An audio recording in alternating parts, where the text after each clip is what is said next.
Okay, good morning everybody. Good to have you here. Welcome at the BE-AM Symposium 2025. My name is Oliver Tessmann. I'm professor at the Technical University in Darmstadt, running the Digital Design Unit in the Faculty of Architecture. I'm the co-host today. We have Ulrich Knag, co-inventor of BE-AM, and we also have Alexander Wolf, co-host today. So the three of us will try to guide you through the day. And yeah, we started 10 years ago, so it's 10th anniversary of the BE-AM Symposium, and it actually started as a kind of nerdy academic event with a lot of concrete poo in 2015. And it's breathtaking how it developed and how objects were growing, processes were growing, and also how 3D printing, additive manufacturing kind of went into transfer into practice. We will see that today. And this year, for the 7th time, we team up with Formnext. So we moved from the university campus to the Formnext Fair, which is, I think, the world's largest fair for additive manufacturing. It's still academic. We look at research, but we have an interest into, the impact of additive manufacturing in practice, and that's why we are here and we actually enjoy this environment. It's not only the symposium, but we have an exhibition in Hall 11 on the ground floor. It's the booth F47, so you're more than welcome to swing by, have a look at the exhibition there. And actually many of the speakers also present their work there. Yeah, BE-AM is an event, but it also became a network. People meet, and actually I'm super happy to see many familiar faces today. It's the BE-AM family. I also see new faces. So who is for the first time at the BE-AM Symposium? Wow, fantastic. So it's kind of 50-50. Family is growing. Welcome. We are happy you are here. And we look at transfer, but we also look at research. So that's why we have a range of presentations from a tower we start with as a keynote lecture, but we also look at new materials, innovative processes. So we try to cover the whole range from basic research to practice applications. And we start with the keynote, and I hand over to Alex Wolf to introduce our speakers. Enjoy the day. So thank you, Ollie. Oh, yeah, he forgot about the book. We have the booklet. Oh. There's a booklet. You can buy that at the reception at the entrance. Or at the booth. So there's plenty supply here. So thank you, Ollie. I'd like to welcome Benjamin Dillenberger and Matthias Leschock from ETH. Matthias not anymore from ETH, as I heard when I tried to write an email to his ETH email, and he replied from Zeki and said, no, that doesn't work anymore. Yes, they will present a quite well-known tower, at least in our field. But as a little side story, I was with a family at the weekend, and my father-in-law was, oh, I've seen a documentation about some towers somewhere in Switzerland. I was like, oh, I know. Oh, and it's made from concrete. And I was like, I know, it was last year at BE-AM, at least one of these big pillars. And he was going on, and I was like, I know, he's visiting on this Wednesday, it's today. And we'll tell about that. So hopefully my father-in-law is somewhere at the stream and watching this too. And I think I'll just hand over to you guys because you know better about your project than I do.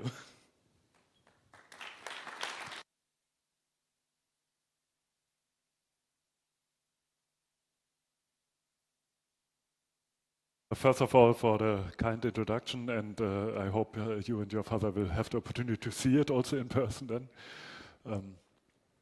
Yeah, it's actually a pleasure for us to join the BE-AM Symposium. It was I think, I'm not sure if it was the first or the second one where I was part of the nerdy version at TU Darmstadt. And already back then it was, I think, defining, is the platform for our field, and it's fantastic now to contribute to the exchange, and also fantastic to see the community growing. Yeah? Was not sure 10 years ago if this will develop in this direction, but so I'm very happy to also present now together with Matthias a project that we worked on for the last 5 years, which is for us also kind of a peak of the development. I'm Professor Dr. Benjamin Dillenburger. I'm leading the research group Digital Building Technologies at ETH Zurich. Our focus is large-scale additive manufacturing, and we got a little bit the brief to combine the lecture also with industry's perspective. So maybe Matthias, you can say something about you. Exactly. So also welcome from my side. My name is Matthias Leschok. I'm a former PhD student at DBT at ETH Zurich, and now I'm co-founder of a startup ETH spin-off that is called Psyche Robotics, and we were fortunate enough to be part of the White Tower. What do we do exactly? How did we participate? All of this we will see during the talk. So we try to condense everything into our 3-hour keynote, so we have enough slides here. Between custom and serial, because we want to, probably you have seen already short videos of the project, we want to show a little bit behind the scene, the background, and highlight that it's not only a single additive manufacturing technology that comes into the play in this structure. So I take over the background, which I think probably we will hear many people talking about that. That's still omnipresent in our industry, in our discipline, that the productivity of architecture is not increasing. That doesn't mean we have to 3D print everything, but we need to further digitalize construction, further automate construction in order to increase the productivity as we know it from other industry sectors. And especially when we're looking at concrete, then we can see in the last 80 years not so much development. People are still standing inside with wet shoes in concrete. Not everybody is working on the construction site, so there's a lot of redundancies.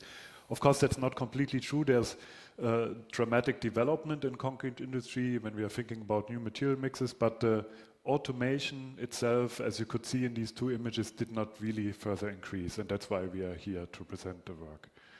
And you all are aware of the environmental footprint of building materials, especially cement, so we need to learn to work more strategically with this material.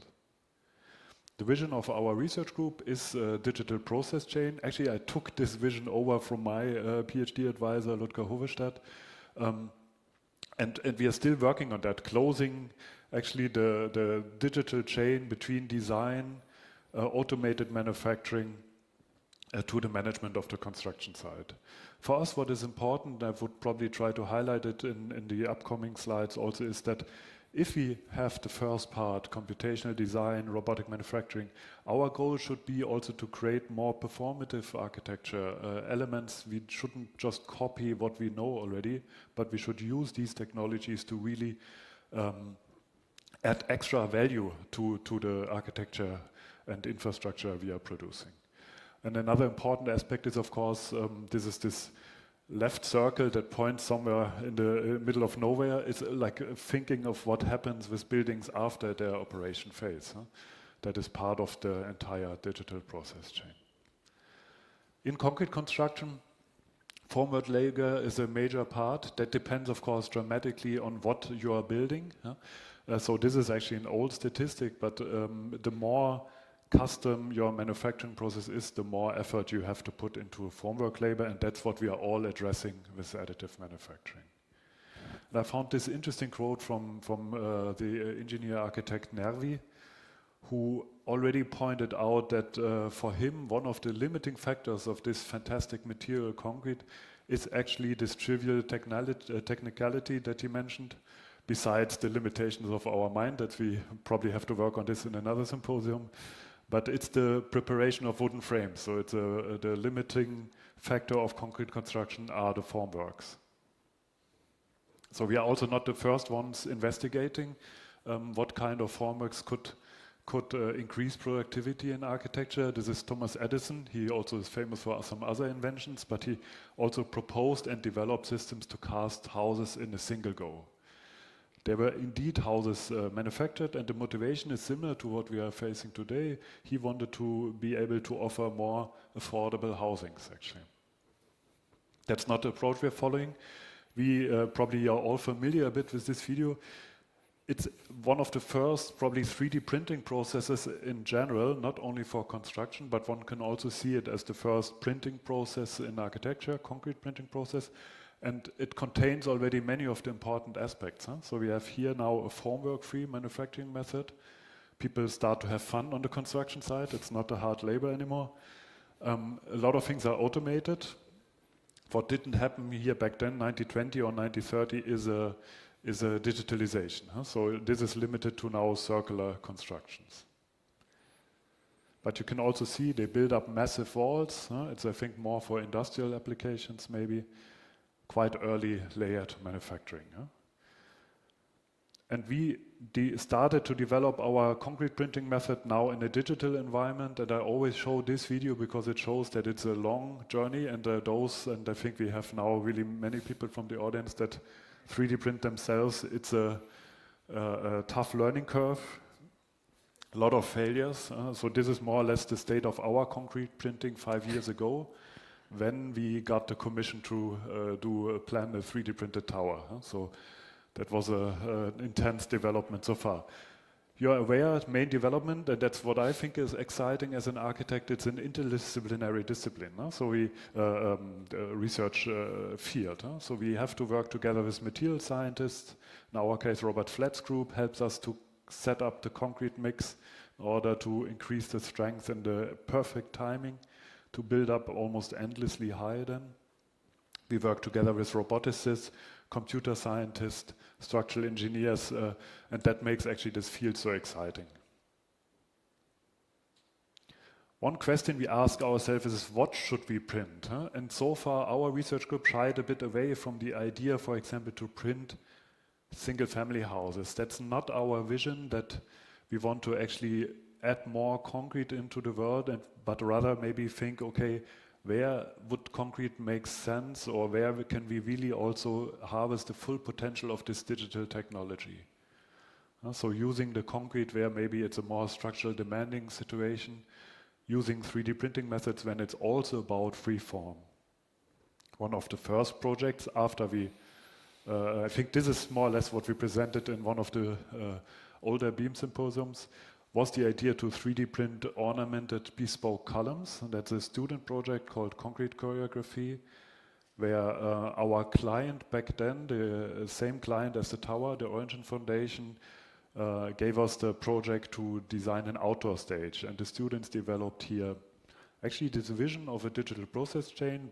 So now in Grasshopper or processing, you design your column, you press print, and then indeed 2 or 3 hours later, you have a one-to-one printed column, something that is up to now still very difficult to achieve with a little plastic printer. So it's dramatic and very interesting that the scale-up of this technology works so smoothly with concrete printing.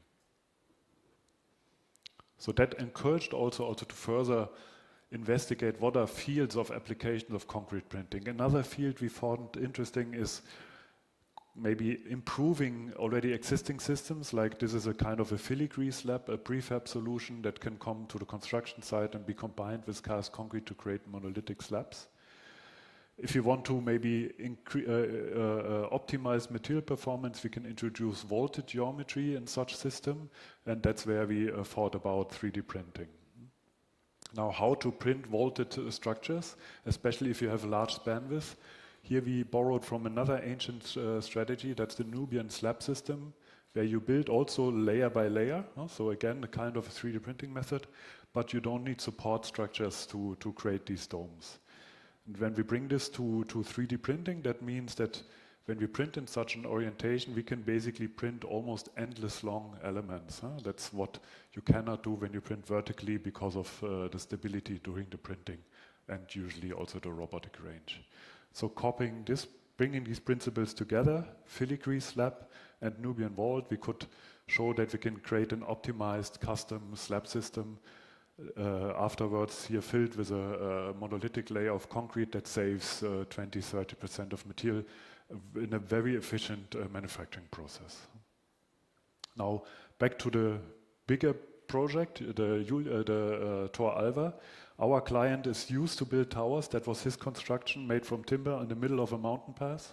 With a similar program, it's a theater venue. So our client, Urgent Foundation, tries to revitalize a village in the Swiss mountains, which is a bit dying. There's not so much farming anymore. There's also in this area no ski tourism, not major at least. And so he tries to bring in a future by activating it through cultural activities, such as dance performances. And that was one temporary installation which is teared down right now, and our tower project steps is basically the next development of this strategy. Creating unusual spaces for performances in an unusual environment to add extra value for the local inhabitants, but also with events that attract international audience and artists. So our location is just below this former tower project on 1,700 meters high.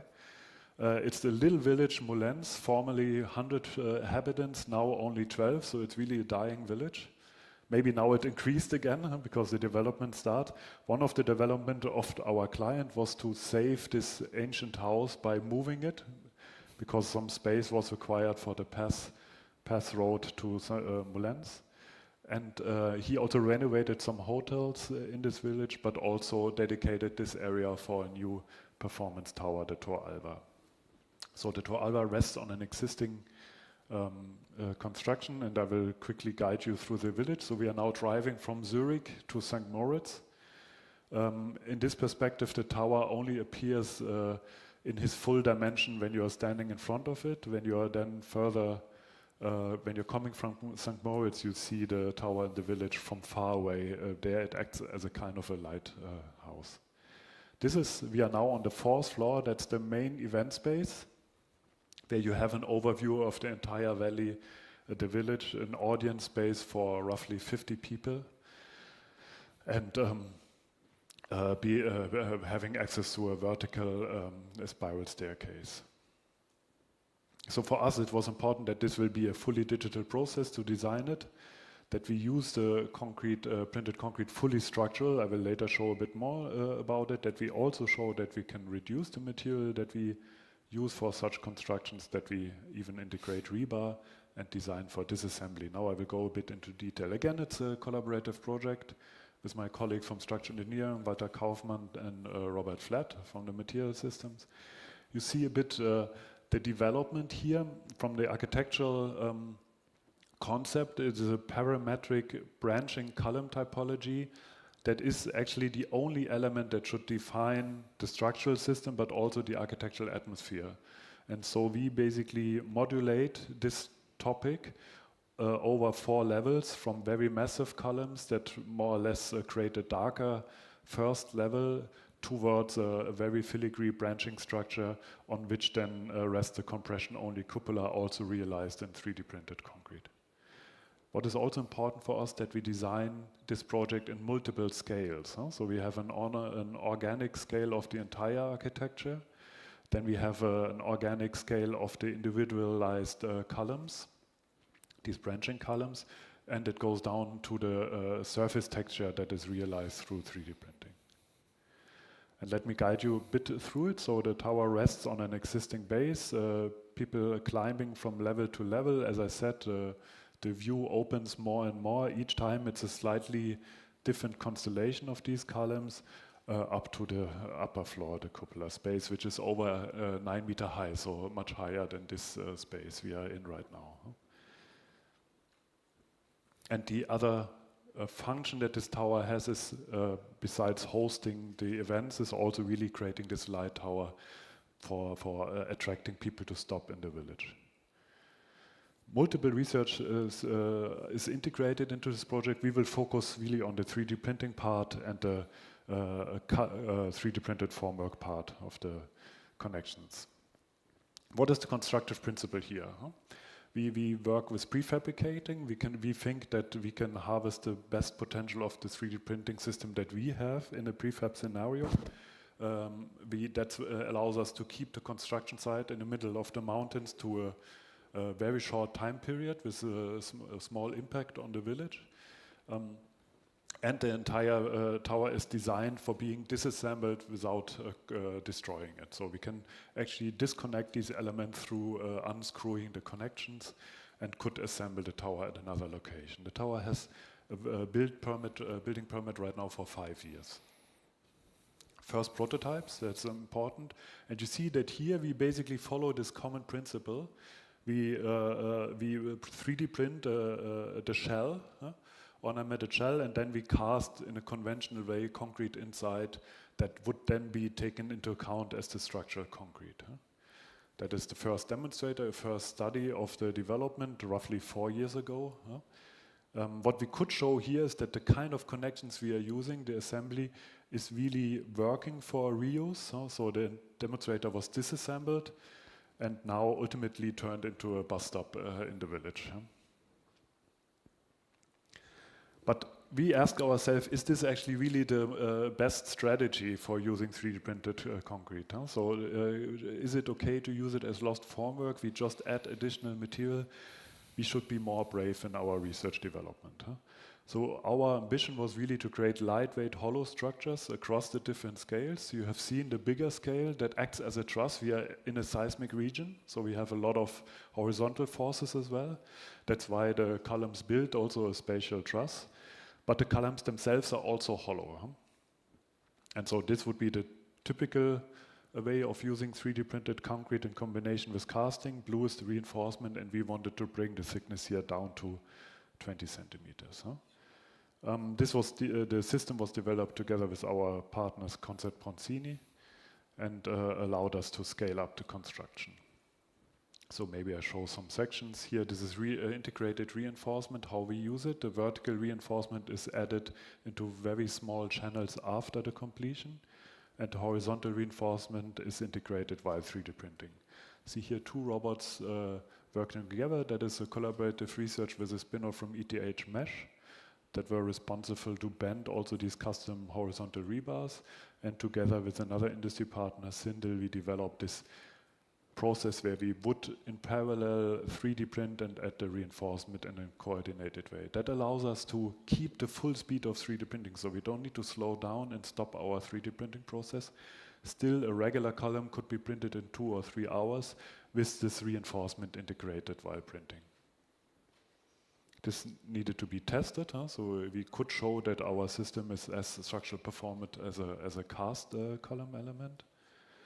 Maybe another aspect of the tower is also the material-driven ornament, where we design a surface texture not based directly on defining the geometry, but instead defining the print path. And every single column is customized. Every team member designed its own column of the upper level, so we have in total 64 different column patterns. Now I pass over, so this was the direct 3D printing part. I pass over to Matthias to talk about the maybe most important part of the tower. Exactly. So I don't know exactly if you saw earlier on the slide, but it's always promoted that this tower was created formwork free, and I'm exactly showing you what has officially never happened. So welcome again from my side. My name is Matthias, one of the founders of Saiki Robotics. We saw already in the introduction very precisely where the costs from concreting, why should we focus on concrete. So I will just dive directly into it. I said at the beginning we are an ETH spin-off, and this is our shop floor that we have developed over the last 2 years. On the left-hand side we have 4 robotic units that are able to 3D print, let's say 2.50 m by 120 by 250. And on the right-hand side we have a Zimmermann, that's a German CNC manufacturer. And we are focusing, or part of our focus is bespoke formwork for concrete construction. So how does this look like? So we are printing a net near shape out of thermoplastic materials. It's a regular 2.5D process. All of our machines are running on something that we call the Psyche OS, our own operating system. And then we get this very rough, let's say 3mm layer height shape. And then in a secondary step with a CNC machine, we can surface finish, we can add details, we can, be up to tolerances. And then depending on the industry that we serve, we can also create a digital twin of the element that we have created. This is something that we have not done yet for construction, but for other customers that is necessary. I said at the beginning the CNC process. So we first print, then we machine. The CNC process is essential, specifically for concrete casting, because then you are actually able to achieve these fair-faced concrete surfaces that you need. It's all about tolerances, tight fits, non-spill features, just to make these kind of things actually workable. What you see here is, I think, the very first formwork piece that we have done for the White Tower. It has now an edge length of 1.50 meters. Depending on the floor, we went up to 2.50 meters. And we do not only provide, let's say, the absolute minimum necessary when it comes to the formwork, but we also integrate engraving, holes for all the, functional things that you need to add to your precast element. We never cast ourselves. This is in collaboration with a company called Creabeton in Switzerland. It's one of the bigger precasting plants. And I think what we see here is that we only provide whatever is necessary, whatever you cannot very easily fabricate in a more traditional manner when it comes to casting. And that can be up to a single curved surface that can be very easily fabricated with a 2.5-axis CNC machine.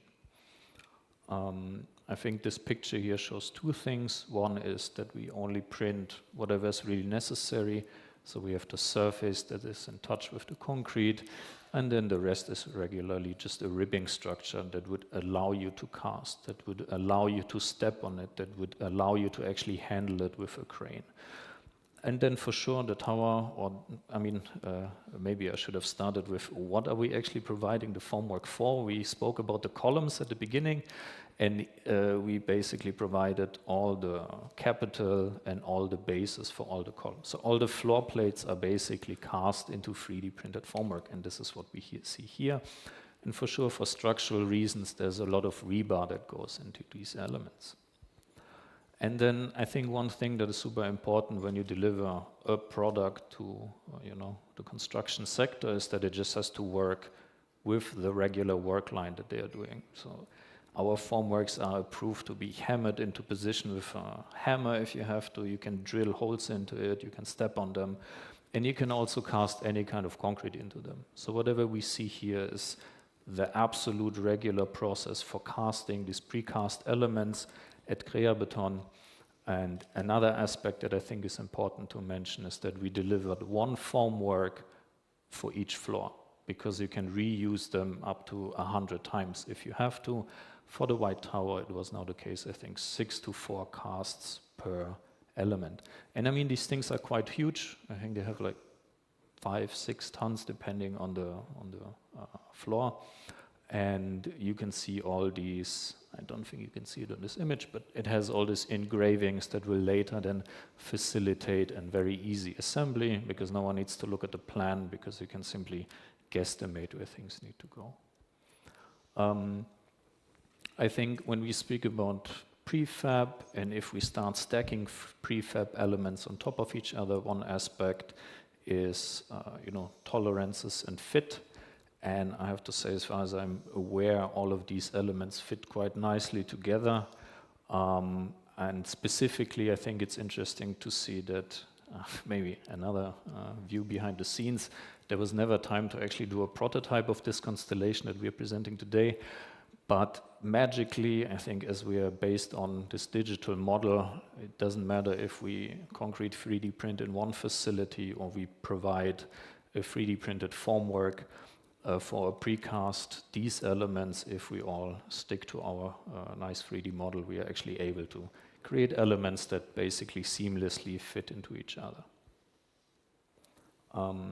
And I think one of the last slides here is we have provided formworks from the very first to the very last floor. That's from the level 4 looking upwards to the ceiling. So all of these elements are precast using a single formwork.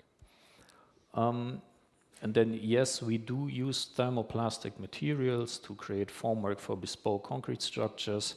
However, I think this can happen in a meaningful way. I'm not trying to greenwash what we are doing, but I think there are 3 aspects that are important. I think the very first one is these elements have a very high degree of reusability. So in this case, it was 8, but we have clients that are using our formworks up to 100, 150 times.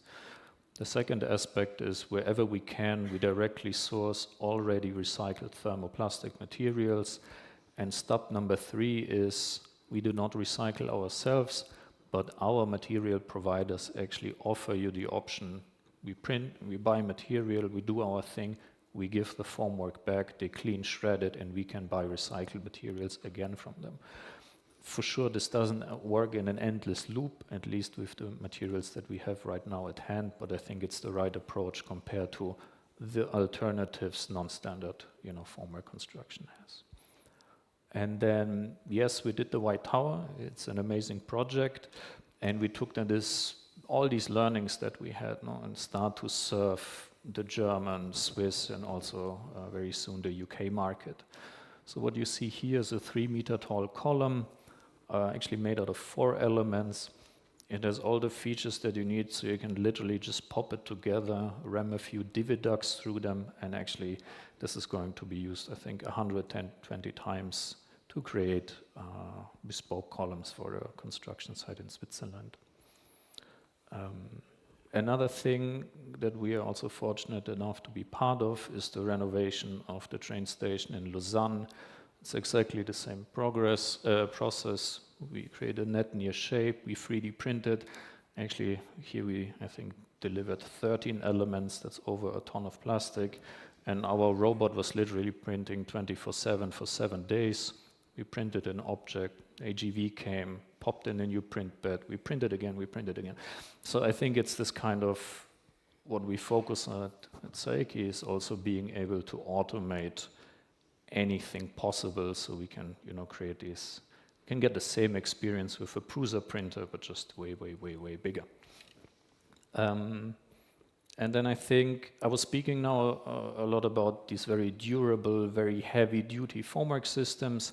However, at Saeki, we also have the opportunity to print differently.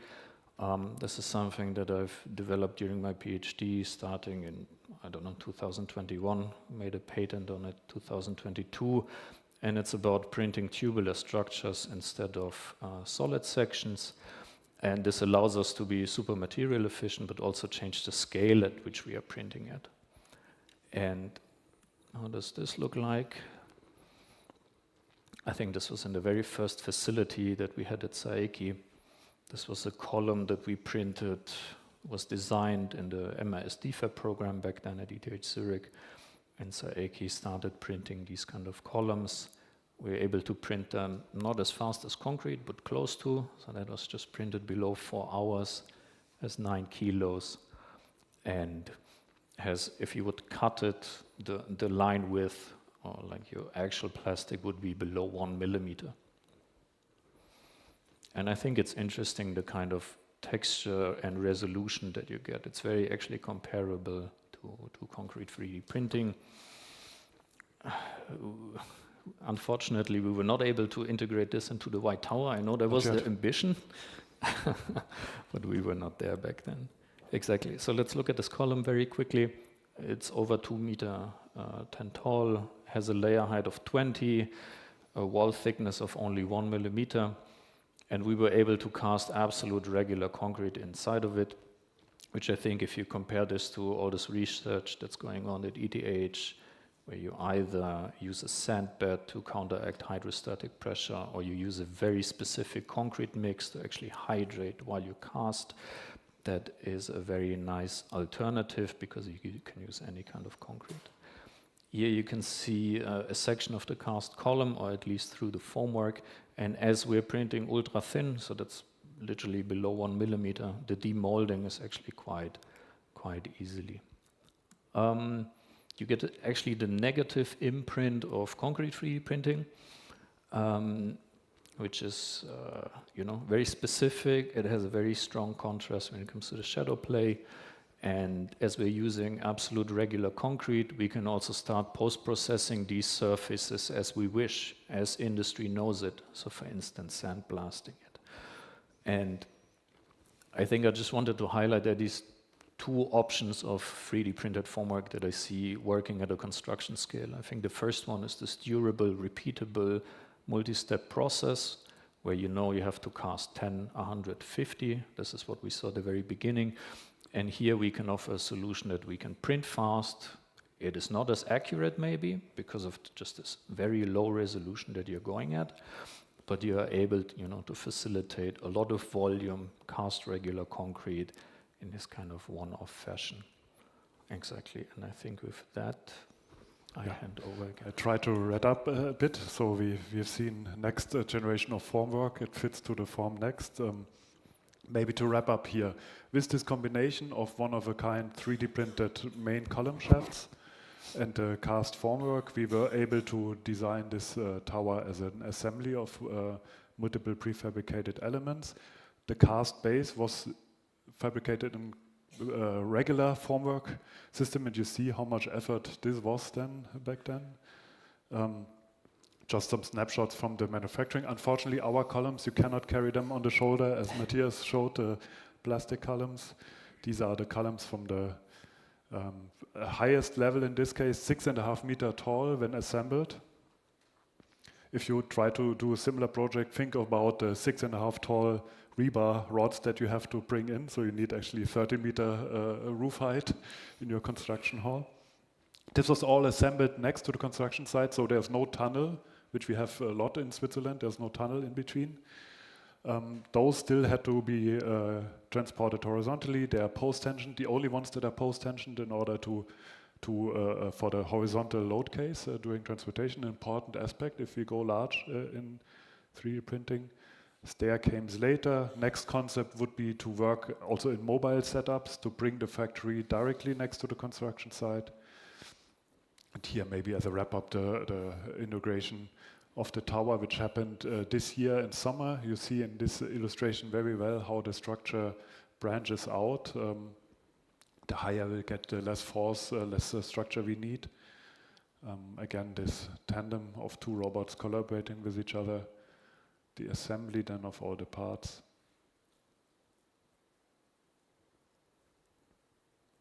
One level requires roughly 1 to 2 days to be assembled. This was the idea, this opening scheme was the idea of our client who comes from the theater. I'm not sure if we can repeat that for larger buildings. And the opening which shows also how then this upper space would be programmed. I skipped this video, maybe just to find my closing remarks. You see the upper space, Matthias showed the perspective towards the top, towards the sky. Here you see it from the sky as an event location. Now there are events during the summer. The tower also acts as an outdoor stage, as a lighthouse. We could show that we optimize material, we increase automation, provide also a cultural space for the population and a perspective for the future. It's a big team, many industry partners involved. That makes these large-scale demonstrator projects so interesting, because this know-how transfer doesn't go only from academia to research, but also from academia to industry, but also the other way around. 3 startups of ETH are involved. Anton Reiter, they consult about large-scale 3D printed projects, and they really have experience with that, I can tell you now. A mesh that was involved in the automatic rebar, and Saeki with the 3D printed formwork. Yeah, and I want to maybe close just with this vision. Bringing all this together helps us to move towards a digital building culture, and I'm very excited to be part of this symposium and looking forward for the next presentations. Have a fantastic day today. Thank you.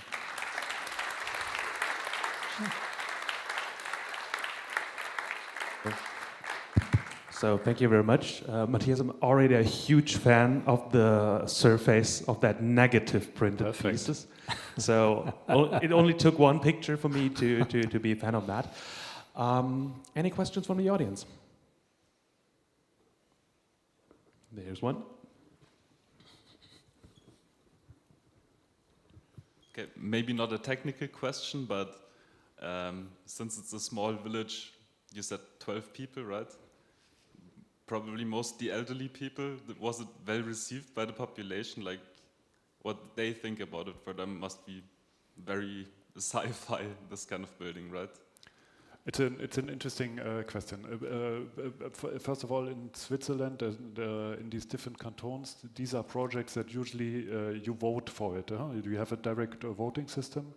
So indeed, the majority that includes the entire valley was like there was a discussions. We presented the project multiple times. The client presented it, and ultimately there was a strong majority towards this project because the benefits. It creates another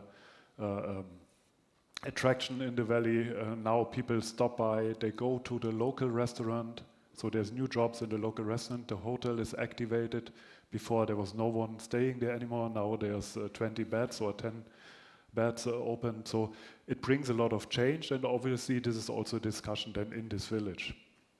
So there, I think not everybody would vote in favor for this, but this is probably what we all know in construction projects. You change something. I think the strategy of the client is that a major part of this village is really just protected, renovated, and kept, and now made to last again for another 100 years. And he tries to find the right balance between these kind of preservation strategies and also adding something new that shows that there's also a perspective to the future. Having said so, this is a 5 years project. In 5 years we will see, is this, how is the acceptance after 5 years? Then we could dismantle it, or maybe the population again votes for it to stay there for a longer time. But so this is really the context of the. Thank you. Sorry for the stream. Could you please repeat the total height? The total height, including the base, is 30 meters. Yeah. 30 meters, yeah. So I think to our knowledge so far, it's the tallest 3D printed structure. That was not the main ambition, but of course I have fear of heights, so I feel a bit dizzy when I'm up there. Thank you for the talk. You have probably explained it, but I missed it. In the tower columns, did you cast concrete in there, or is it the printed concrete that carries so the load? that's then I really did not communicate it well, because that is one of the major achievements from the scientific part, that we basically managed to reduce the amount of cast material to a minimum.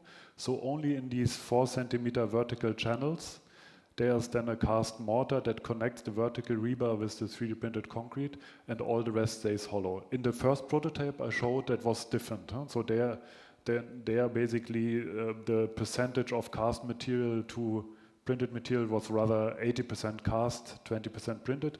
Now I would say we have 80% printed and 20% cast maximum. Okay, thank you. And one question to Saiki. Are you facing any challenges in unforming, taking the formwork away of the cast slabs? Because sometimes formwork almost sucks into the concrete. I mean, not trying to put... no, in general, no. I think the surface finish that we get is pretty good. You still need your off-the-shelf release agent to actually demold something. There were some parts of the design that were close to being an undercut, and that for sure you cannot demold. But there was some angle grinder loft that would basically just even these out. And then, you know, you would do business as usual for these areas. You would put on a wax instead of oil. You know, it's this kind of casting know-how that Creabeton brought to the table. Thank you also from me for a great presentation. What I was wondering is, did you do a comparison of classical columns compared to the 3D printed columns, and how much you have saved? Like, let's say we build the same thing with conventional formwork, conventional columns, what their dimensions would be with reinforcement, and how much you have basically created as a, let's say, saving in terms of material and rebar. So that's of course also a very relevant question. So maybe to clarify, also we have here now a demonstrator, and here we of course also try to reach the limits of what the construction can do. The typology of the Y-shaped columns is actually, if we wanted to recreate this with a conventional strategy, it would have been almost unaffordable, because we would need to mill formwork for every single column element, and then the hollow formwork on the inside to keep the material out. So if we would then assume we would have massive columns, then we would very likely have 80% more material in the column parts. Now, what we also tested is to what happens if we print conventional columns. And also there we can say we are competitive. We are faster to fabricate them, and also there we save material. But it's important to understand that this is to maybe clarify the question also, we would not need 8 columns to carry the entire one level. So of course here the columns are also the creator of the atmosphere, part of the architecture. So it's not that we can say this tower is the lightest tower possible, because it's really a double role. But in other projects we just emphasize on the material reduction, and there we can show that we are outperforming the conventional concrete. The next development is actually to improve also the material mix that we are used to even work with recycled aggregates and so on. All right, thank you. I'd like to move on to the next speaker, as we are a bit late in everything. So yeah, please clap, as Ollie does it. And I think the next one will be Florian Rist. Coffee break? Somebody says coffee break? Okay. Probably we need first to wire him. So, okay, we do a little coffee.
arrived perfectly in time. So, as our next speaker from academia, or from a session academia, I introduce Florian Rist. He's a researcher at TU Vienna and also at KAUST. And we met him like half a year ago in Utrecht, where he was presenting his flexible formwork, and it was kind of a similar format as here. It was a fair, it was a special exhibition, and he brought all his equipment. It was like 6 square meters and a dancing robot, and of course he was the magnet in this exhibition, and everybody was around his booth because there was a dancing robot, but I guess you will tell us more about that one. Yeah, so of course robots would be nice to have, and I would love to show off our robotic fabrication process, but that's not possible here. But at the end of the talk I have a video for you. So I'm going to present our work on a flexible mold that can be used to produce customized, for example, facade panels, and of course it can be combined with 3D printing. This is a joint work with my co-authors, and most importantly Zheng Wang from University of Toronto. He did a lot of the computational work for the project. Now, you know freeform facades, you know this problem of how to produce these kind of freeform panels, and I'm now talking about facade panels all the time, even though this whole idea and the technology could be used to produce maybe even much more useful things. For example, you could use it to make a more efficient ceiling slabs or these kind of things, but for simplicity, let's call it facade panels for now. Now, since we are here, additive manufacturing, well, the naive approach would be, we can 3D print anything, so let's 3D print these panels. But that's not always a good idea. For thin structures, this can be difficult, and you always end up with this very distinctive surface texture, which you may like or may not like. For many applications, they are not desired. So, well, the next simple approach would be this kind of a brute force approach. This is what you all know. Yeah, we take a block of styrofoam and we CNC machine a mold. Then the surface has to be manually finished and sanded and coated, and then you can produce your perfectly smooth facade panels. But of course, that's hugely expensive and a waste of money, time, materials, and so on. And yeah, here you see the problem with this method. So the next idea that people usually have is this, like, yeah, there's an engineering solution to this. Let's just take thousands of computer-controlled pistons, and we can create our adaptable mold, and now we can make all of our freeform facade panels. This works, but I think it's not a very clever solution, because it's a hugely complex machine with many degrees of freedom to produce this slightly curved, smooth panel. That seems like over-engineered approach to this whole thing. So the other field, of course, where a lot of my previous work comes from and my expertise is in architectural geometry. And yeah, what if we look at geometric approaches to this problem? And I mean, one obvious solution would be, maybe we can build this from developable surfaces, for example. That would be great, because then we only have to take some thin sheet metal, we bend it in one direction, and we can very easily approximate our freeform shapes. But unfortunately, you end up with this very distinctive strip pattern or patch pattern, and you get these perfectly straight silhouettes. Maybe not a good solution either. You can do a little bit better by allow some bending, not only bending, but also to allow some stretching and compressing of your structure. This even works with glass. This is from one of my previous projects on cold bending of glass. You can get quite nice smooth surfaces, but only with slightly curved regions, of course. Now you can do even better if you allow your initial panel or shape to be already curved, and start with something that is already curved and then deform it a little bit more. This is great because, for example, in this project we showed that this allows you to reduce the number of different molds that you need by about a factor of n squared. Right? So if you usually would need 1,000 panels, now you need only square root of 1,000 panels. Different molds. That's great, but you still have to CNC machine these blocks. So still not the best solution. But this project played a very important role for what is what I'm going to show you now, because there we introduced Weingarten surfaces into a computational design process, and these Weingarten surfaces will be important later on. And I just would like to mention one property of Weingarten surfaces. They have a functional relationship between the two principal curvatures. And this is what this figure illustrates. You can see on the left-hand side what looks like visually the same surface, but then you have this illustration on the right-hand side. These plots the principal curvature direction 1 to versus the principal curvature curvature 2, and in one case you see that this spreads out to some surface area, but in the other case you can see that there's this functional one-to-one relation between the two principal curvatures. And this is the important property that allows you to reduce the number of different shapes that you need to produce your freeform facade, and it is also the key ingredients for the success of the project that I'm going to show you now. Now, the idea for our flexible mold is this. We take a really stretchable, thin, flexible membrane, we inflate it or deflate it, and this allows us to create all kinds of shapes. And the idea was really born from playing with these kind of things and noticing that you have quite a lot of control over the kind of shapes that can be generated just by imposing some boundary conditions. And this is what we then investigated. And of course, from this balloon setup, this needs a more engineered solution. It needs a machine frame. You need to properly support the silicon membrane. It has to have some details worked out, and it needs a control system that can digitize this shape or at least measure the deformation. But in principle, this is the same idea. You have this closed box sealed up with this silicon membrane. We can increase or decrease the air pressure inside the box, and this rectangular frame in the middle of this box, this imposes certain boundary condition on this membrane. And the design problem now is to find these boundary conditions. So for a given panel shape that we want to produce, we have to find these curves here labeled gamma that then stretch the membrane in such a way that somewhere inside, a bit away from these curves, we get the perfect shape for our panel. And you can imagine that this is a difficult inverse design problem because there's a very indirect relation between these curves and the shape that is produced inside this membrane. And yeah, if you start thinking about this problem as a computational design problem, optimization problem, it seems like a very nasty problem. And if you talk to computer scientists about it, they will wave you off and say, "Nah, this is too complicated. We don't want to do this." And this happened to me for a few years until I finally was able to assemble the team of people who actually were brave enough to tackle the problem. And it turns out, if you investigate this a bit further, it's actually not so bad.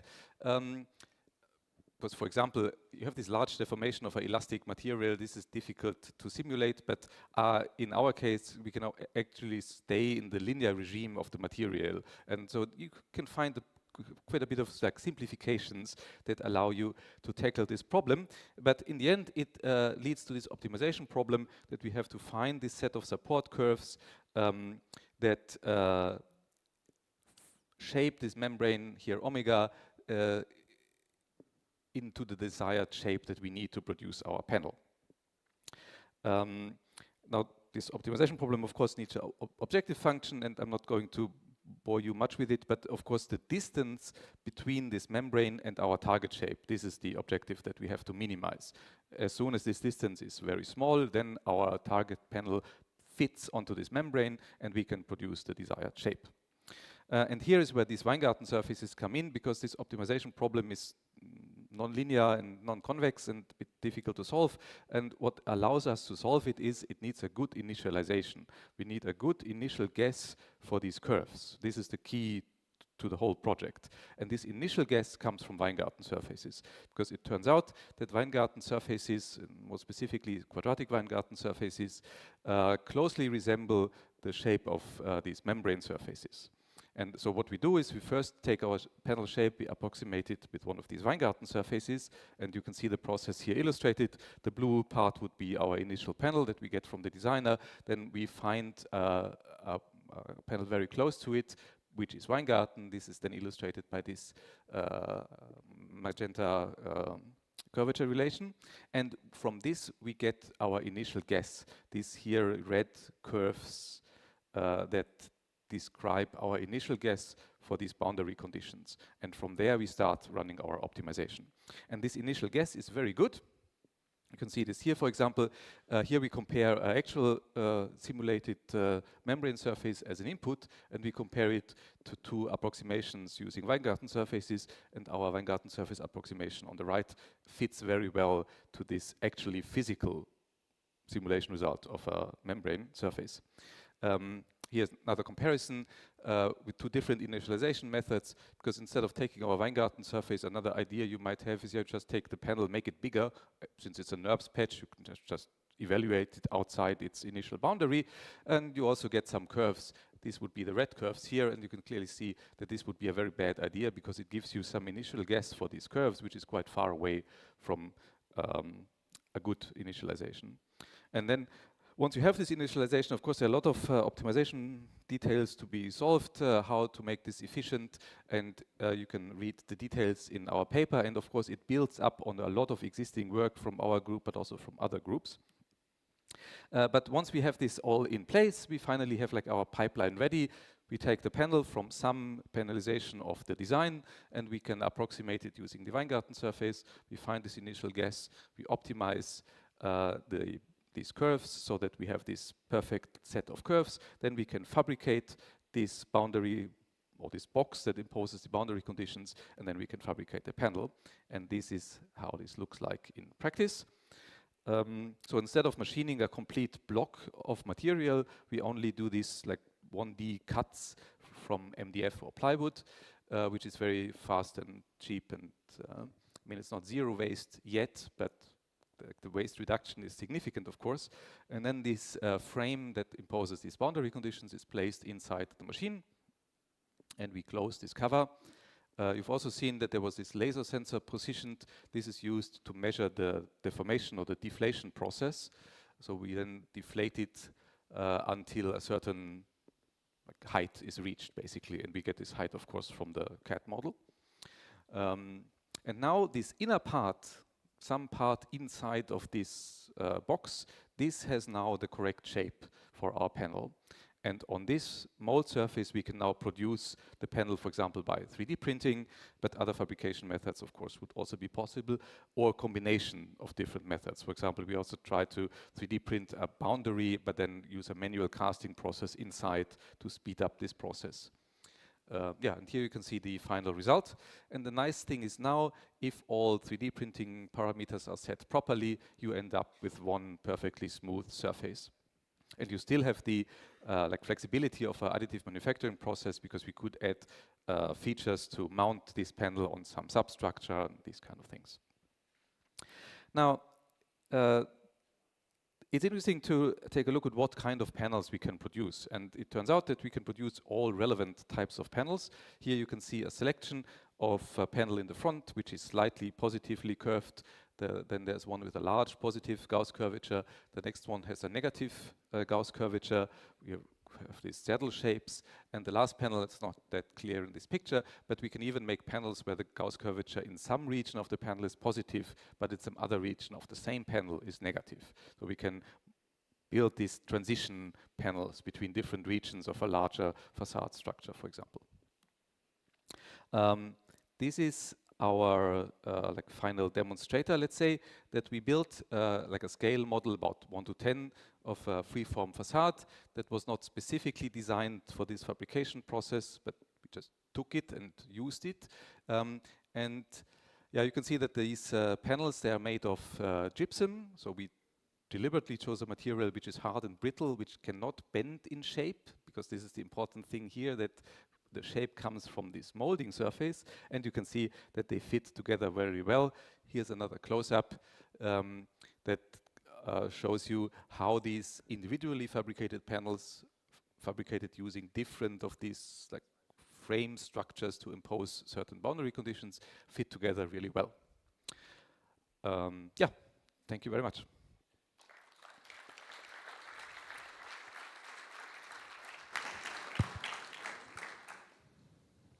So, any questions from the audience? Oh, there's one. I thought you presented too well.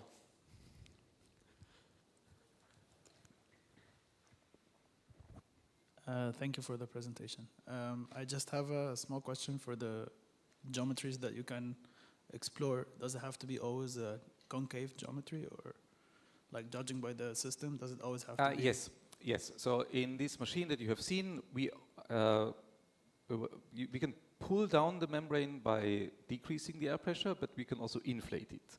Now, as long as we pull down and we have this box that creates these curves and the boundary conditions inside the machine, we can only create, let's say, these concave panels, or we have this concave shape and we pour something into it or we print into it.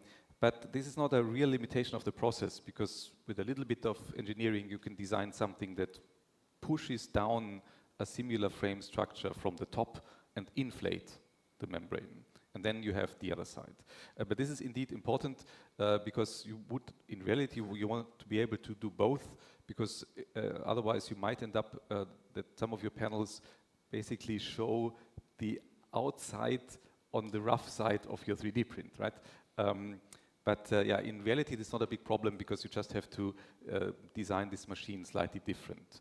To keep things simple for now, we haven't done this, but this is an easy to solve engineering problem.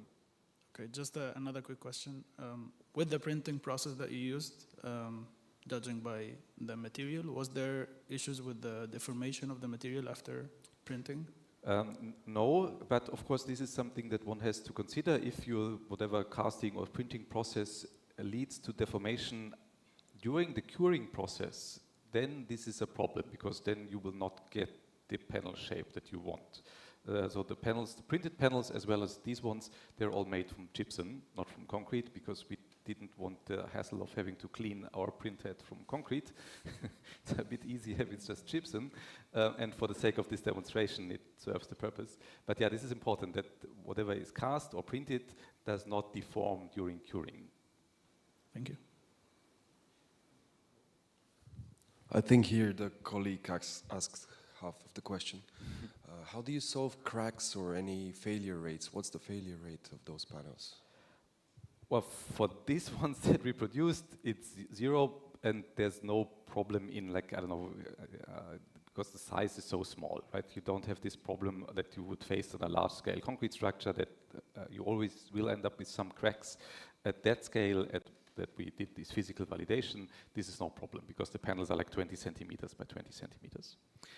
In reality, of course, this might be an issue, but again, in a way, it's not, it's not our problem in a way, because we provide this surface, right? And then what you do on this surface, this has to be some already established casting, printing process using established materials.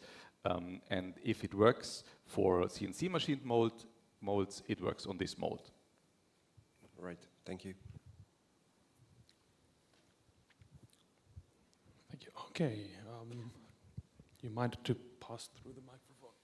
Yep. Thank you for this very interesting talk. Florian, what is the largest scale? Good question. So I think you have seen the size of the machine. This fits on a tabletop at the moment. The current machine is about 1 meter by 70 centimeters large. The panels that we make about 20 by 20, maybe 30 by 30 centimeters. So the next step now of this project is scaling this up. And we just started to do so. I managed to acquire funds to build like a 3 or 4 times larger version of this machine. This will then be 4 meter 60 by 2 meter 50 or something like this, and will allow us to do panels of maybe 1 meter 20 by 1 meter, or roughly. And I would consider this to be the medium scale version of this process. And the final goal would be to scale this up again by a factor of 2 or 3 to actually reach, like, I don't know, 3 or 4 meter large panels. In all the math and physics used, there's nothing that really prevents this from scaling to these dimensions. But we will see what happens in reality. So thank you very much. One last question from the audience before we move on to the next speaker. I wanted to just connect to the answer that you just gave me. when you go larger, there will be aspects of self-weight, because Yes. that will deform the membrane. Yes. How will you counteract that? Yeah, it's a good point. And of course, this is already an issue here. If you scale everything down, the self-weight doesn't disappear.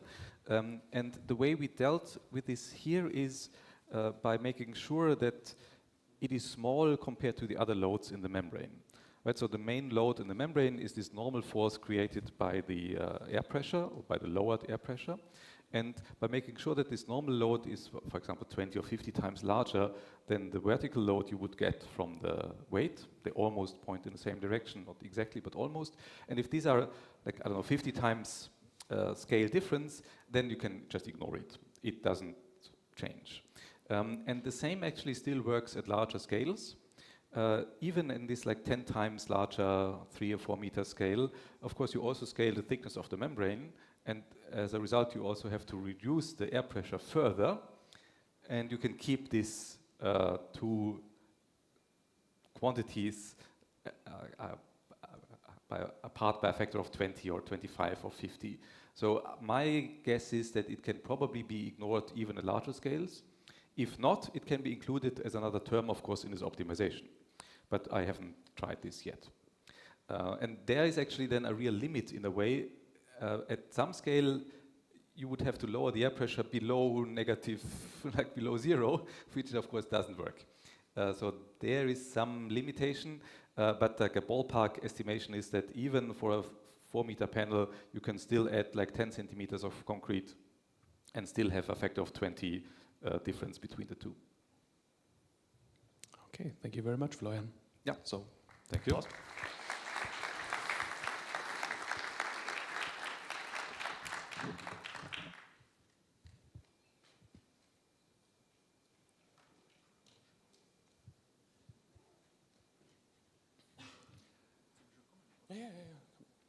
Du durfst doch schon vor.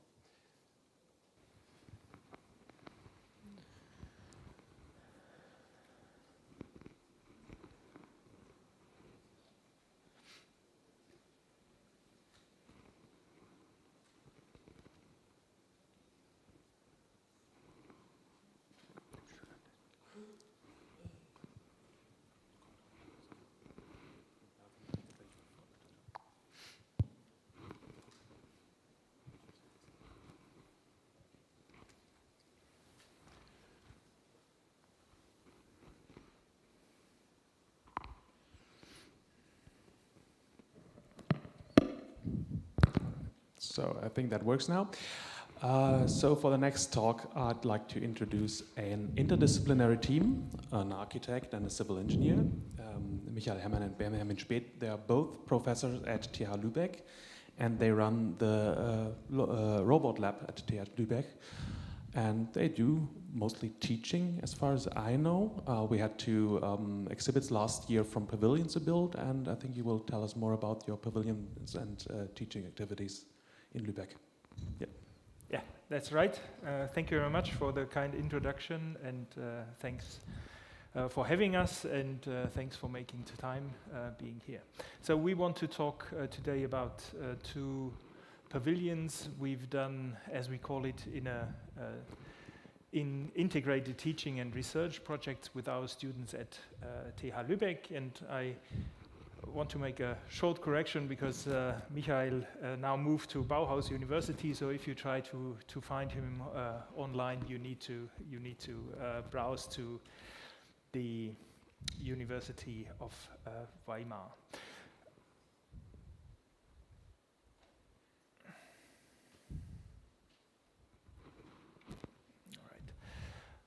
We've heard about this in the keynote. This is also why we do additive manufacturing and why we are running the RoboLab, because we want to create awareness amongst our students with these integrated research and teaching projects about these issues, which I don't want to go too much into detail. We talked about already the productivity and the manual labor cost that is involved in in the construction sector. And we all know, and I think that's motivation for many of us, why we are trying to automate construction, and specifically why we look into additive or robotic fabrication. This is a project with a sort of a working title, Biopolymer Pavilion. Students were tasked with 3D printing as a starting point to create structures,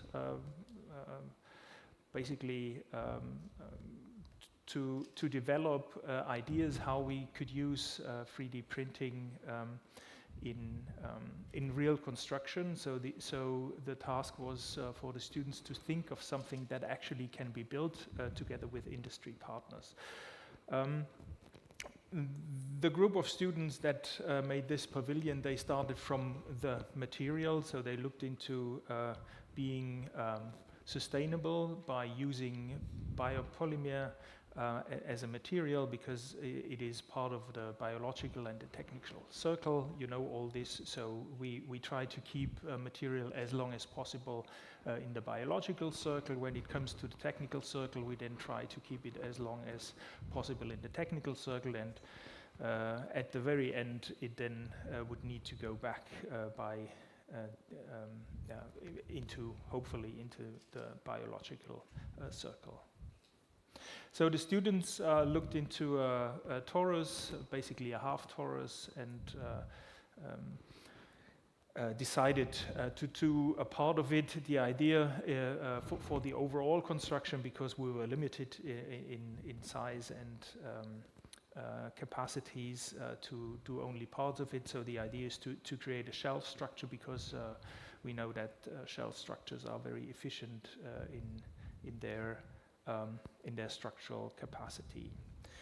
So students developed the geometry. They faced the typical problems, right? Tessellation, equal balance tessellation, and try to understand how they could actually create the pavilion. Again, right, so if you have a double curved surface, you might all be very familiar with this. There's this problem that you get doubly curved elements within this doubly curved surface, and because we had limitations in a flatbed printing production process, the students need to think about how to co-planarize the single elements so that they actually could be built. So they did this through, optimization, looking into how they could adapt these elements, and then because it was not printed as one, but printed in single segments, it was important to think about how these elements actually come together. Again, they needed to think of these coplanar connections between the elements vertically as well as horizontally. Because we had to build this, and because the material was not very familiar to us and to the students, we actually used our material testing facilities to not test the material itself, but to look into the actual elements and the actual printed elements, to understand whether at the end the pavilion would stand up or not. And we've already heard previous speakers talking about the tolerances and the accuracy of the 3D printing process, and also here that's a question basically that we try to make the students aware of, that what is very accurate in the virtual world, in the digital model, might not be as accurate as you print it actually in the physical world. Again, the testing, not only single elements, but also segments of the elements, and because not we are only interdisciplinary, but the students are also interdisciplinary, teams of structural engineers and architects. Then the production themselves, so we also make the students actually to go into industry and print the elements themselves. So they are on site and experience all the hassle, all what it takes to actually get a 3D printed structure out. Again, we talked about the inaccuracies. We learned, and in this pavilion, and the students, they provided a solution, so actually to transport the forces not through the actual printed material. We've seen that also, I think, in larger scale in other projects. But basically through the connection bolts, because the tolerances, because we weren't milling afterwards, the tolerances were too large to actually make sure that the forces are transferred. So this is the actual pavilion that we did together with the students. That's the team that actually built it up, and with the partners Weber Additive and UPM Formi that provided the material. It was quite, as always, not the achievement of one person or two persons, but the achievement of a very vigilant team. We try to, so this is a follow-up with a student from that group that actually took it further into real construction and how we could use this this process, this principle to actually do extensions on existing buildings in Germany. This was a master thesis, and actually with the student we are currently working on something that we actually would build in actually building scale.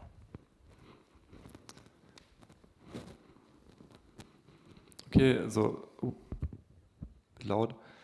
Since I'm always also a partner in a structural design office, I'm always thinking about how to bring digital design processes out to the construction site. And we have architects and engineers working together on this large-scale building projects, and we're doing all the BIM simulations and finite element analysis and structural optimization, and we're able to optimize the amount of material, concrete and rebar when we are doing all this digital modeling,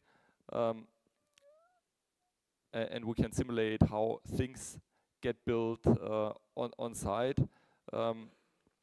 and part of how we build on site, it's prefabricated to be fast to build, but still there are a lot of things still being built manual, and things on site haven't changed. Yeah, we've seen that in the first lecture as well, that concrete is still cast as it has been since 100 years.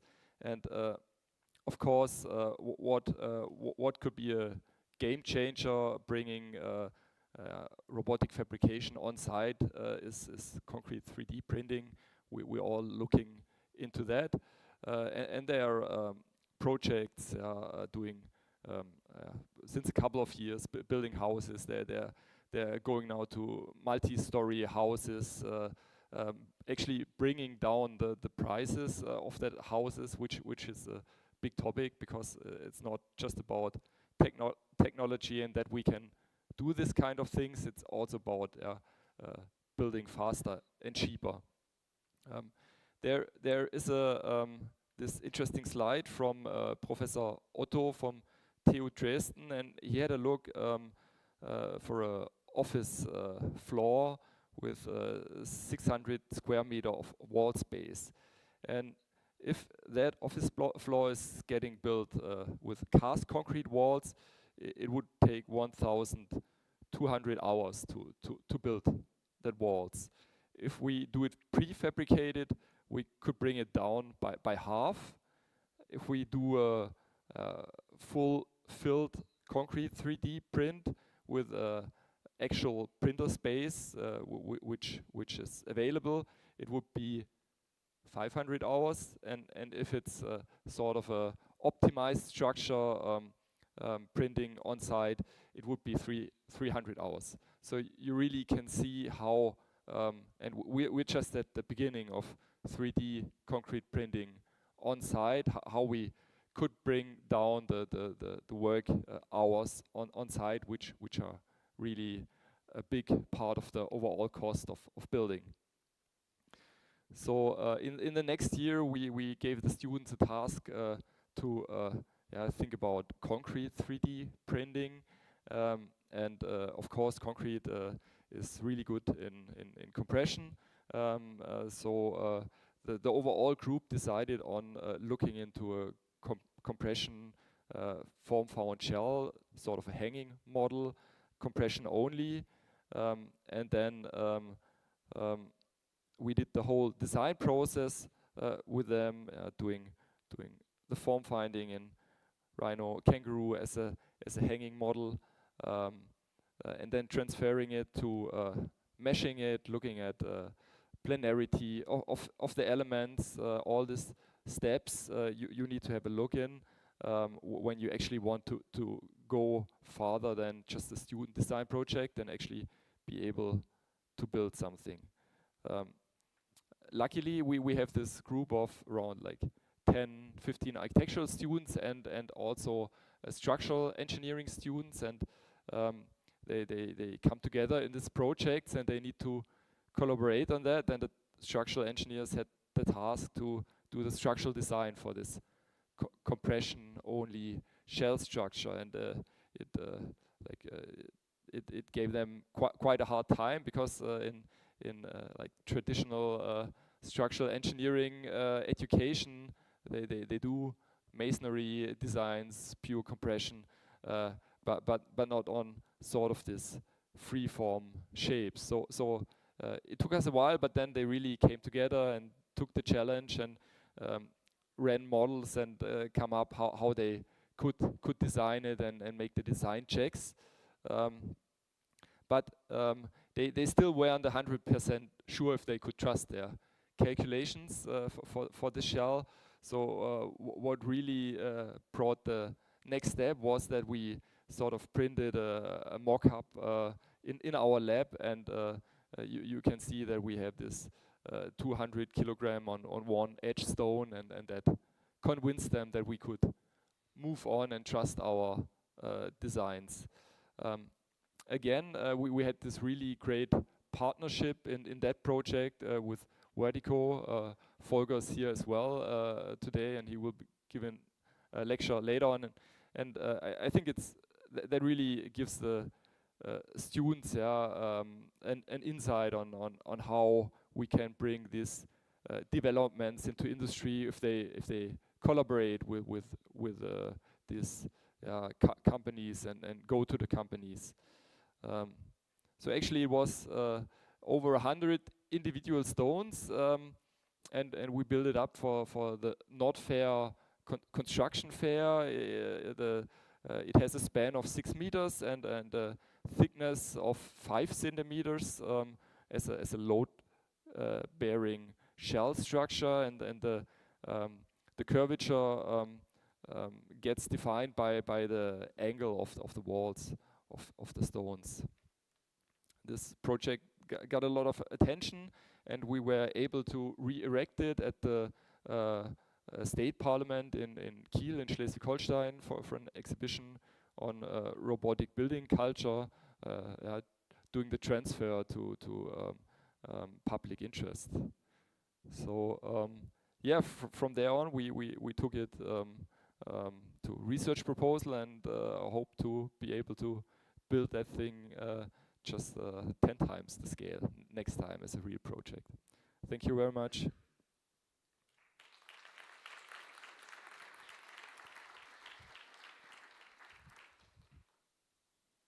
So, thank you. Questions from the audience? Okay, then let me ask a question. You just said you had to reassemble it in front of the parliament, and when I'm looking at the left picture, I see some mortar in between the bricks. How much of an effort was it to tear it down, to remove the mortar, and to get it back, or was there any? So how did you do that? We used some coating of the walls of the stones to be able to remove the mortar after the first erection. So that actually the second time it was much faster to rebuild it, and taking off the motor grouts wasn't a problem at all. Okay, cool. Because but it was planned to be disassembled and rebuilt. Yeah. So that was on an intention. Yeah. Okay. So we have the original idea was to use rubber between the stones, but we couldn't find actually quite a stiff enough and workable material to actually not use mortar. So the mortar really only served as the mitigation of tolerances, so that we get a continuous flow of forces, basically. Yeah, rubber would have been my instinct too in that case, like that things you put under your washing machine so it doesn't vibrate. That would be my first go-to in such a case. Yeah, thank you for the presentation. What is interesting here is you use a company, you use a service to do the 3D printing, which frees up space to think about the design and the structure of the thing. And I think it's super important because we educate architects and engineers, and they will not be the people printing the stuff, but they need to learn how to design these things which are worth printing. Do you have any thoughts, or what kind of experiences did you make? Did students take that into practice already, or are they still with you guys now doing research? Well, I think one important step is that we have a RoboLab, so we do smaller prototypes on site with the students, and this is I think a very important step in not only in understanding but also in motivation of the students. Well, at least in my experience, the moment they've been into the lab, they've created, for example, one of the stones that worked or didn't work.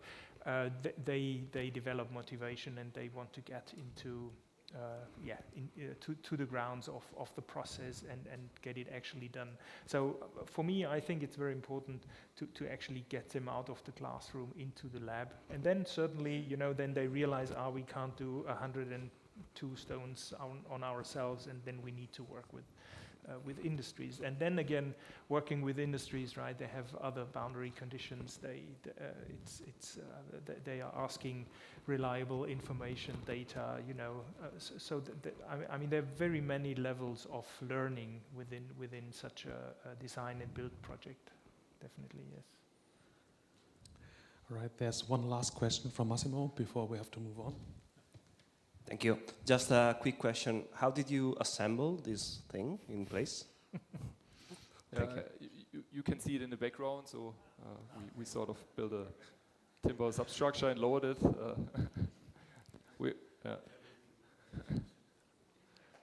All right. Thank you. Thank you.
All right, looks good. So for the last presentation in our session Academia, I introduced to you Philipp Eversmann. He's an architect and professor at Universität Kassel. And last year you shipped a big exhibit, like 1 by 2 meters of interlocking mycelium blocks. And I think you will tell us more about that exhibit too in your talk. Yes, he's nodding. So actually there were 2 researchers.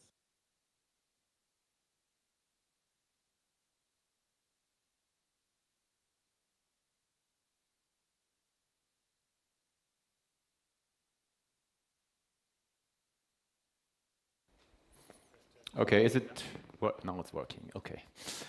So there were actually 2 research from our team already there last time on the BE-AM Symposium, but it's my first time, so I will profit to show you a bit on other research we are doing in Kassel.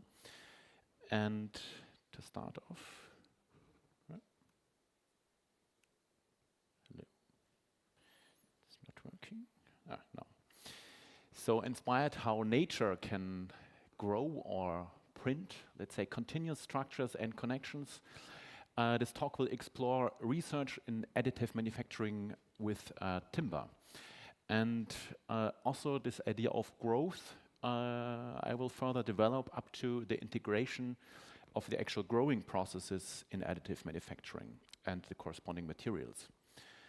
And what you have probably seen, actually 3D printing with timber exists already on the market, but it's usually more the materials that are made to look like wood, but not to behave like wood.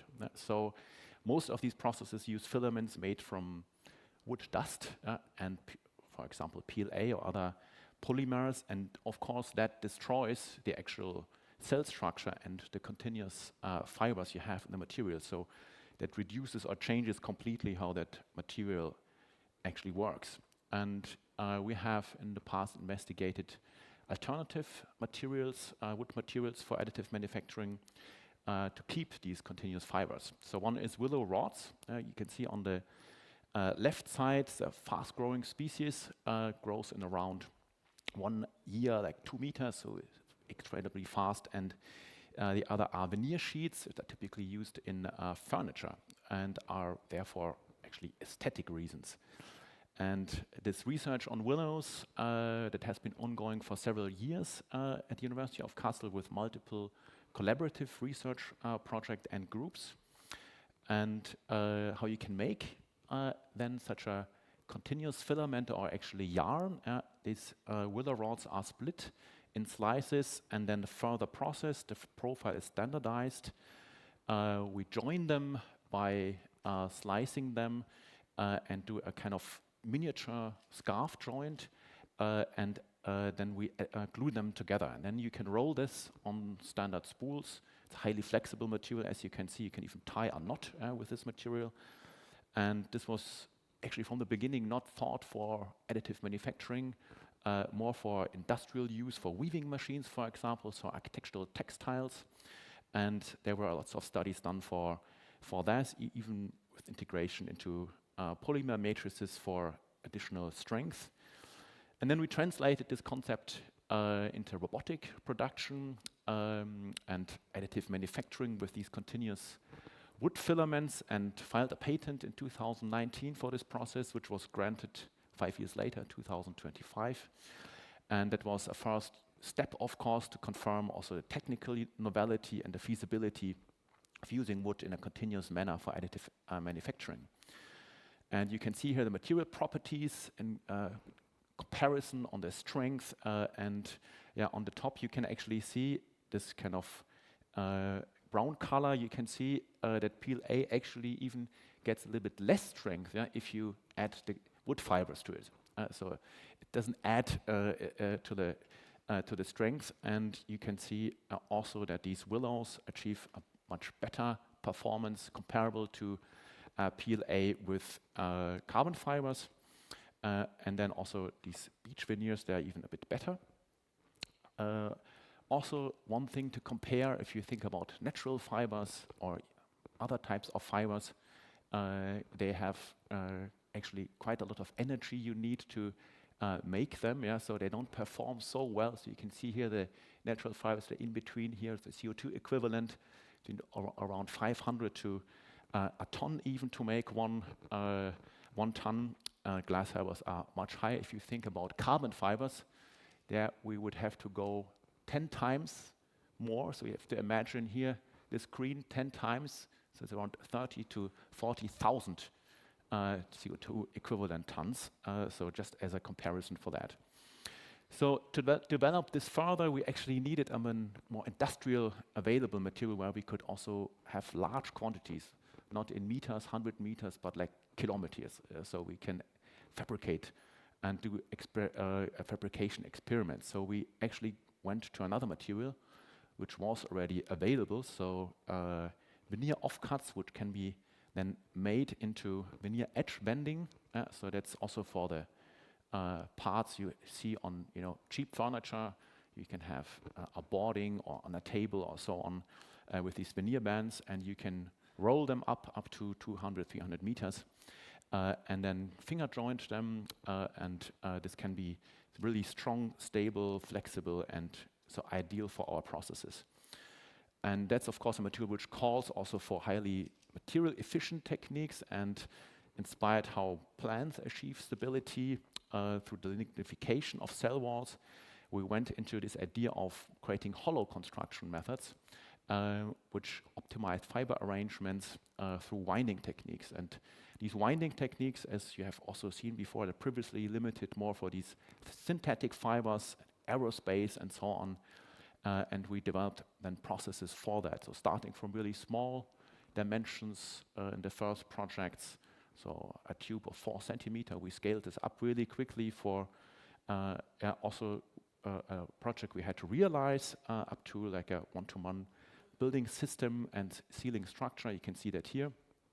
And this, unlike these fibers, it's a really, really thin material, so 0.5 millimeter, quite fragile during the application. And you have to imagine a bit like you try to wrap, for example, a vase with a newspaper or so, and you have to do that without any wrinkles or something like that, that it doesn't break. And so in this process, it's even for robotics really hard to get this kind of precision throughout the process. And actually we tried to wind for time reasons once one of these columns by hand, and it was simply impossible. We were not able to do that by hand. So a little film where you can see a bit. I don't think we have. Do we have some? No, we don't have noise. So I'll comment this a bit. So you see our fabrication system here. So we have large robotic lab for that, and with a mandrel around 4 meters in length, where we can do these experiments.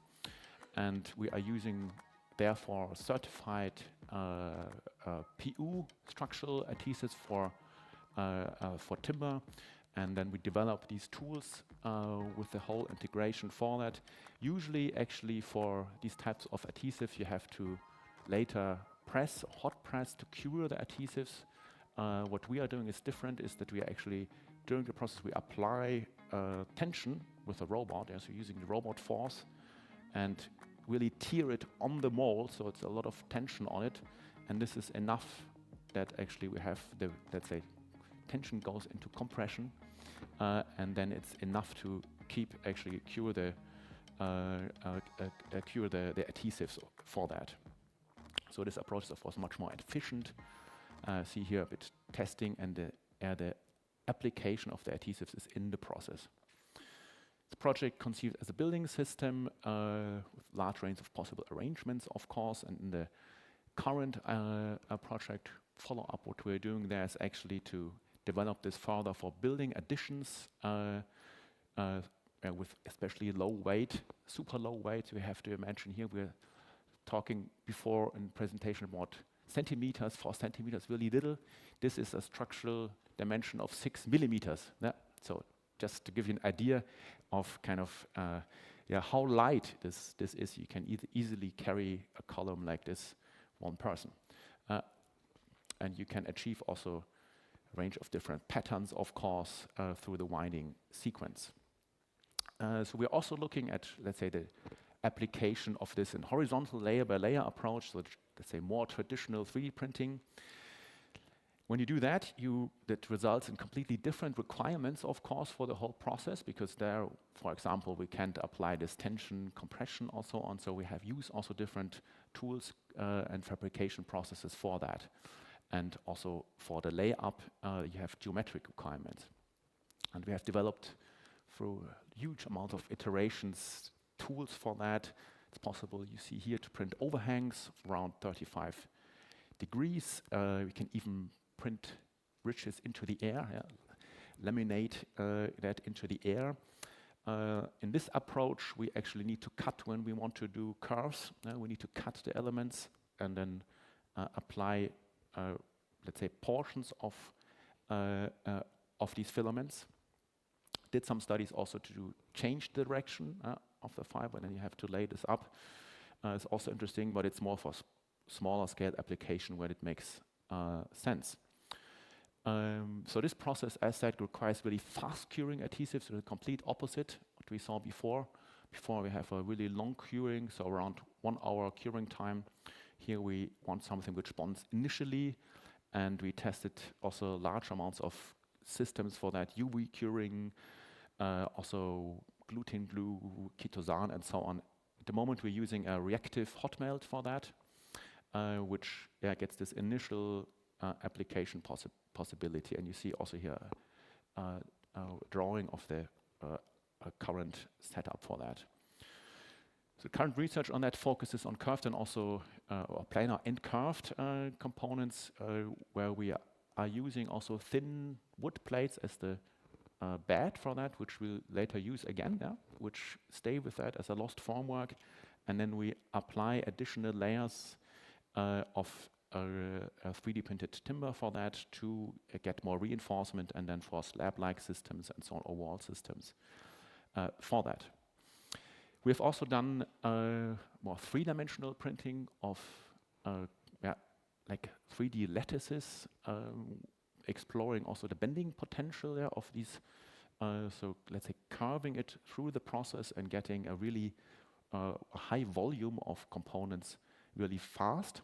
You can see this process here.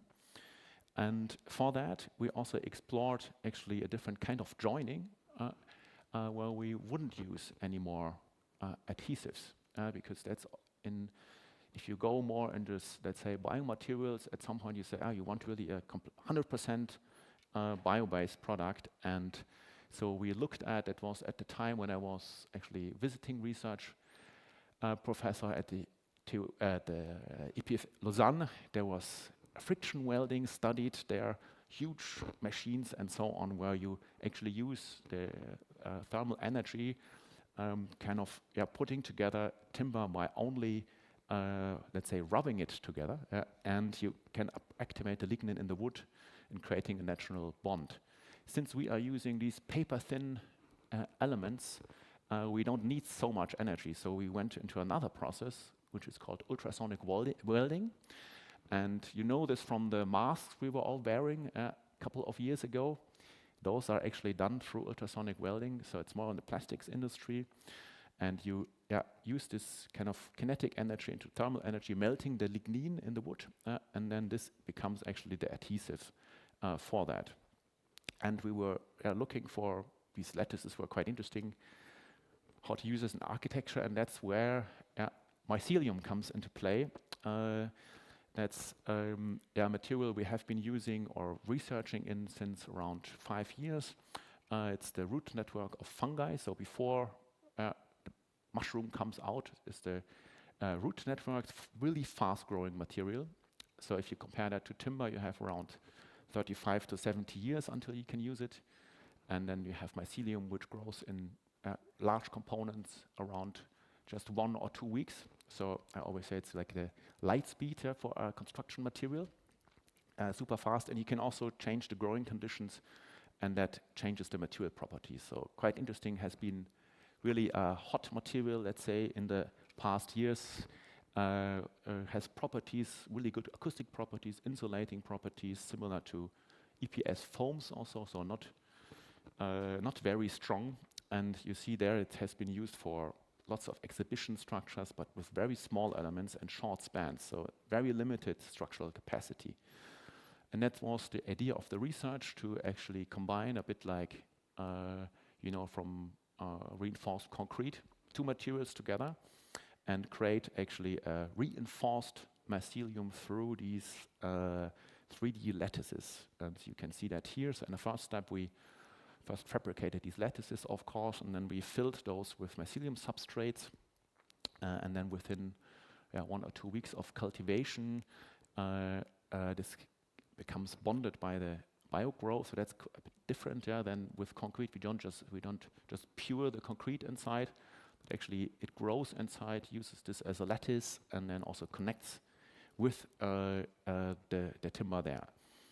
And what application? So that these numbers have been also shown quite a lot, but actually one thing which is not so often shown is refurbishment, especially for offices. A new company comes in, takes out all the interior walls, and this we identified as an ideal construction system for that. So drywall construction can reuse with these materials and use also the properties you can get from acoustics and so on.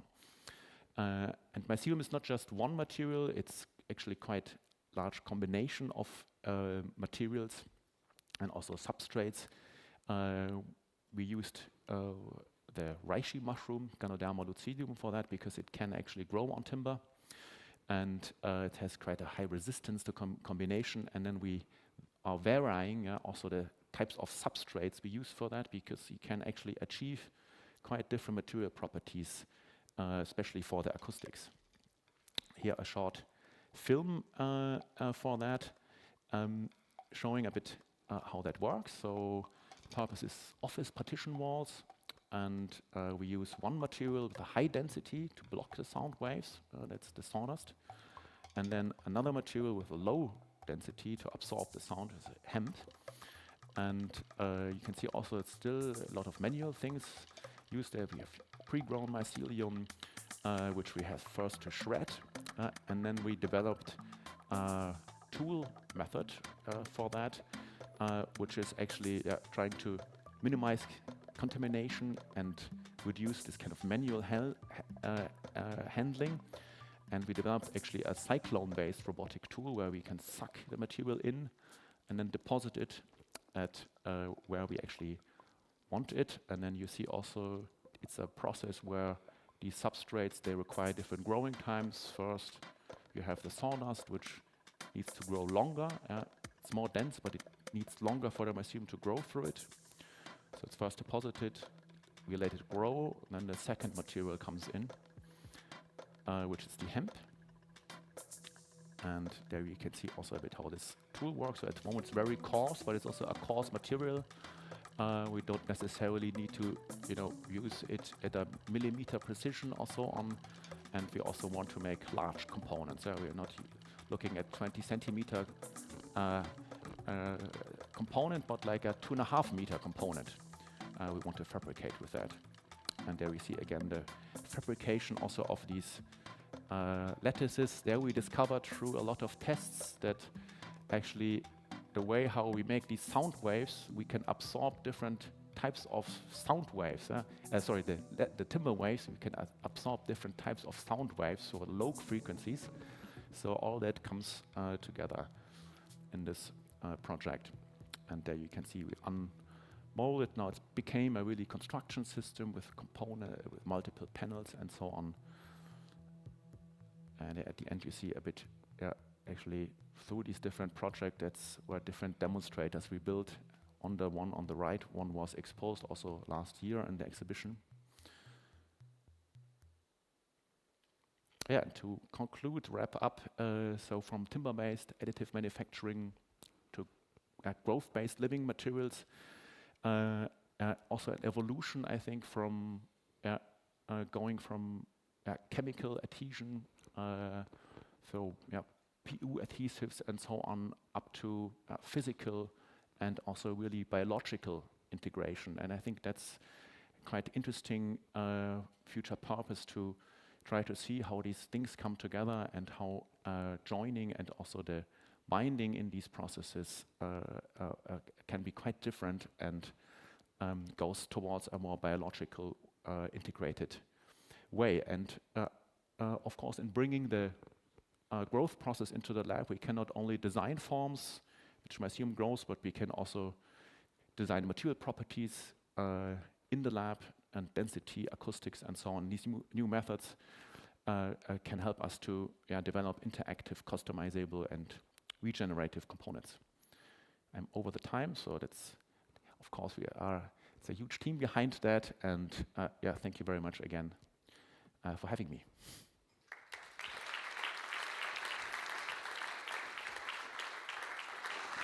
So, thank you very much for the presentation. You talked about acoustic insulation, but I was wondering, how is it about thermal insulation? Is it as fluffy as it looks like? Does it work as thermal insulator?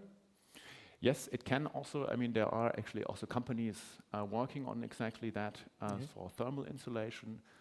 There was not an idea for this project because we were really going into separation or dividing walls, so that you don't need really the thermal insulation so much, but it's actually from one of our partners from industry was the original idea that they would go really in insulating blocks.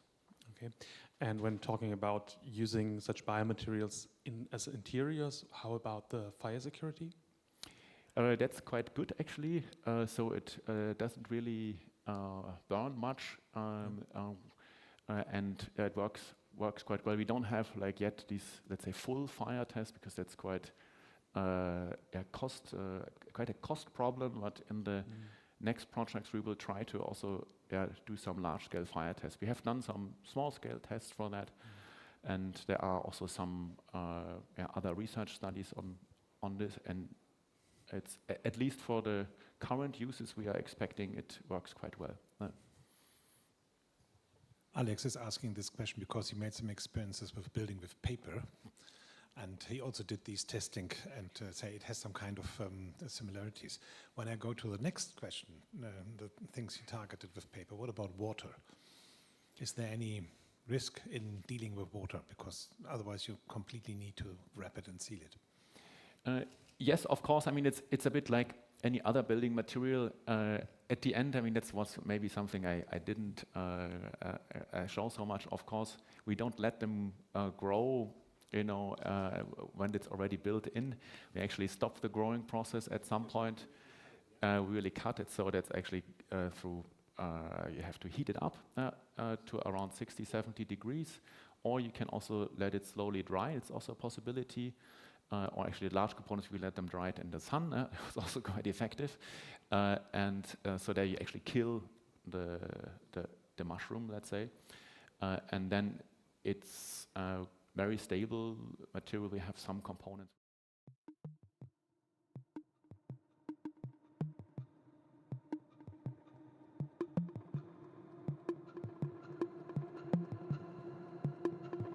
It's 10 years and it just smells, it's not degrading. So I think my question goes a bit into the direction of, we know it's not burning, we know it's actually water repellent, so it's actually a very exciting building material, but I know for a fact this has a very distinct smell. Do people, because now the application is office, acoustic barrier, whatever, do you have some kind of post-treatment that would, you know, get rid of this fungi smell? Mm-hmm. Yeah, that's a quite interesting question, and it's actually often also in the discussion about that, because it's also this kind of idea, how do you expect such a material which you don't know? I mean, for example, timber, it's quite different. We have known it for centuries, even longer, and we love how that smells. You go into a timber building, it's like, oh, this is nice. Even though it's actually sometimes not so good for you, you know, especially in a new building.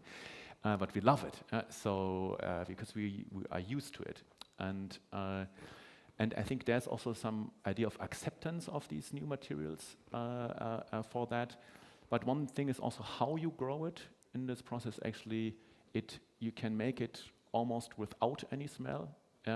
And sometimes I've seen exhibition pieces which were a little bit moldy or something, and then you smell actually not the mycelium, but this really and then it's not nice. So I think that's something. And then there are actually also studies you can, during the growth, you can put also some agents and even create a smell. So that's another interesting field to maybe get a first acceptance for people to say, oh, this is, you know, not it doesn't smell nice. All right, one more from the audience, and then we go into our lunch break. Have you tested the structural performance of the, let's call it, reinforced veneer mycelium panel to a normal panel without reinforcement? Yes, of course. I mean, don't have the numbers now with me, but just maybe an extra slide for that. We have done some tests, of course, lots of tests for really 3-point bending tests and so on, but also the large components. We have tested to see actually for these walls, what you test usually is actually that someone runs against it. And that's actually quite a load you need to put in there.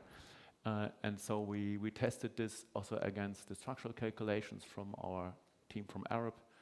And we were performing similarly, and we went up to with 5 people on that. And actually this was still, we still have it in the office. You don't even see it much where we put all these sandbags. So it works quite well. Great. So I think we have. Actually, I'd like to cut it down, but there's a full lunch break, and you can just grab him by the door and just ask him. All right. So thank you very much. Applause.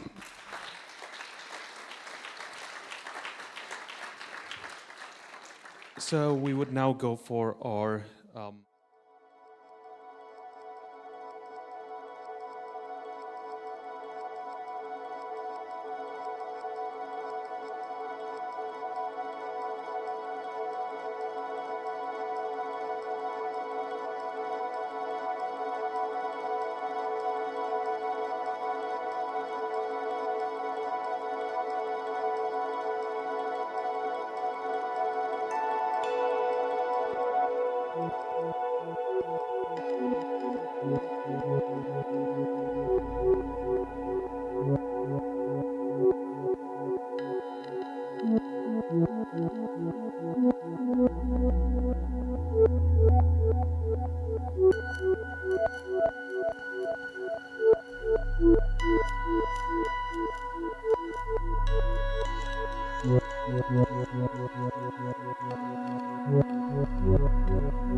Hallo, Yeah.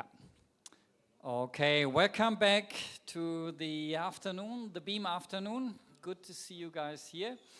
And we start the afternoon, and we will soon come to the young researchers session. But before that, we have a bit of an advertisement block.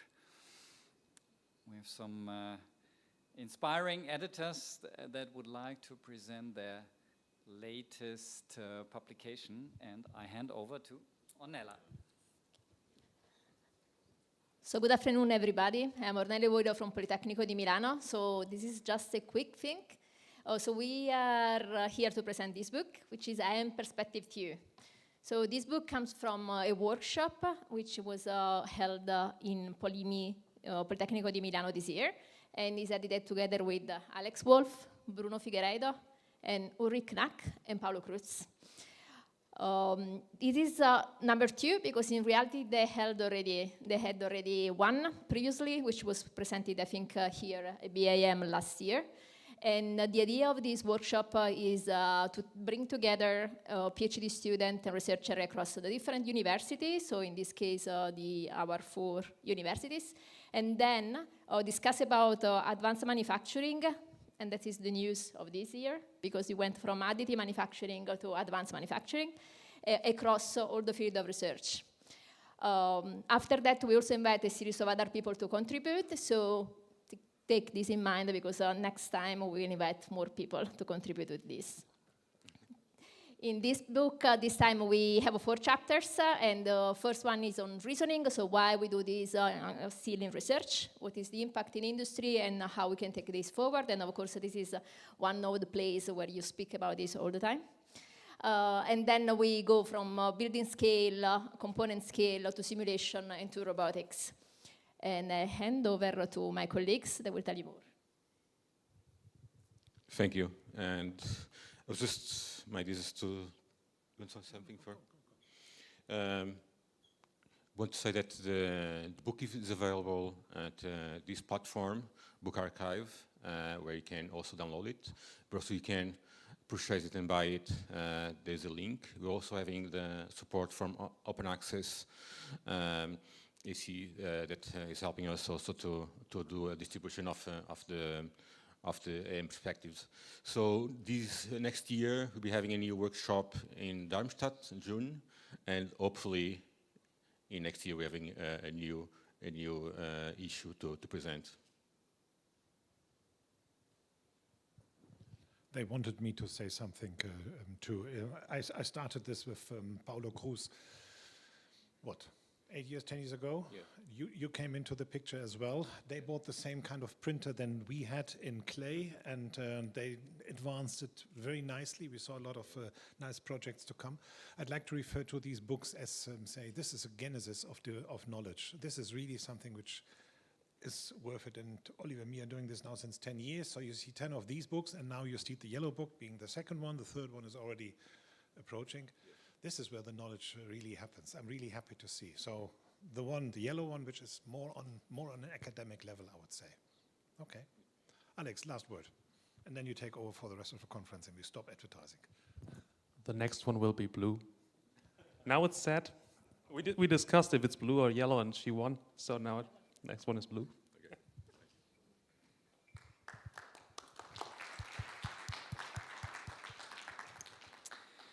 Thank you very much. And we now start with the very young researchers. And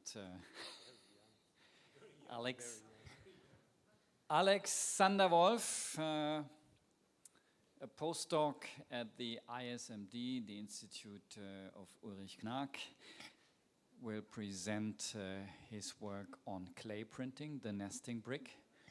And this is a recently defended PhD work that shows how the lack of skilled labor, Fachkräftemangel, can be maybe mitigated through additive manufacturing. So yeah, thank you, Ollie. No, I just take that. I'm used to it already. After this morning sessions, I'm used to that handheld microphone.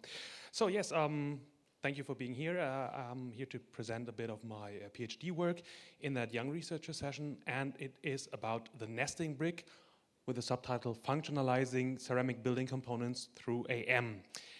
I'm quite lucky in my research that I was approached at an early stage by somebody who's already producing ceramics. Oh, there we are, which was the Hagemeister GmbH from near Münster in Germany. And they have a special brick called the nesting brick, Nistklinker in German, which can be flushly included into facade systems and then host some endangered species. So imagine you want to build a house and you don't get permission because there's an endangered bird or bat or whatever living on that plot of land. And you come up with this product and say, hey, I can include this species into my facade, into my building, and keep this habitat. And therefore, there is quite a high demand for these pieces. And unfortunately, this is the way they are produced. There's literally someone standing in a workshop and carving these hollow bricks out of blocks of clay.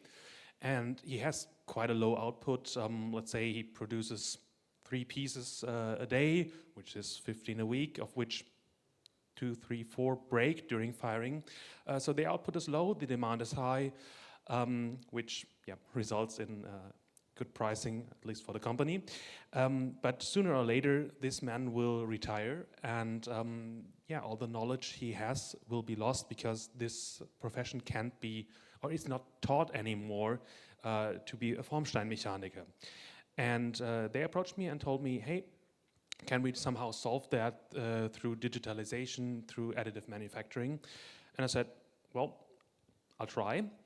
And we had to identify the biggest problems in that. So all this is about ceramic 3D printing, and this is a paste process. And you must imagine I'm stacking pudding. This is a very soft material.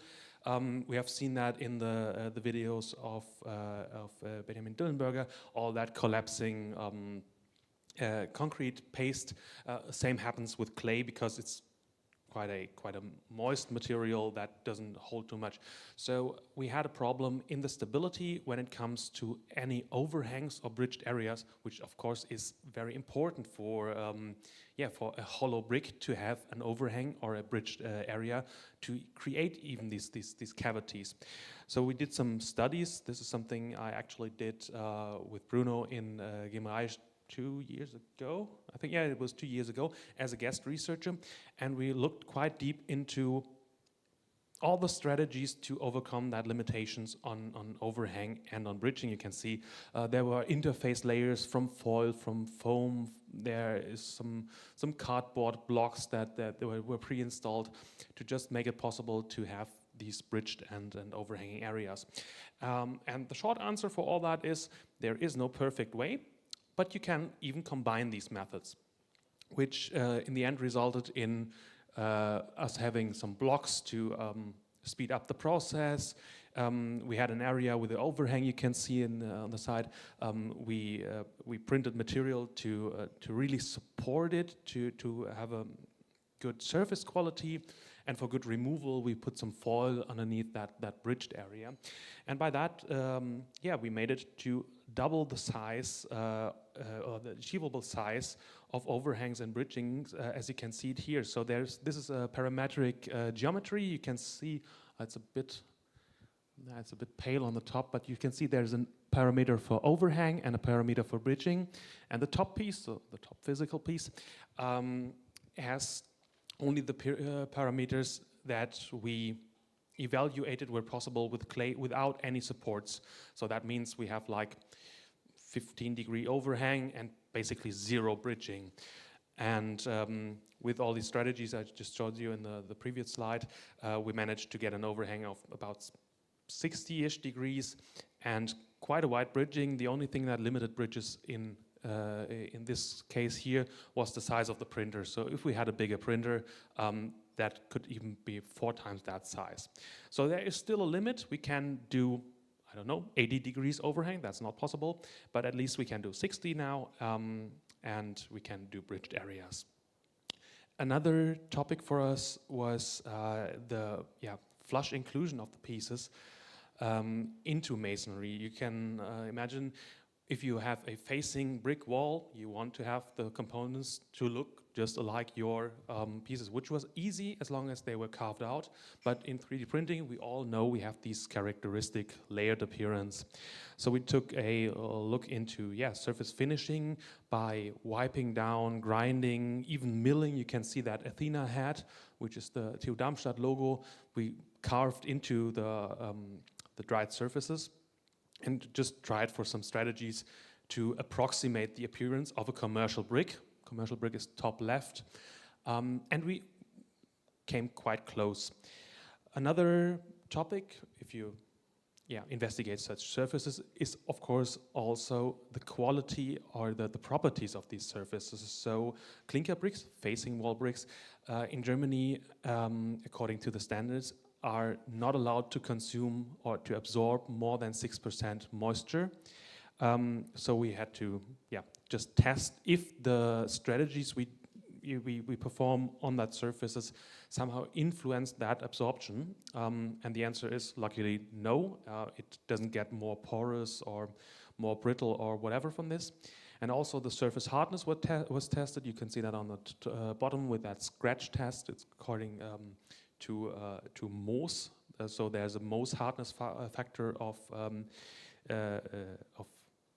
6 to be achieved. But we only were able to indirectly prove this by seeing that the chisel we used to scratch number 4 and 5, you can see some wear on the tip, while number 6 was the intact tip. So it was a bit through the back door, but we proved that the surface the surface properties were not negatively affected by the treatment. In the end, we came up with this little column. You may have noticed this last year at the exhibition, which just shows 8 different strategies to surface finish your 3D printed ceramics. You can see on the screen it's an undulating surface, but on the right side is a tessellated surface, and on the back side it's flat. So it's just been tested on the normal, or let's say contemporary architectural surfaces. And at some point I was quite confident, knowing, okay, the geometric topic is kind of solved, and also that topic of appearance is solved. So I asked the company to provide me with drawings of their nesting bricks. This, for example, is the nesting brick made for bats. You can see there's a small opening where the bat can crawl in and then sleep during the day and come back at night from the facade. And we just started by taking these geometries, put them in the slicer, hit print, and it didn't work, as you see on the left side. We had massive breakage that was partially due to drying. We had that spalling you can see on the bottom left that was trapped air and trapped moisture that exploded when it got at, I think it was 1150 degrees. So that didn't work too well. So we had to do some design for additive manufacturing, optimize a bit, and you can see on the right side that's the optimized piece with which even received some surface treatment. And this worked way better. And this is also the piece that's displayed at the booth at 11.0 F47. So if you want to go there and touch it, yes, it's quite stable. This is one of the exhibits you may touch. Some others, please don't. We compared these objects we printed.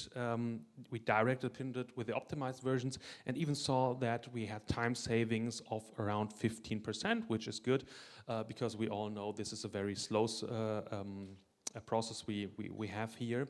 On the other hand, we consumed a bit more material, but this was, so the pieces in average were 3% heavier than the non-optimized ones. But as we know, material is cheap, labor is costly. I think we can work with these 3% more material and 15% less time for production. Yeah, in the end, I assembled this all into a demonstrator containing multiple nesting bricks, one for the bats, the one on top for the swallows, and the one on the bottom is for tits. Sorry, I'm not making up these names, this is proper English. And when looking at other ways to functionalize ceramics, you can also refer to this project we showed last year. This is about facade greening, where we tried to include undemanding species, undemanding plants into facades, as you know them from roof greening, which went quite well. And lastly, as a little outlook on what's maybe next year on BE-AM, right now we are working on heritage protection. So we have some broken out fragments from ceramic building components and we reprint them. So we go and we scan them and we try to reprint them. We also evaluate how well the scanning and reprinting worked out. And yeah, this is basically what's about to come soon. So this was a quick run through functionalizing AM ceramics. I think now it's time for somebody to ask the audience the questions. Ollie, do you do that or do I do that myself? Oh, okay. For me, for the answers, okay.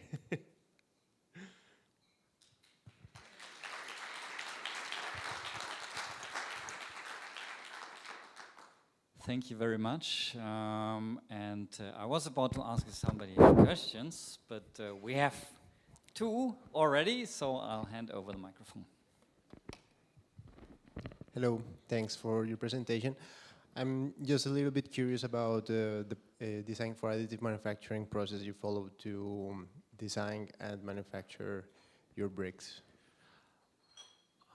You're referring to this picture? Yeah. Yeah, we mostly optimized a bit. You can see that standard configuration brick has these vertical holes, which we know from Hochlochziegel. Sorry, I'm missing the English word. But you know, these vertical holes were just turned aside and replaced with standard infill, and by that the slicer did not have to follow complex paths of lying tubes, but just go for its standard zigzag, which saved a lot of time in this component. I think for this component, this was one of the main optimizations. For others, we of course did some other optimizations. For example, we had, according to the standard, the minimal outer wall of a fired brick has to be 20 millimeters.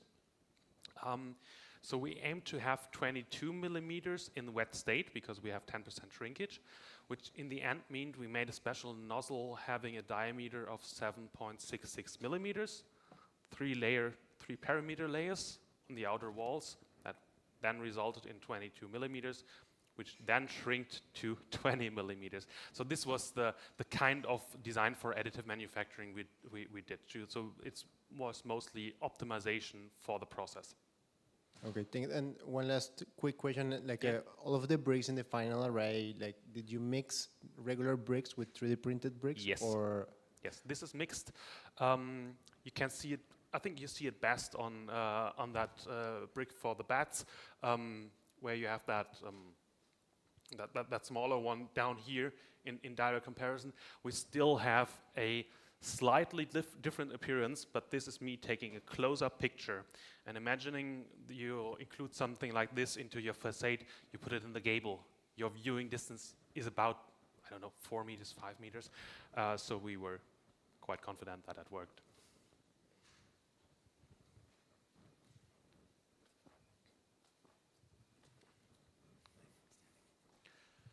Hi, good afternoon. My name is Victor Portes. I represent a company called More Than Layers in the Netherlands, Haarlem and Amsterdam.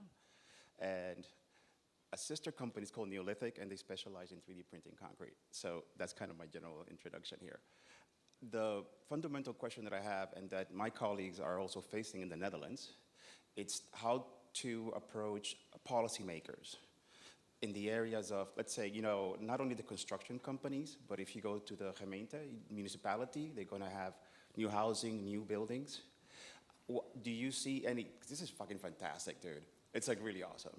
And why I like it, and I think this everybody should know about this around the world, is because there's a lot of people who really want this and want to be part of the story.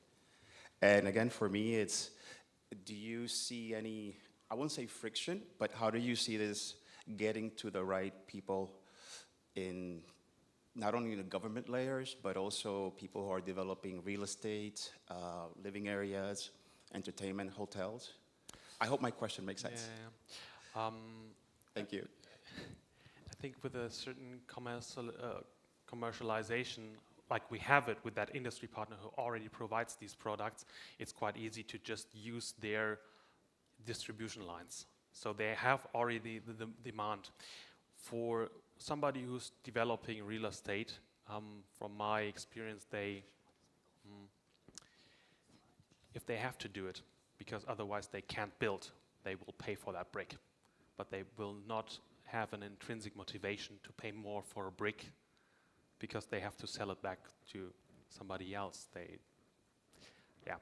It's more commercially driven, so nobody will do that without being forced, I think. Some people maybe for their personal homes, but not developers. Sorry, my faith in developers is a bit lost. Yes, I think for this one, it's quite easy to just use the distribution lines of the manufacturer. We have another question. Hi, thank you, Alex, for this interesting presentation, and wish you, of course, the best in your research. I have a question regarding the shrinkage. Yeah. How you dealt with this shrinkage factor, especially when I saw the image where you scan brick and you have like a space that you want to fill. So do you usually just scale the object by 20%, or did you use, because you can't easily predict the shrinkage behavior of like 3D printed clay? So yes, we easily predict the shrinkage behavior actually. So it's 10%. It's really, we did a lot of testing, and every time I get a new ceramic material, I run a test series of having with different pieces in different shapes and different parameters, and the outcome is usually it's 10%. So sometimes it's 9.5% and sometimes it's 10.3%, but on average we go for 10% because bricks in general are so inaccurate that you have big tolerances in masonry anyway. So you have like 2-3 centimeters on a running meter of a wall. So I actually don't care too much for 2 millimeters distortion in shrinking, to be honest. So my rule of thumb is 10%, but for every new material, you've seen worked with white materials, green, yellow, red materials. We tested, but every time we tested, I just bet €10 that is 10%. There will be opportunity to touch the object in the exhibition, and you also have the opportunity to talk to Alexander down there after the symposium. So if there are more questions, you can discuss them directly, and we move on with the next presentation. But yes. Thank you.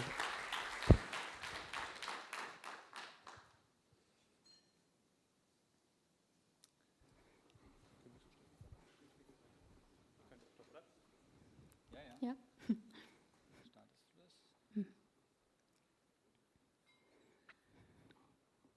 Die nächste Präsentation ist von Stefanie Appelgrün und English, sorry.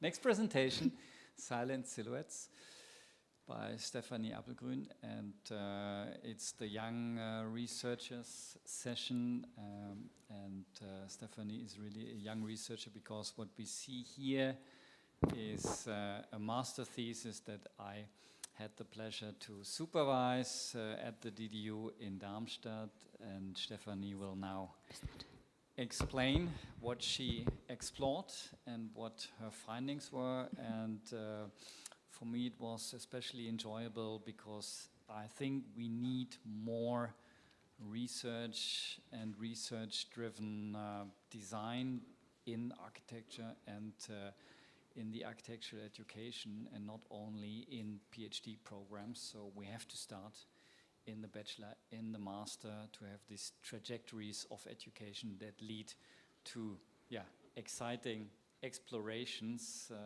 and also design research. So, Stephanie, the floor is yours, please. Thank you for this nice introduction, Oliver.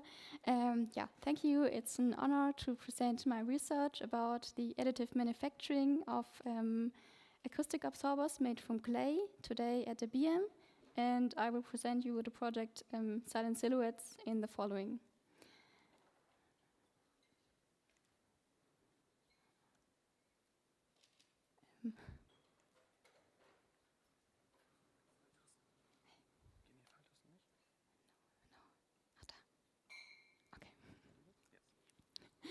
Thank you. Okay, yes, I was already introduced. So my name is Stephanie Appelgrün, and I was involved in this project as a student researcher at the Digital Design Unit, together with my professor Oliver Tessmann and also Max Eschenbach in my team.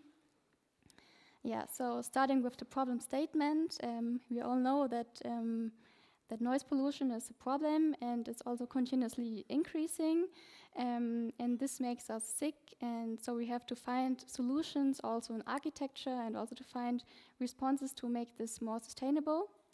And yeah, although there's already a wide range of sound absorbing solutions and materials, many of them are often very material intensive, also fossil based, and in general far from sustainable. But at the same time, we also see there's an increasing trend, or the number of 3D printing pillar projects in the built environment. But the acoustic properties of these buildings or building techniques remain largely unexplored, and no one cares about how they sound. So we don't really know what these buildings or rooms sound like. And if we look at the material, clay is of course not a conventional or classical sound-absorbing material, like the mycelium project we saw in this morning from Philipp Eversmann. Clay is due to its high density, its sound absorption is quite low in general, as shown in this graph, and it performs only slightly better than concrete, but still shows very low sound absorption, especially in the range about 500 Hertz, which is the most relevant for the room acoustics in architecture. So our goal was therefore to 3D print clay as a sound-absorbing geometry, while also taking into account environmental aspects and to think also in monomaterial systems. Okay, so with clay, we had a very sustainable material, everything was good, but it's also available in a lot of parts on our planet, but it doesn't really perform as a sound absorption material, as already mentioned. And to overcome this limitation, our idea was to recreate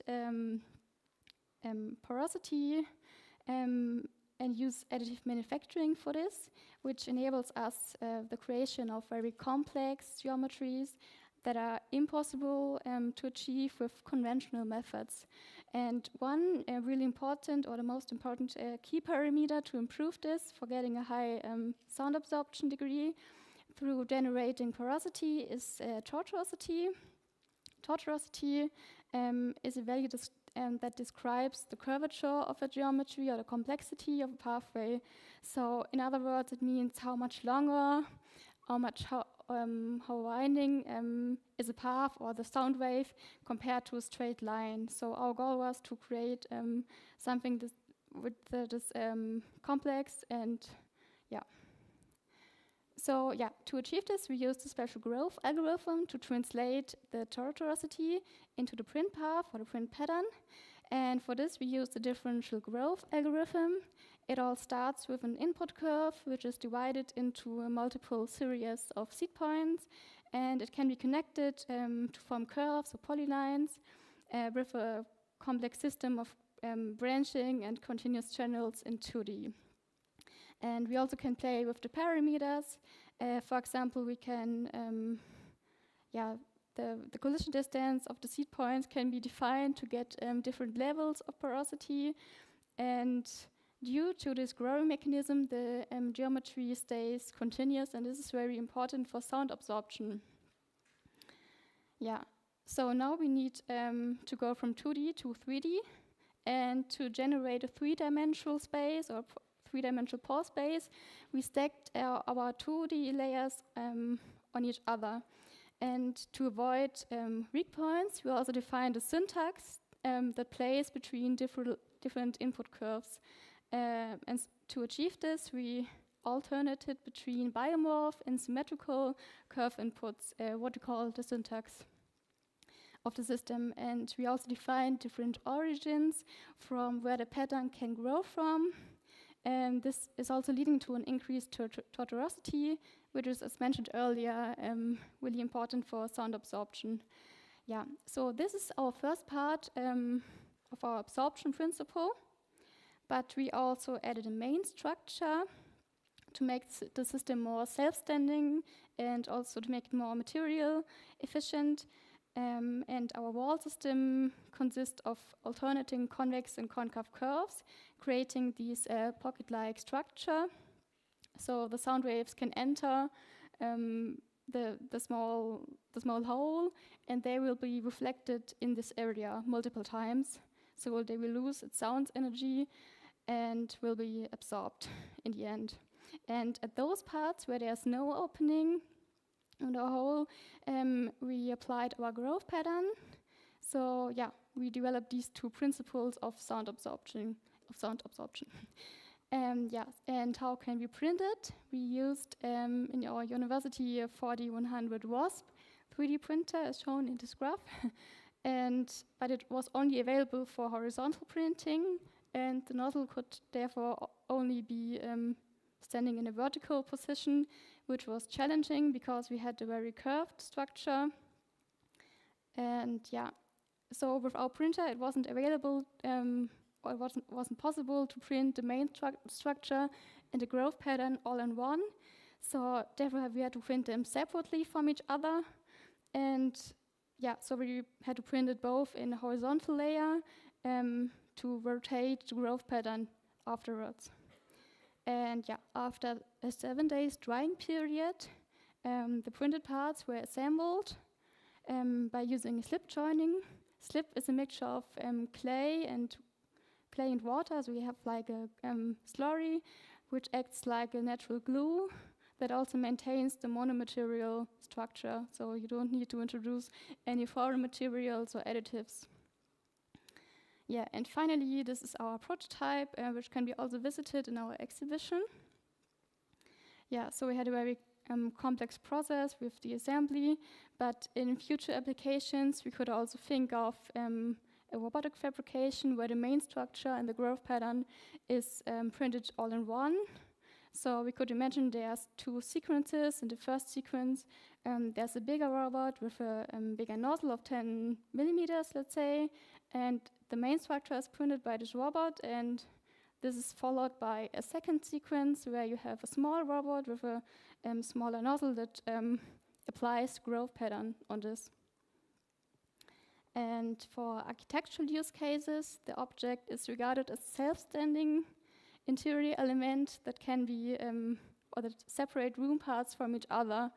And what we also see here is the silhouette, which is silent in two ways. We have the pocket-based main structure and also the surface with its growth patterns. Yeah, and we also wanted to quantify, of course, the acoustic performance and the sound absorption level, especially the level of sound absorption. So we also made some measurements in the impedance tube, and for this we prepared some different cylindric samples. So yeah, we started to print these small-scale samples in different sizes and collision distances to see if we can improve the geometry and also to find out the best combination of collision distance and size. Yeah, and we also got really nice results, and the highest sound absorption was around 86% at a frequency of 1600 Hertz. It was measured for, as you can see here, in a 10 millimeters sample, printed with a 2 mm nozzle and a collision distance of 6 mm.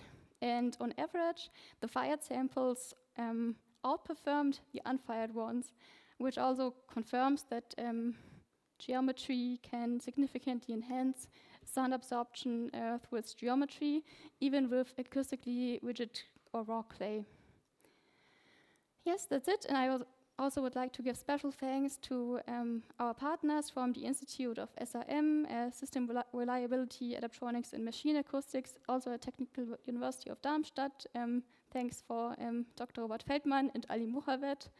Yeah, thank you.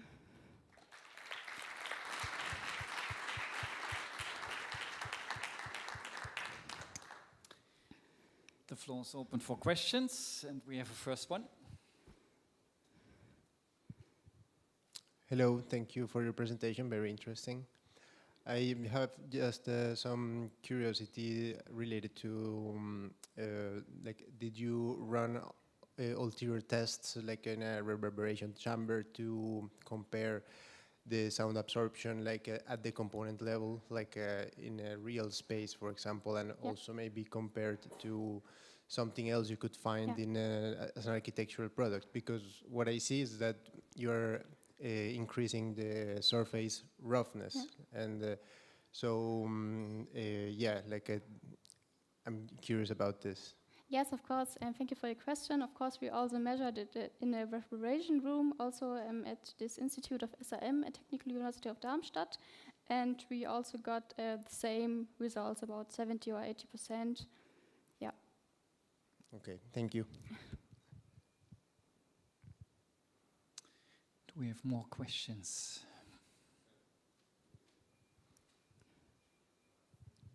Thank you. Really nice work. Can you explain better how do you expand from the initial algorithm growing mesh for the larger scale? It was not really clear. Sorry, again, I didn't. You start with algorithm on natural growth of the shape, and how do we expand this for the larger objects? The pattern. Yes, yes. So you mean the robotic fabrication to scale it up? No. Design.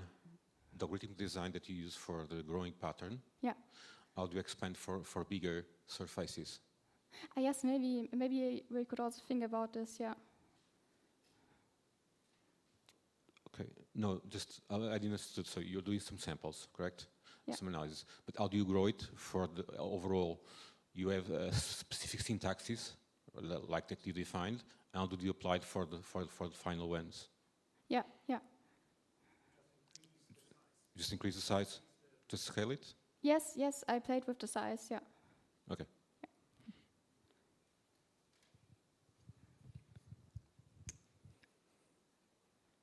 More questions?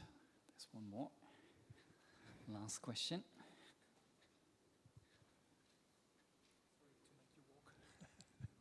Thanks for the presentation. You mentioned at the beginning that the absorption band was about 500 hertz, and at the end you showed the measurements where you have the 86% absorption at 2000 hertz. So how does this sort of come together? Yes, the 86% was the highest value we got in general, but in the mid-frequency range, about 500 hertz, we also got values about 70%. So it's higher. It's significantly higher than with raw clay. Do I need to come back with the mic?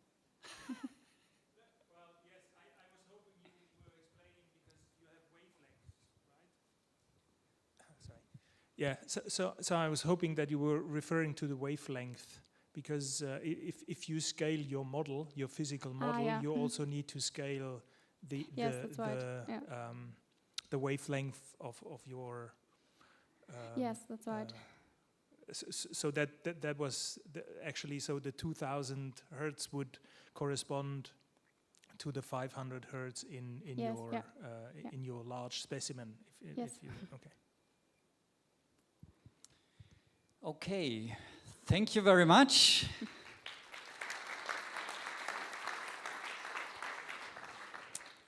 And we move on with the next presentation, which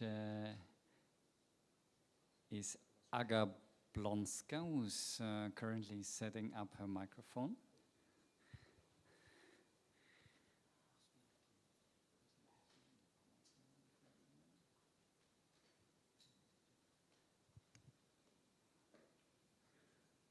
Die habe ich ausgeblendet.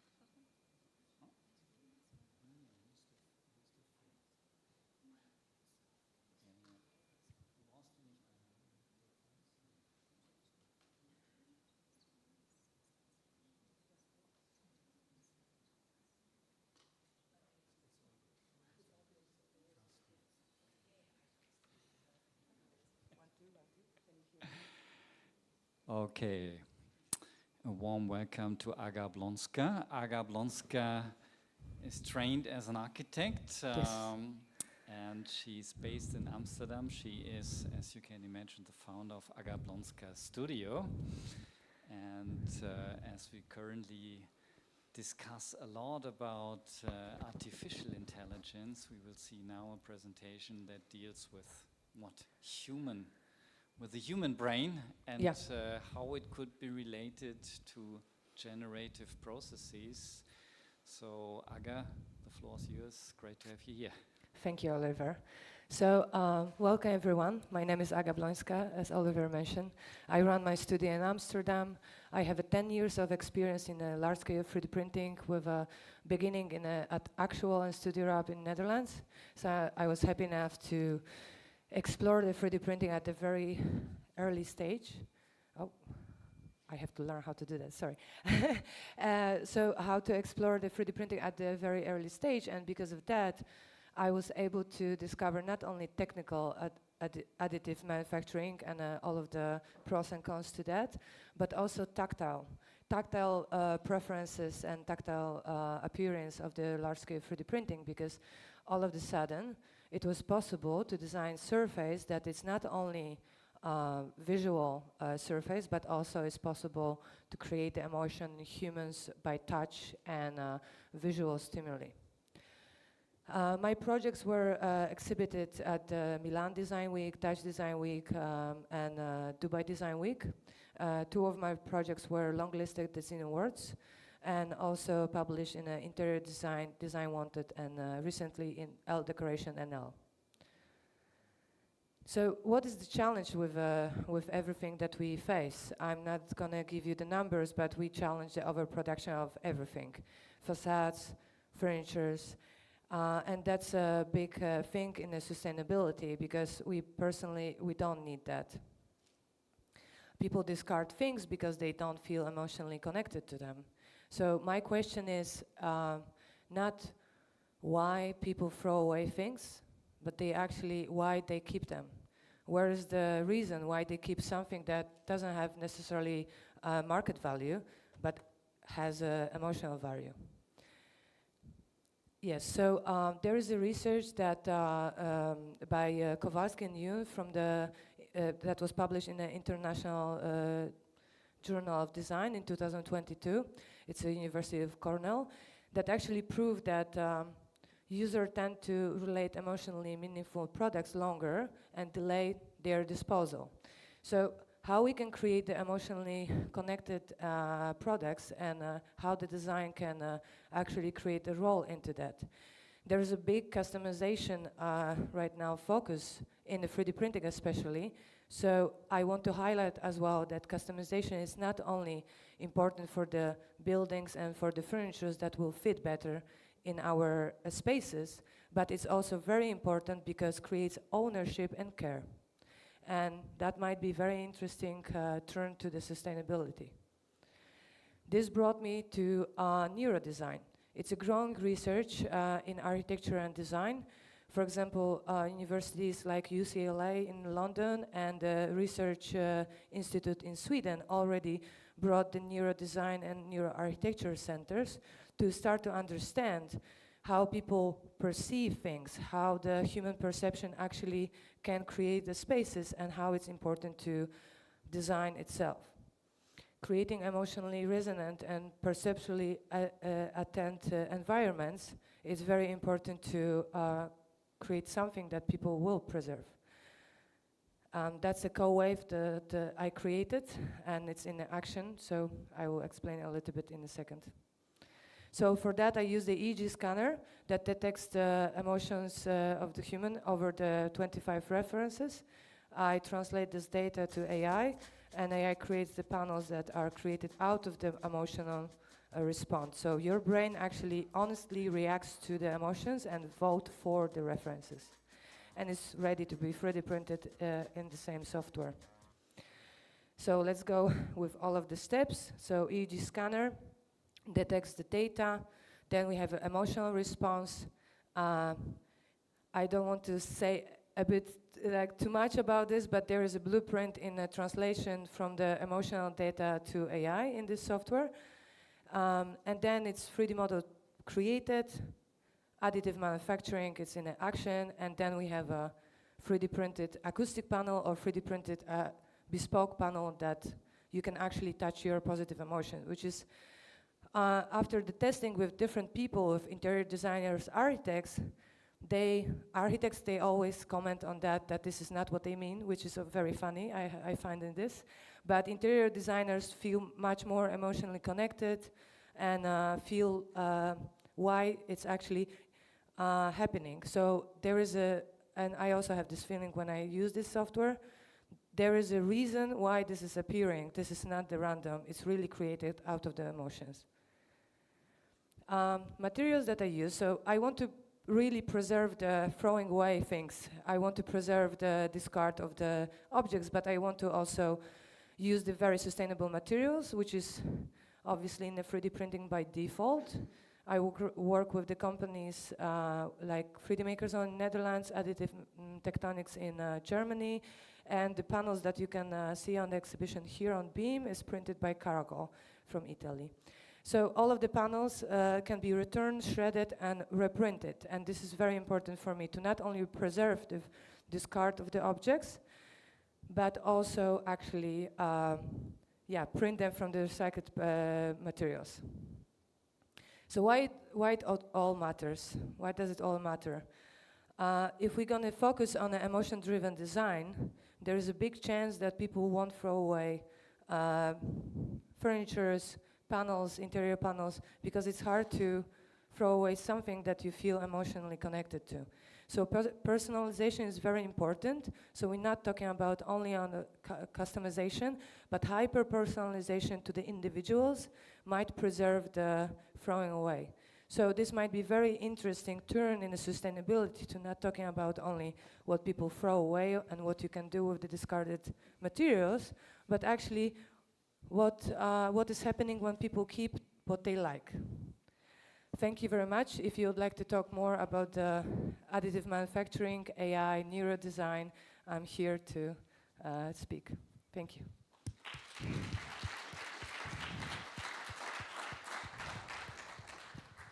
Thank you very much for the presentation, and the floor is open for questions. Philip, I walk by Max and then I come to you.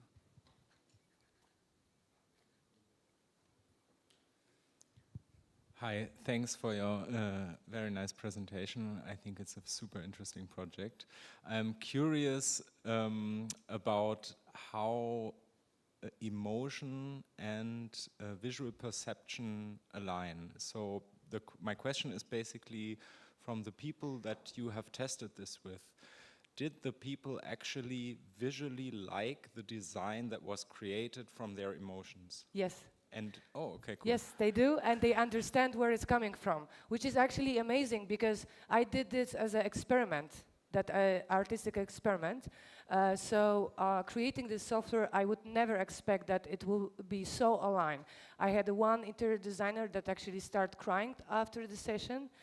She said, like, is it about this? Like because she found in the 3D design of the panel, she found very emotional connection to what she saw in the very event of her life, to not discard too much, you know? So, and another person was telling me that, oh, this reminds me of the drapers of my grandmother, you know, and that he really likes. And I'm talking about the adults, you know, that all of a sudden start to be very empathy related and very emotional about the design. Very cool, amazing, thank you. Thank you.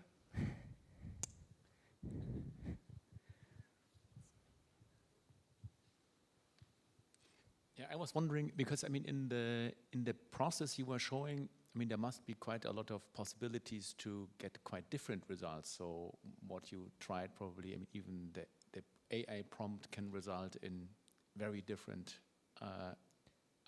results, which are then, let's say, translated in this manufacturing process. And so, like it was shown, it seemed to be very, like, you know, going in one direction, but probably there are lots of possibilities, yeah, of variation. I mean, that's one thing, and the other, I mean, the idea would be, of course, what would be extremely interesting if you could then create like certain emotions, you know, that people want to maybe, you know, memorize or pack into such a panel.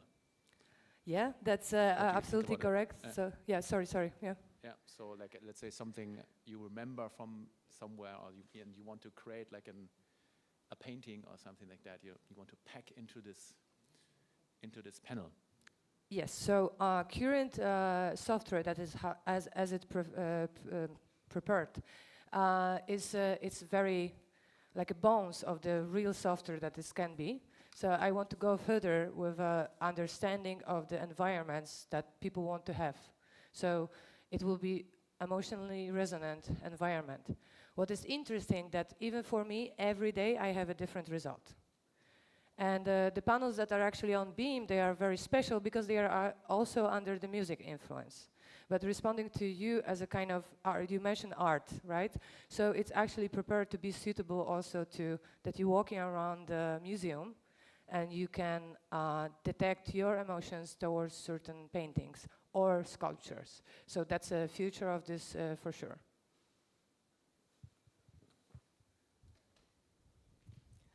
Thanks a lot for this amazing presentation. Very interesting. Makes you think about what all is possible.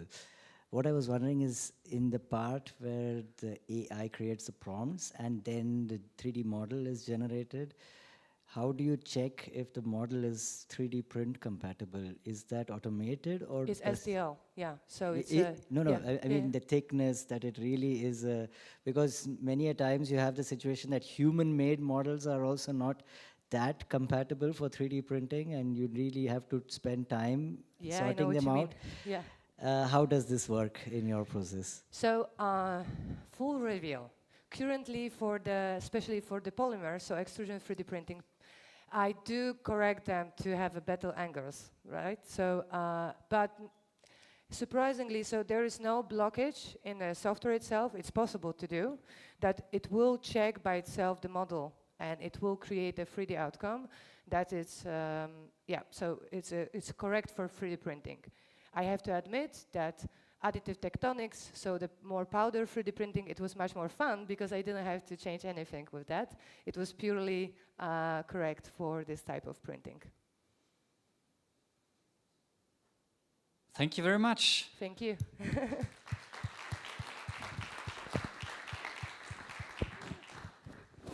Since we have the plan to see the exhibition after the symposium and we are running slightly late, we will now continue directly with the next presentation, which will be Vertigo 3D. Volker. Hi. Thank you very much. Thank you for being here. No problem. Thank you for inviting me. And you are not only here as a speaker, but you're also present with your booth next to our exhibition, and we are looking forward to your presentation. I appreciate it. Floor is yours. Sorry, I'm the replacement of your coffee break. So I will try to keep the energy up for you guys, and because I know you've been sitting for a while, but that should be fine. So I was invited as part of the industry seminar part of this. So Although we do a lot of research with universities, we also tend to do a lot of research ourselves. But we're not going to present one project because, again, I'm from the industry part and not from the academic part itself. Just to give you an idea of what we do, if it's going to work. So this is the factory we have in Eindhoven. This is where we produce our products.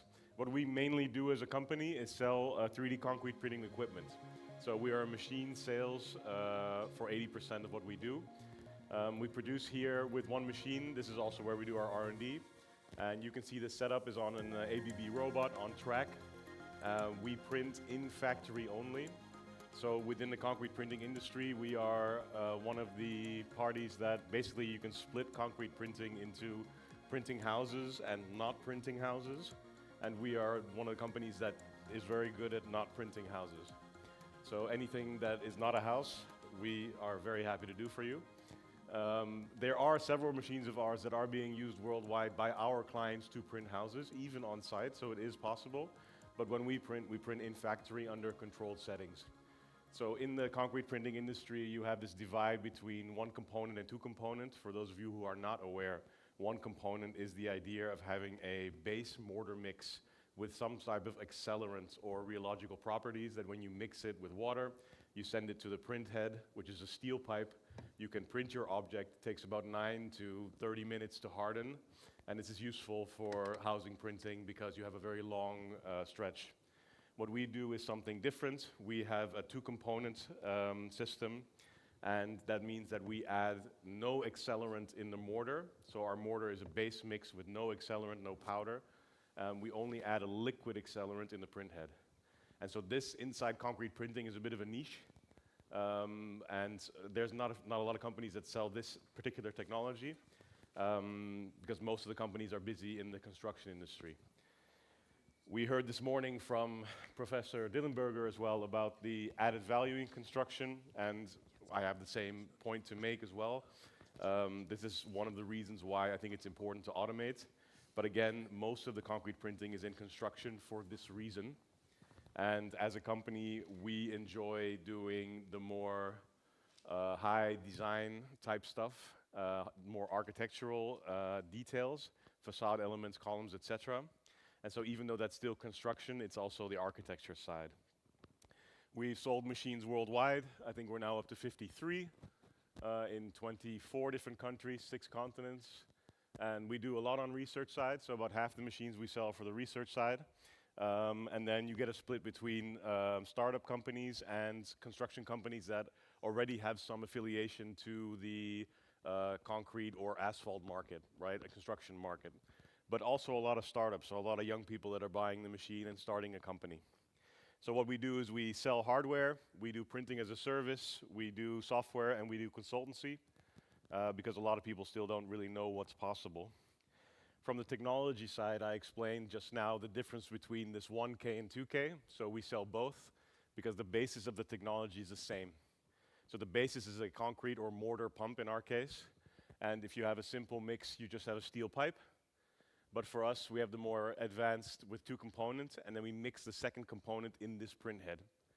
Now, one of the nice features of our print head as well is that once we finish printing, we can clean our system, and it is a self-cleaning print head. It's about 99.5% self-cleaning because we flush the system from our pump, and we have a patented lining inside that allows for the self-cleaning aspect, which saves some time and hardship for the users. A system like ours looks like this. So you have your robot on track, print head.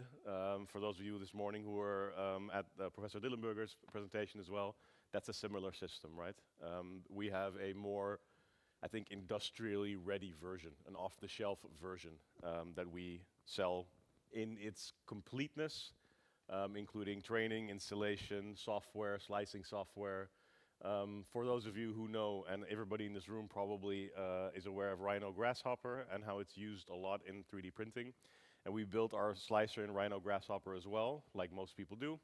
But we've kept ours in Rhino Grasshopper, have no skin on the software, so that, because I think we're still quite early in the innovation. And I think that you need to be able to control all the parameters. So we teach our clients how to use Rhino and Grasshopper instead of having a skin on the software, because I think you need to want to be able to iterate and mess around in the software. It's very important to have that control. But that's the basis of the technology. We're down at the BE-AM stand as well. If you want to talk more on tech, I'm more than happy to talk to you about it. I think it's a little bit more inspiring to talk about some projects. The very first project I ever did was a 3D printed concrete canoe for the yearly concrete canoe race. This is the 4th iteration we've had, and we do it every year. What we focus on as a company is we see a lot of potential in facade elements for us, in columns, in planters, interior design, and in public spaces. So we do projects like park benches, playgrounds, we do facades, we do parts of facades, and we're finally seeing that architects are finding us. So a lot of people that have joined us in our journey over the past 8 years have come to us and say, oh, you must be so popular with architects. I think I can count on 2 hands how many architects have visited our facility.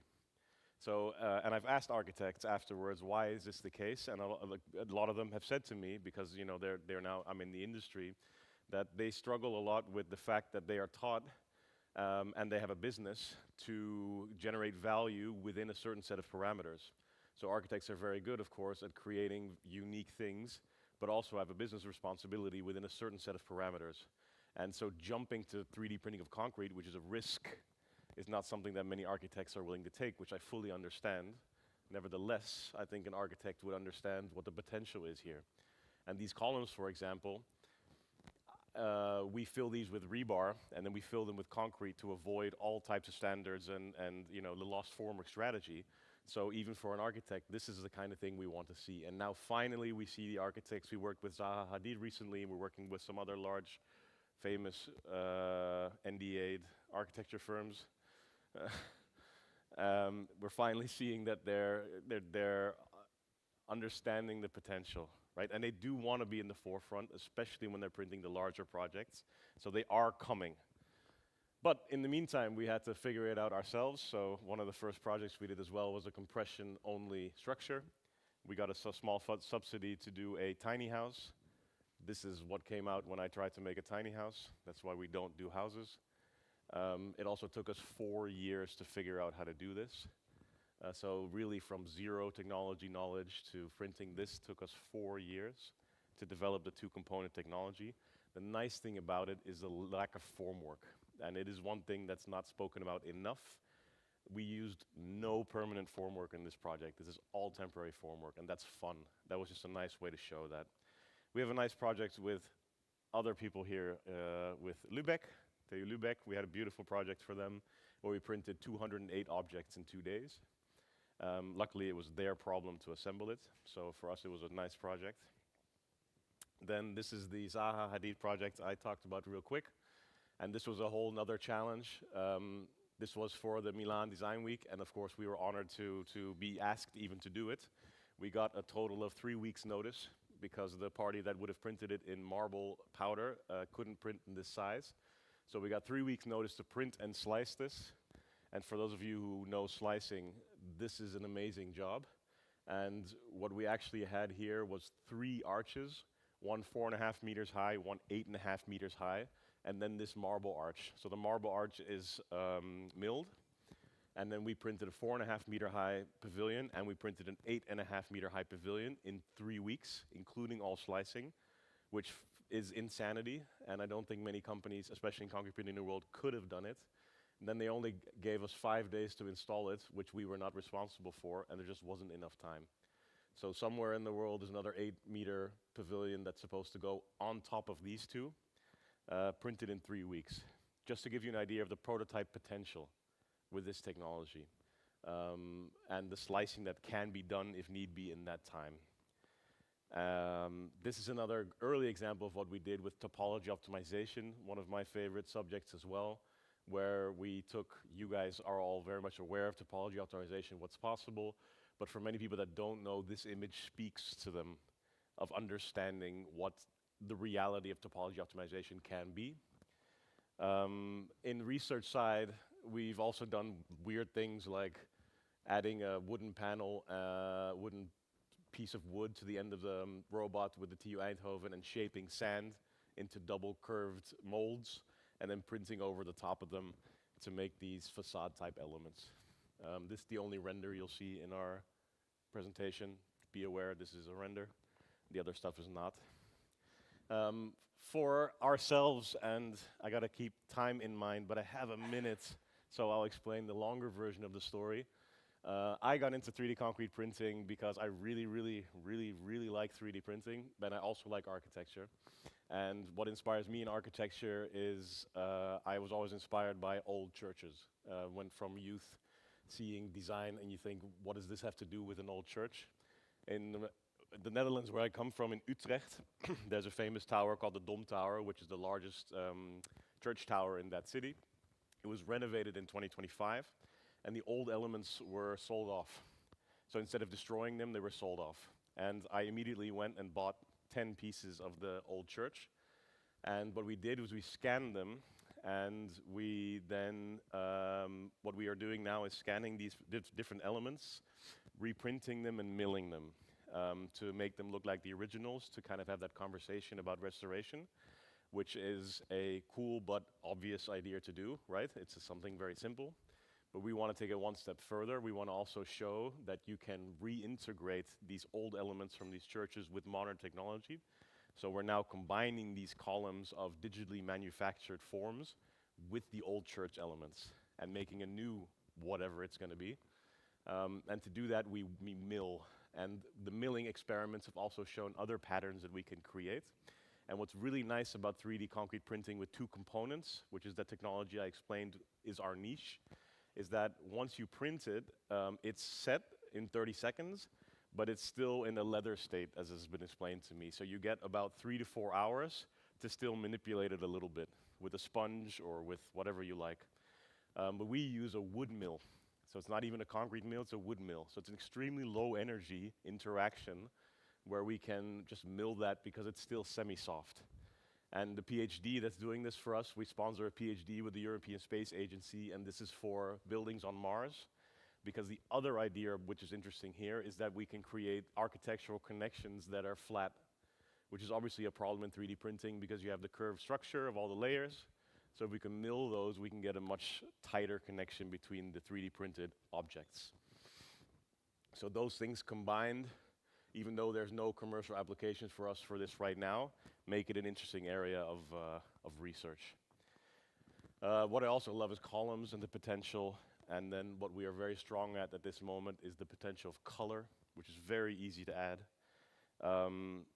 We recently went a little viral with this video, that's why I wanted to show you as well, of when we started, which is back 2018, and how it's going so far. And this is 2000, a little bit earlier, even 17, of your basic beginnings of things collapsing. And then now us doing the non-planar activities, the milling activities, and this insane slicing. One first time right. Every single object produced first time right in 3 weeks for the Zaha project is in there as well. With the little pièce de résistance of a little fun we had on a Friday, seeing if we could do 90 degrees. And then the engineers taking it to the next step to see if we also go back 90 degrees. And we like to test things to failures just because why not? Because we're going back up. And at some point, something's got to give. And you're going to see, hopefully, the layer delineation and collapse. You won't see that on Instagram, but that is also the fun part. But I mean, that's just awesome. It's just fun. But it's, yeah, I'm 30 seconds less, so that's good. And this one you'll see downstairs. You're going to see it upside down for safety reasons, because it's a little bit more stable. But this is what we love. The color, the precision, the manufacturing capability, and I think there's a market out there for these type of items. Any questions?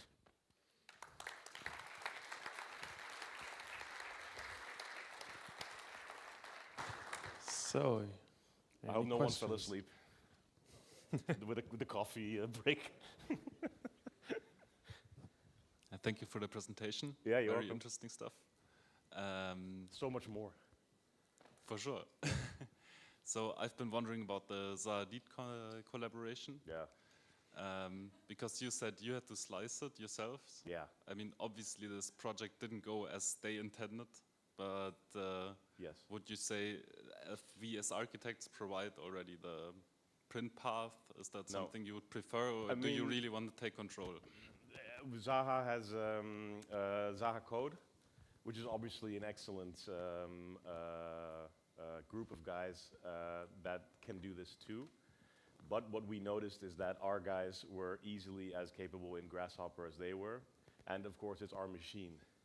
So because they gave us literally 3 weeks to finish this project, which is patently insane, the longest thing and the most, the bottleneck was the slicing, because it was that complex. So we would literally finish a slice an hour before we started printing it. That's how hard we were working on these slices. So yes, they could have done it if they would have given us some type of normal timeline. But in our case, because we know our machine so well, it makes sense for us to do the path. And I wonder if architects should really have coding departments when you have so many different types of slicing. Well, maybe bottom line is, for if we just want the shape, it's probably best you do it, and if we want to design with the layer paths. Yeah, and there was, we had 3 weeks to print. We had about 2 weeks of conversations about the design itself. But that was mostly with how large will the inserts be for the steel cables, for the compression, what thickness, and a lot of things went wrong because 2 weeks isn't enough. You know, what is your intersection, the neoprene? So these conversations were had, and some angles could not be printed, so we would change them a little bit. So yeah, there's a conversation there. But I feel right now that we know our machine so well, that we know the limitations. Yep, thank you. You're welcome.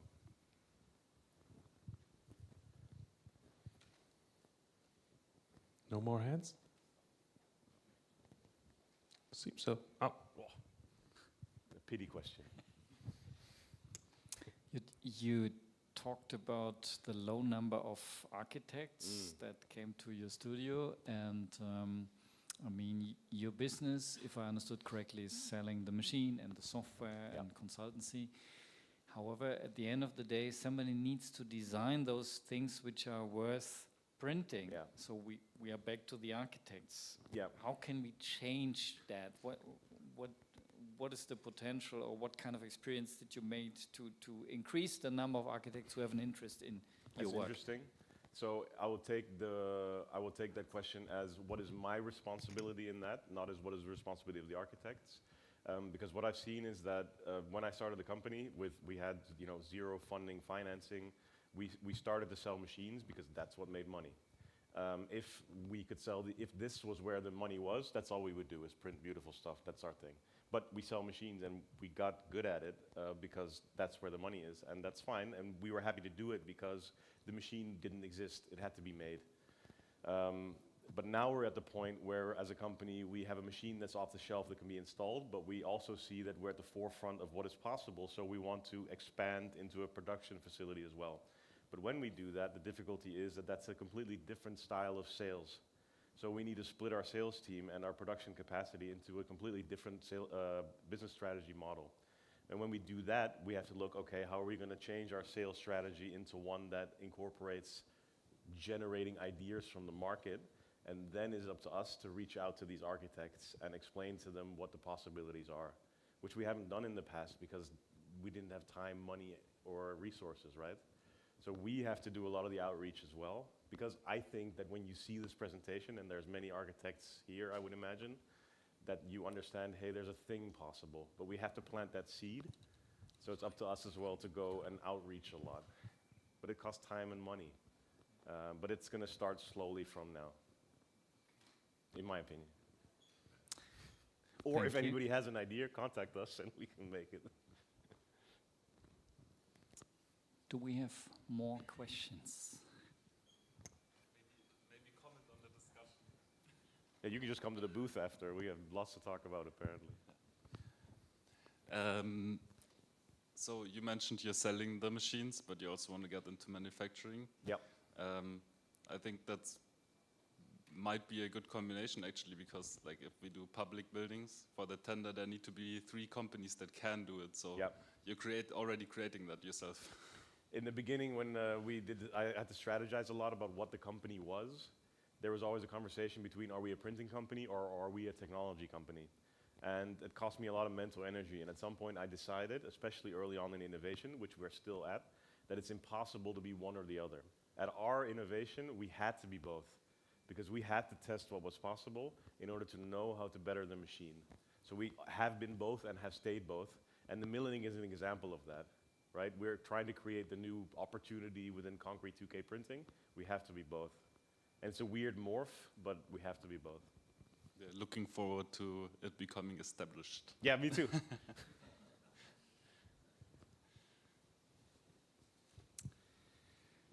Thank you very much. Thank you so much.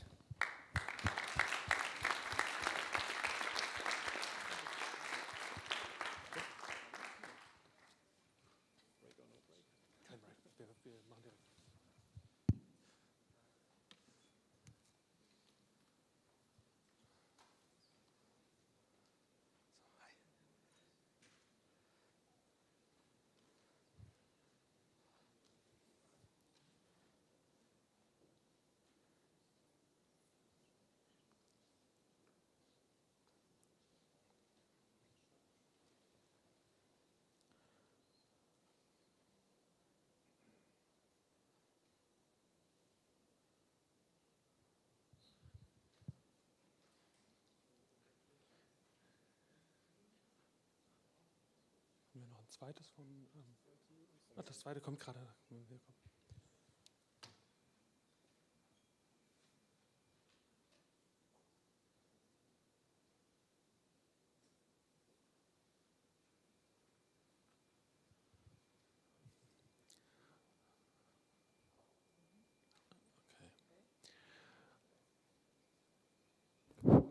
All right, so before we split this industry session in half to have another coffee break in 20 minutes, half an hour, I introduce to you Ute Bauermeister and Jakob Feldmann. They teamed up to make some 3D printing of insulation elements from biogenic fiber residues. And yeah, I think the stage is yours, and first on. Yes, thank you. So I will start our presentation to 3D printing for insulation elements from biogenic biofibers. I'm from the GNS GmbH. I'm a chemist and CIO. And I want to say something about our motivation. It was rethinking of building materials and sources. On the one hand, we have the new European Bauhaus call for sustainable building materials and design. And also on the other hand, we have the EU demand to have more than 42% from renewable energy sources in future. And so we have thought about building materials from biogenic residual materials like biogenic fibers. Okay. Biofibers as building material for insulation panels have history, and you see at the left side the past where biological materials were used. In the present, we have often the styrofoam materials, and maybe in future we can have new materials from residues, from organic residues. We want to combine the bio-based and the degradable character from the past with the easy installation from present, and additional, we have a new effect that we can be freedom of design with 3D printing. What our biofibers come from? This is a sustainable byproduct from the agricultural circular economy. It means it comes, we grow biomass, we make food, we have then waste, and after this we can process this in a biogas plant where biogas is produced, bioenergy. But then we have a digestate, and the digestate is used as a fertilizer. But we have much emissions from this fertilizer, and so we remove with our technology the nitrogen and other fertilizers to get a low emission fertilizer for agriculture, and what we remain is the non-digestible residue fiber. It is wood-like, like a lignocellulose. Something about the GNS, because we have developed this process, GNS from Halle an der Saale. We are experts in natural waste material utilization, from environmental technology to energetic use to material use. Like this recovery of nutrients, so we have developed this digestate treatment system, GNS Fiber Plus called. And then we have developed a product line, Magaverde Biofiber products. This is realized in a big scale at a big biogas plant, Benas Biopower, since 2016. The first products like paper, boards and pulp materials we have then realized to 2019, and then he has realized his own production with paper production. And you can see here at first the cleaned organic fibers, the dried organic fibers, then it must be refined as a small that is spliced, and then you can use it in a paper production, pulp production, and we have also used it in wood materials. And now we go to the next step, to materials passed to 3D printing. Here you can see, I have forgotten, Magaverde is our trade name. It means magic green products. It's also the German word Erde, from earth, use, and to earth, back again.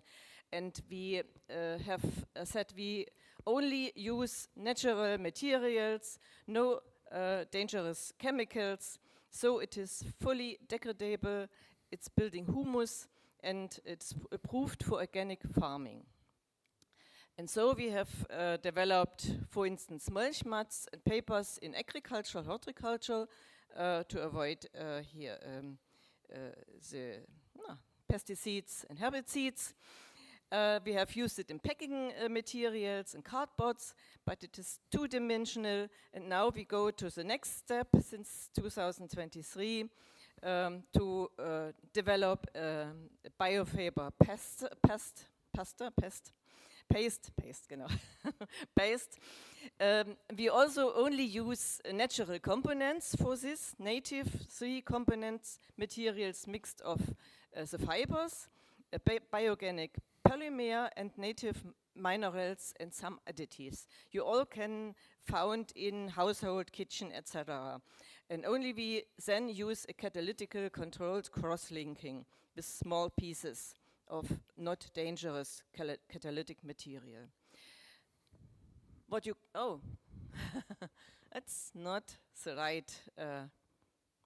It shifted, yeah? Yes, it is not good to see. This we have done a lot of experiments in lab scale, over 100 experiments. It is not the right photos. You can see only some pieces from this. We have wet fibers. We have then mixed the components together and then produced the pasta here in lab scale. And we have made an iterative process to add materials, minerals, which is binding properties, additions of catalysts, and so we could adapt the viscosity of the bioorganic printing paste to have the best drying properties, and so we have improved it step by step, and then Mr. Feldman could use it for his 3D printing. Yeah. Yeah, welcome also from my side. My name is Jakob Feldman from Additivum. Let me quickly introduce what Additivum is. We are a small and young company specializing in ceramic and clay 3D printing. About 4 years old with a team of 6, so still fairly small, based in Darmstadt, Germany, just around the corner. We do industrial additive manufacturing of ceramics, of clays. The video played once at least. We do our own designs and sell them, so we sell the goods, but also do commissioned work. So if someone comes up with a crazy idea, we do our best to fulfill that. And we specialize especially in making single items, but also larger series of products. I wanted to talk a bit about ceramic 3D printing because it has a bit to do with what we did in that project. You can only print if you have a printer. The printers we found were not really suited for our needs, so we started designing and building our own. So especially my job is actually the engineering part of building the printers. But it's not just that. It's the, there you can see me working on one. The digital design process and digital pre-processing, of course, also using Rhino and Grasshopper, as everyone else.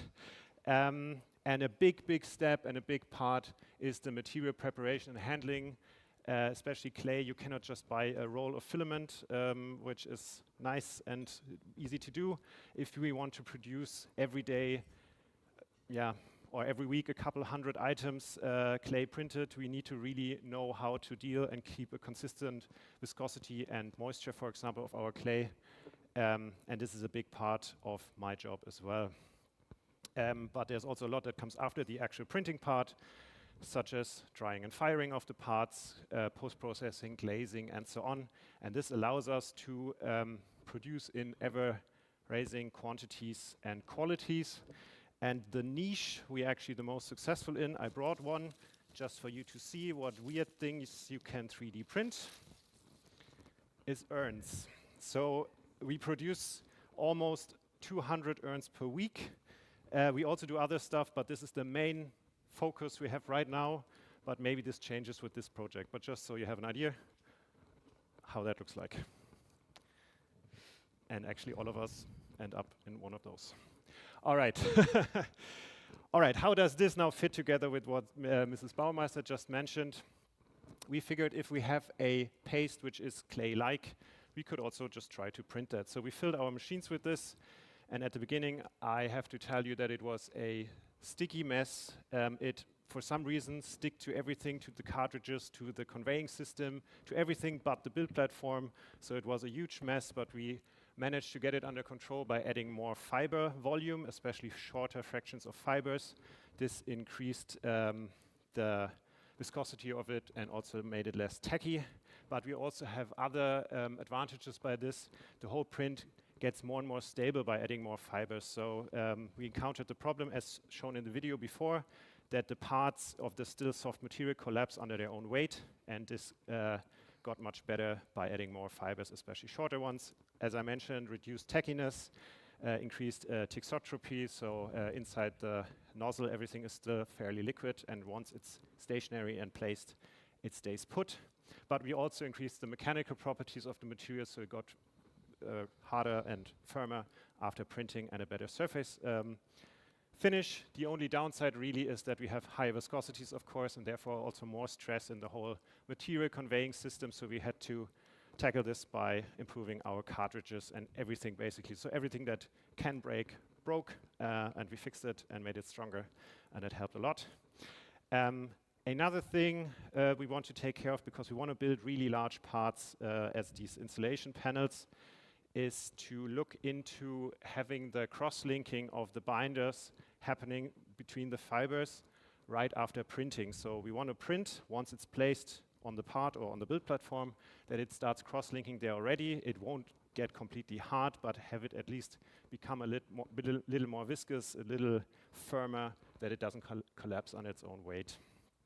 To do so, we thought of basically a mixing extruder, where we can have the catalyst and the biofiber and binder already pre-mixed, and then mix it right before we place it, or we push it through the nozzle, that it already starts solidifying right after printing on the part. And it would be really awesome if you could add more additives, such as dyes and other additives as needed. Yeah, so we came up with a design for that, for 4 or more materials as an input, and we wanted also, or we needed to have this, for this to have also high pressure capacities, and it should be easy to dismantle because it's not as sticky anymore, but it's still sticky. And here you can see that in action. This is experimental print head. Here we mixed 2 clays, white clays with dye, red and blue. And you can see there a nice purple color coming out at the bottom, so that worked fairly well.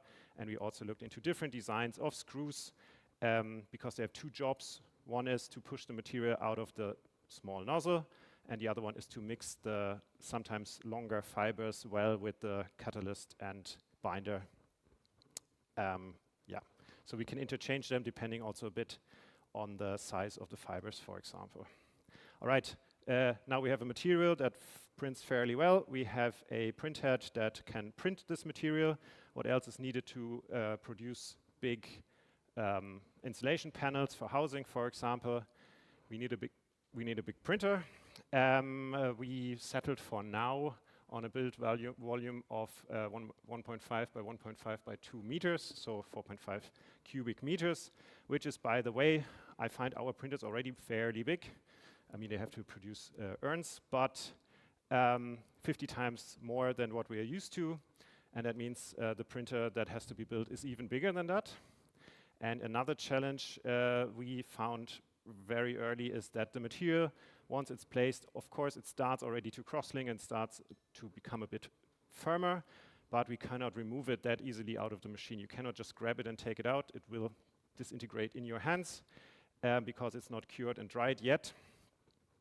So to tackle that, instead of taking it out, we designed our printer as a portal gantry design, so it's on wheels, which you can lock, of course, and level.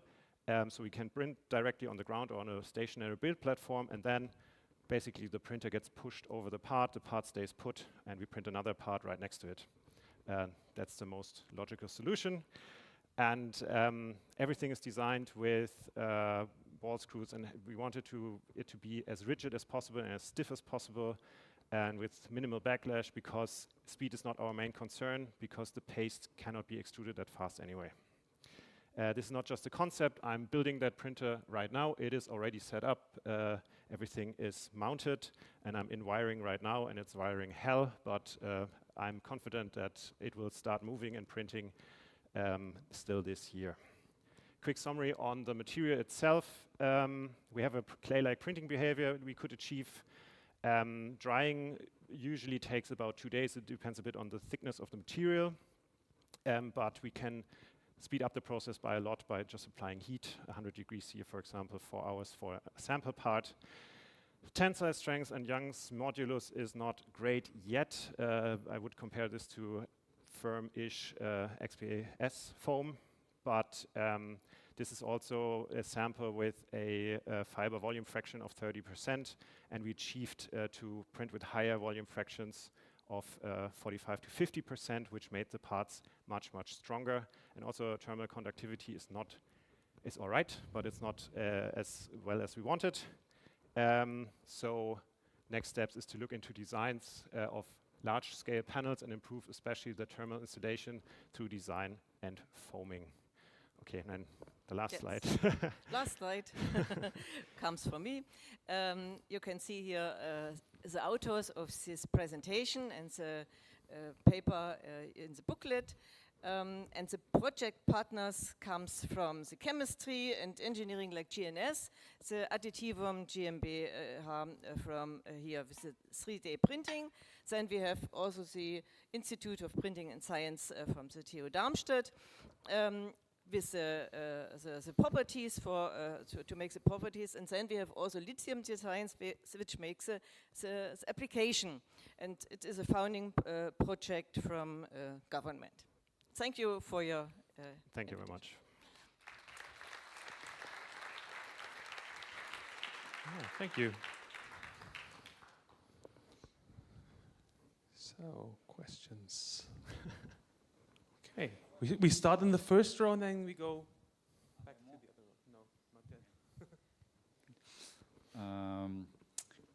We have these samples also in the exhibition, I think. Not yet, but I have to bring them down. We had conversations. First of all, thank you. It was super Pleasure. nice also to see these different partners coming together to come up with something new, and that there's knowledge in one material and processing that, which then travels to another material. That's amazing. When we saw the mycelium in the morning, we talked about the smell. Yeah. What does it remind you of? Cork. Linseed oil, I find. I think you know the linoleum. Yeah. It is a bit of this. Yeah, A bit. linseed oil. Also. Yeah. So it doesn't smell like it smells it's familiar. supposed to smell. Philip, you talked about familiarity and the wood that smells in a certain way. And by the way, this Linoleum, is also the one with way more fiber content, so that's way better than XPS foam. If you want, you can try to stand on it, I guess. The This is okay. the biogas fibers don't smell because they are cleaned. Yeah. This is more the oil with this smells. Okay, then a question from my side for the urn. Is it fired or is it unfired? It is fired, but not at the highest temperature for that material. So this is bisque fired. So it will dissolve in water, but after a couple of weeks, months. So especially in Germany, you have to fulfill requirements that everything that goes into a grave either comes out of it again in one piece or is disintegrates basically, and after 2 years they have to dissolve, and they do that. We have to guarantee that. So yeah, they're fired, but just at 900, 850 degrees. But you had quartz transition already at 670. Not entirely, no. That's the thing. They did like deep dried, let's say, but they will disintegrate, and they're not. There's no transition yet. Yeah. Okay. But stable enough for the whole handling beforehand, because that would be. That would have been a mess. Difficult. Yeah. Anyone else? Can you pause it? So just to make sure, because we're talking about firing, but the bio-based one is just dried, right? We dry them, but we can accelerate the process by a lot.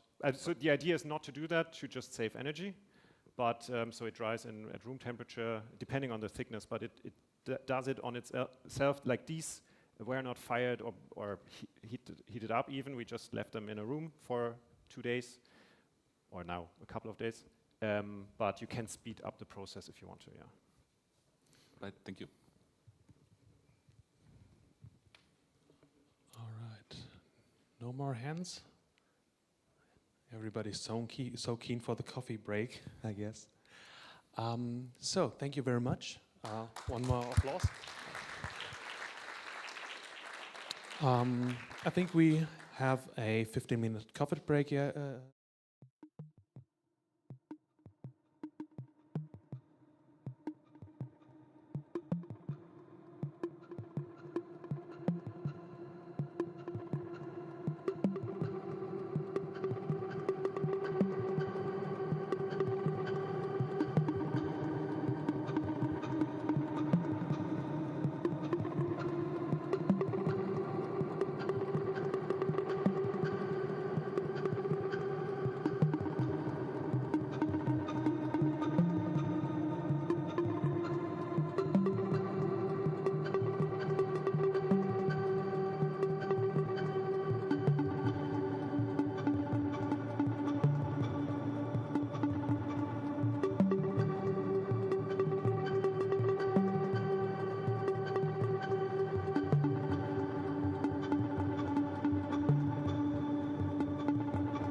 Heidelberg, if I'm right.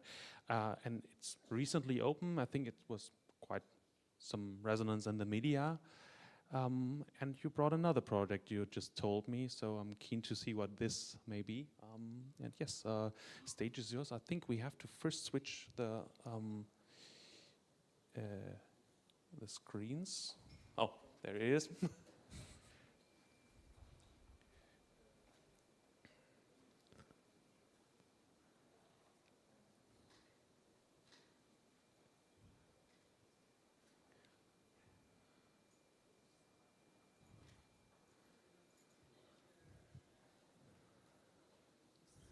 So that looks about right. Thank you. Okay. Yeah, hello. Thanks for having us here. From prototype to structure, we are part of the team building houses. And yeah, my name is Johannes V. I'm a managing partner at SSV Architekten in Heidelberg, and I'm pleased to give you a brief introduction to our project, the Wave House. Yeah. And I'm Florian Bienefeld, and I'm the architect in the office who supervised both construction sites. Yeah, our office consists of a team of 50 architects and planners working mostly on local projects across Heidelberg and the region, ranging from laboratory buildings and educational facilities to housing and museum projects. And over the past years, our focus has shifted towards the refurbishment and transformation of listed cultural heritage buildings. And this context also applies to the Campbell Barracks in Heidelberg. An ensemble of former military buildings from the Second World War, later used by the US Army as NATO headquarters and only recently released for civilian redevelopment. And yeah, there was a small site where we should build a server hotel. One of the last pieces within the large urban transformation was the Wave House, a data center building designed to function as the server hotel. The initial form, a simple rectangular box without windows, was quickly defined, but as you can imagine from the image, it was not very satisfying in an architectural way. And after some deliberation, our client showed us a picture from the house in Beckum and said, I want that too. And yeah, we had been working for years with our own in-house 3D printer for architectural models, and we confidently agreed to do that project. The project team assembled very quickly. The client wanted to build on the experiences gained in Beckum, and so Peri and Korte Hoffmann were brought on board, and given the local proximity, it was natural to involve Heidelberg materials for the concrete. The primary aim of the project was to explore and push the limits of large-scale 3D concrete printing.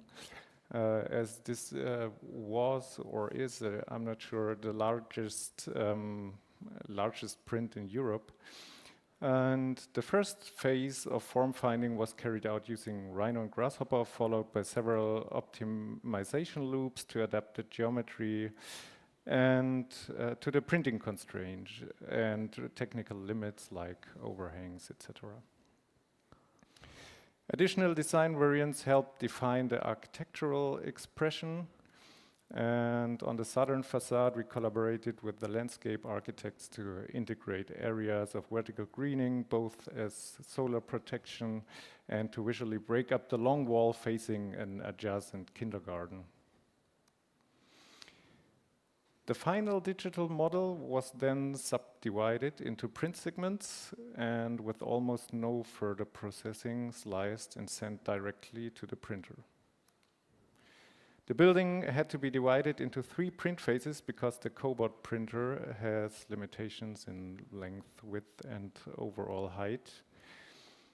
And in February 23, the first tests were carried out in the fabrication hall while a conventional ground slab was being constructed on the site. In March, the printer was erected and calibrated. And in April, the actual printing began, and we could observe how the first walls rose surprisingly quickly, 1 square meter per hour. And you can see the two thin outer printed shells here, held in place by stainless steel wires, approximately every meter of height. The printing had to pause so that the cavity could be filled with in situ concrete, because at that time the material approval did not allow the printed concrete to function as a fully load-bearing wall. But we have progressed since then. By May, the printer was already being reconfigured for the third construction segment, and the segments were separated by gaps into which prefabricated elements were later inserted, elements that had been printed simultaneously during the process. For the integration of columns, the printing path had to be interrupted, and there was this slight over-extrusion that occurs to close the gaps, but this interruption remains visible afterwards. And of course, sharp, perfectly pointed corners cannot yet be produced with this printing method.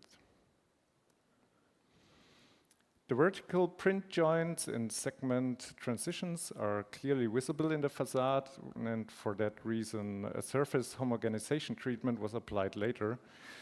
And small experimental interventions, such as spontaneously printing outdoor seating elements, were valuable on-site experiences for us.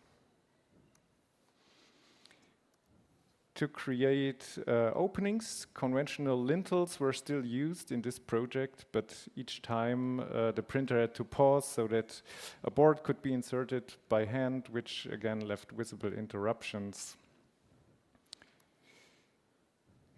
Also, penetrations for technical services were likewise introduced manually. The roof slabs are still entirely conventional, as precast slabs currently remain unbeatable in terms of speed and costs. In terms of weather conditions, we learned that the printer offers neither significant advantages nor disadvantages compared to a conventional construction site, except perhaps the workers can take shelter during rain and stay dry. Wind and sun, however, are very challenging. Strong wind or intense solar radiation causes the printed layers to dry too quickly, leading to shrinkage cracks. We had some of them, but fortunately, in our case, these had only visual and not structural implications. After only 170 hours of net printing time, the structure was completed, with an average on-site workforce of just 3 people. Afterwards, regulatory obstacles became a central issue. For example, here you see the installation of fire-rated doors. This was problematic because no approved system existed for integration into 3D printed concrete walls. And so we were forced to remove the printed outer layers down to the cast-in-place concrete core. Similarly, numerous follow-on trades required creative detailing solutions, since the printing process allows only a limited differentiation of construction details. Perhaps the most remarkable aspect of the entire project for us was the extremely high accuracy between the digital planning model and the build result, and all this without the extensive documentation effort typically required in traditional 2D planning.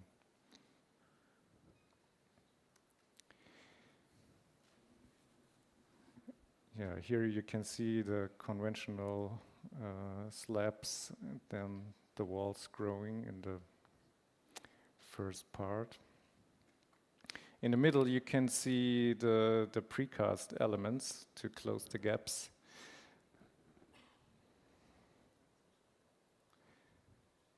And that's like it works like on the small 3D printer in the office, just bigger.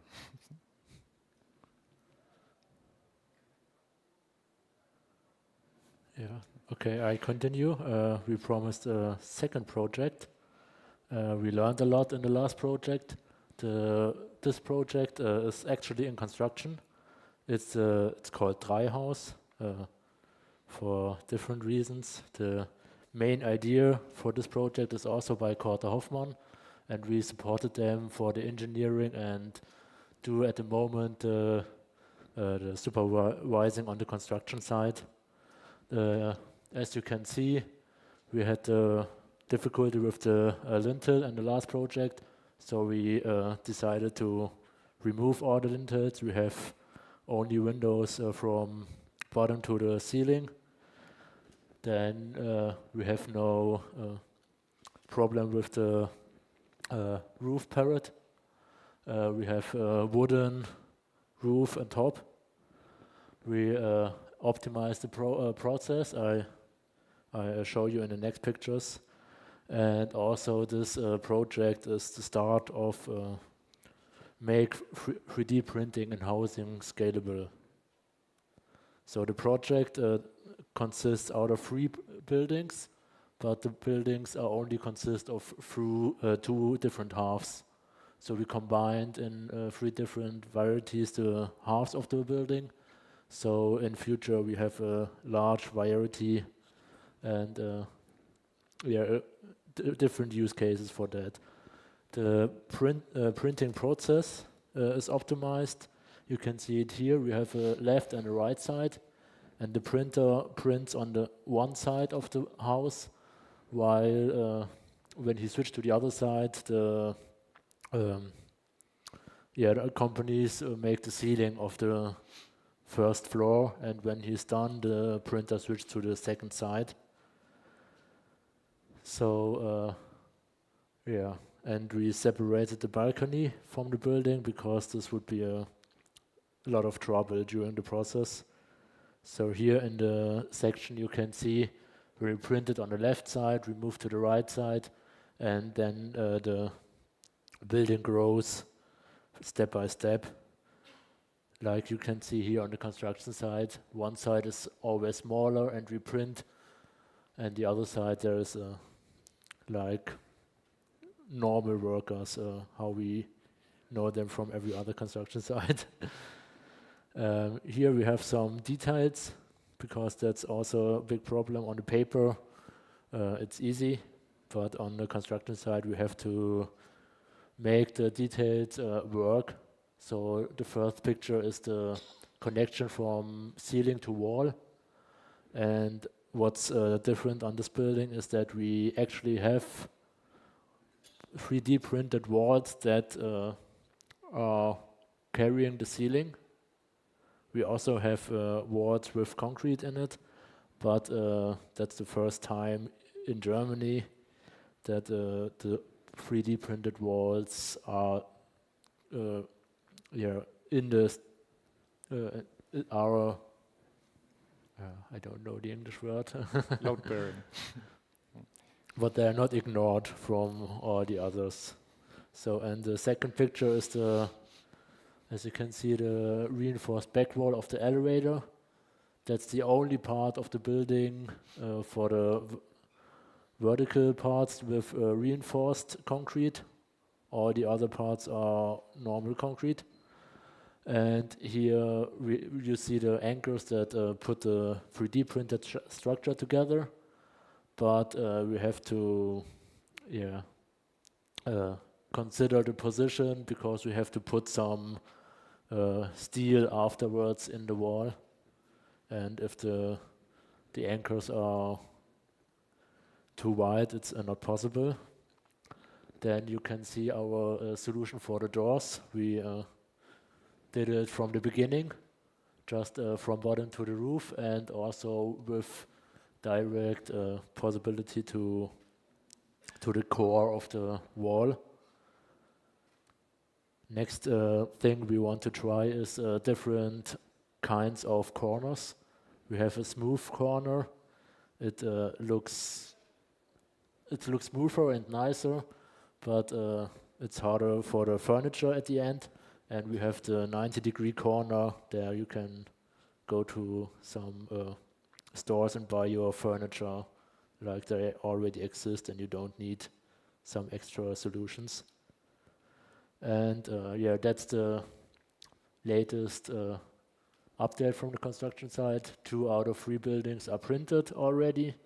The third one will be printed in March 2026, because now it's too cold for the material. So yeah, there we have a break in printing, but the rest of the construction site will go on. And yeah, at the last page I have some information about the costs. And cost is also a little bit time factor. You can see from the wafers, compared to the new project, we have housing and a lot of more different crafts. But 3D printing, all in all, is 25% of all costs. So when we talk about make a building more affordable while 3D printing, we have only the 25% opportunity.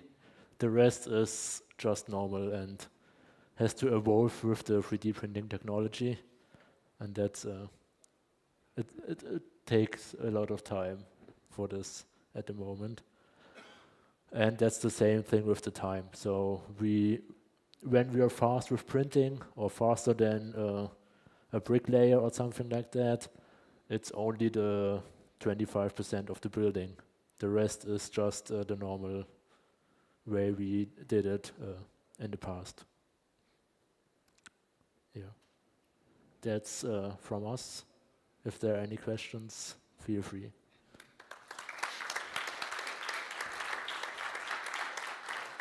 So, thank you very much. Someone from the audience? Or may I? Okay, let's start with Uli. Thanks for showing, and I saw the building some months ago. So it's it's one of the bigger ones, and good to see that this develops. And obviously, we all try to see the opportunities for the next steps. And I saw you at the site, and we were talking about all the details and all the bits and pieces. So this is really made. What are your main takeaways? What did you change from the first project to this project? Okay, we saw the doors, we saw the structural systems, but what kind of process aspects did you adjust? I skip one pictures back. Yeah, so one of the main factors is the factor time. So we try to make the printer move non-stop. So obviously he didn't move in the night, but every day. So from 8 to 5, like the workers for the printer. That was one step to reduce the time for the printer on the construction site. Another thing we tried here is to increase the time by increase the layer height. So the first project was 2 centimeter. Now we have 3 centimeter. It's 1/3 faster, obviously. And as you can imagine, if you have some time in the future, you have layers like bricks. It's just like a layer of a brick, and you have to connect them. Did this pay back financially to get more efficiency in the production? We are not done yet with the costs because we are not finished. But yeah, it's hard to say because we don't have the detailed cost for the printer itself. The company Perry supports printer, personnel and planning for the printing process. So it's hard to figure out the numbers, the exact numbers. Okay, oh, there's a hand.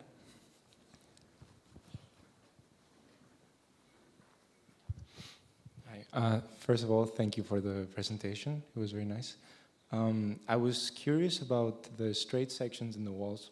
I see you have some quite long ones, and I was wondering how you deal with cracking in those sections, because I see you have some.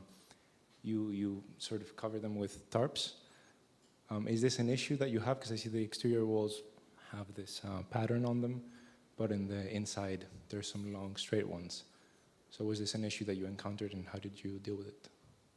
So in this project, we then I have to go to the first picture. Here you can see it. We decided to make it's a design decision for the first building with the waves.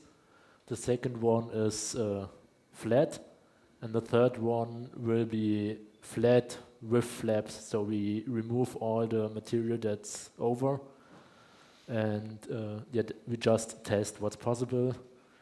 If it's a design decision, you also can put some material on the printed wall, but it's easier when there are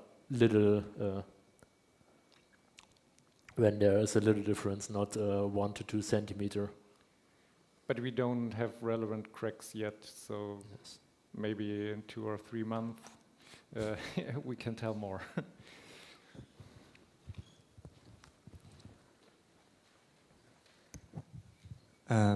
Maybe one question. I'm not sure if it was if they're still filled with concrete, the hollow spaces in the walls, but are there any thoughts for like insulation, or like are you insulating on the outside, on the inside, in the hollow space? So here you can see it. We have the green is filled with concrete. The yellow is the insulation. And we have on the left side concrete that supports the 3D printed structure. And on the right side, we have 2 columns of steel.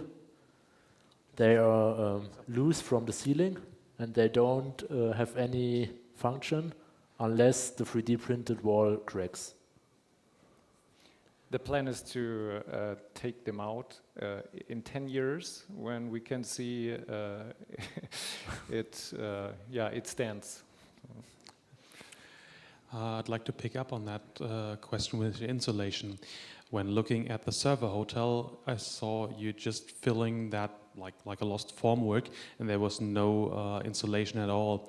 And I can imagine in such a server hotel, there's a lot of excess heat.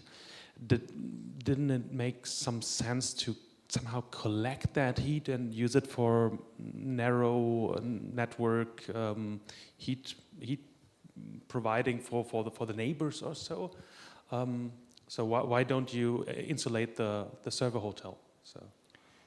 Yeah, we thought about that, and as you said, the servers create a lot of heat, and it would be we thought about if we insulate it, we have to cool everything down just to hold the heat. So we decided to not insulate it, but we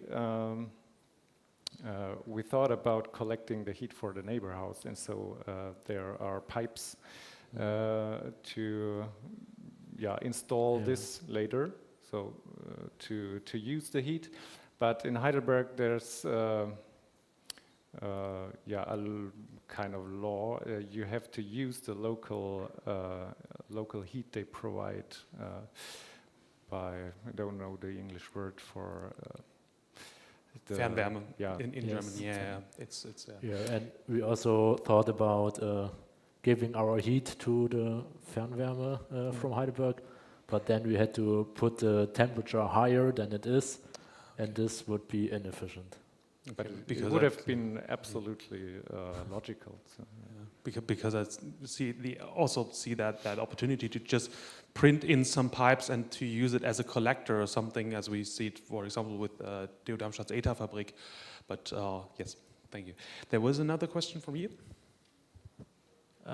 Thank you first to show something that's being built in the market around us. I think it's very interesting.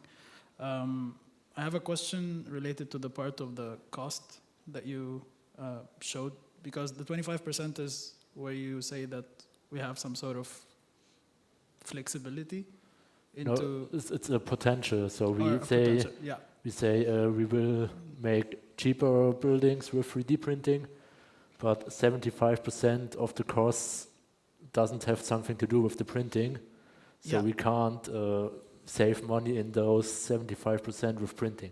Exactly. So my question is, did you do a comparison, for instance, for the building that you're already printing is kind of very close to a conventional building, so it can be prefab in a way. So did you try to do the comparison of how much would it be costly or even cheaper relative to that? And also, if you plan to show the numbers of when you do something more harder to do with a prefab system, like the more curved design that you have, would you also be able to provide numbers of like how much would it cost in terms of if you do it with the traditional way versus 3D printing in that sense?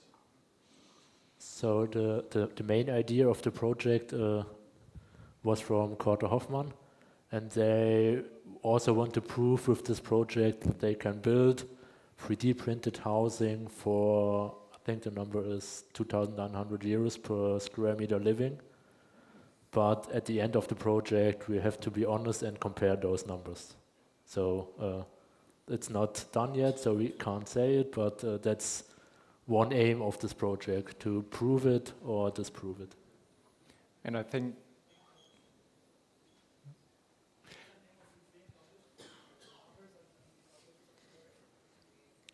if you publish the numbers like they had it with the BKI, with the first house from Korte Hoffmann.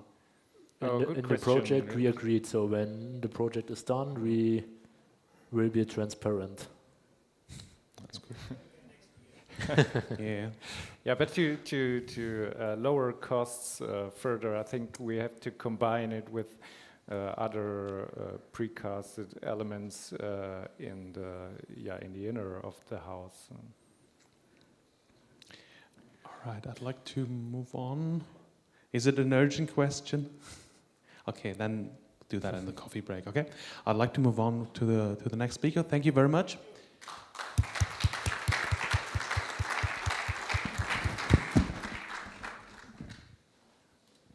So this is Rob, yeah.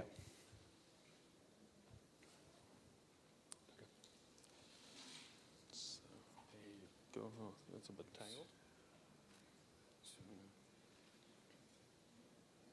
No, the other way around. Yeah. It's still muted. I will. Yeah. Okay.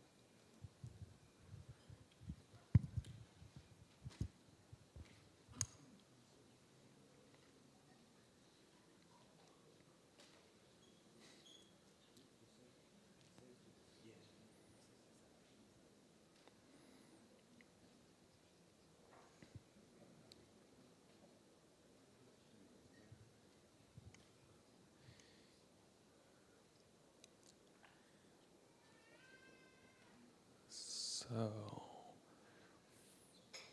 for our last talk in that industry session, I introduced to you Rob Henderson. He's the founder of Etc., who is a design studio you run together with your wife. He is Netherlands-based and is active in quite some fields in design consultancy and also 3D printing. And yes, the stage is yours. Thanks. Am I on? Do I have a clicker or no clicker? Okay. Here, okay. So I have to stand still. Oh, good. So, good. Thanks. Thanks, Alex. Yeah, great. Thank you, Uli. I've been asking you for 8 years to let me come speak at an event since a former life when I used to do it more. So thanks a lot. Thanks, Oliver. I had to mention it. Yeah, we are Etc. As Alex said, we founded Etc. A few years ago with my wife, creative partner, and steady hand on the till, so to say. We are both a design consultancy and a studio. We have research projects and clients for which we do design consulting, and then on the other side, a kind of more entrepreneurial side of things that we do, which is more of what I'll talk about today, at least on the 3D printing projects that we are involved with.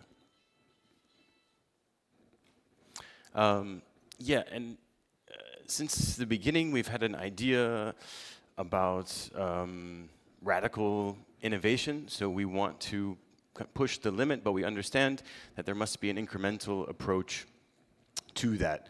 So it's sort of cheeky for you guys, title, Take It One Layer at a Time. Take it one step at a time with kind of big visions at the end. So we start really big, and this is where we kind of straddled the studio design consultancy area. We were approached by the guys from Caracal, many of you know them, to present ideas about remote 3D printing. This idea was to take a support vessel, so this is a commonly used boat for servicing oil rigs, now often used for super yachts, in fact. And our idea was, okay, you guys need to remote 3D print. They had a use case already.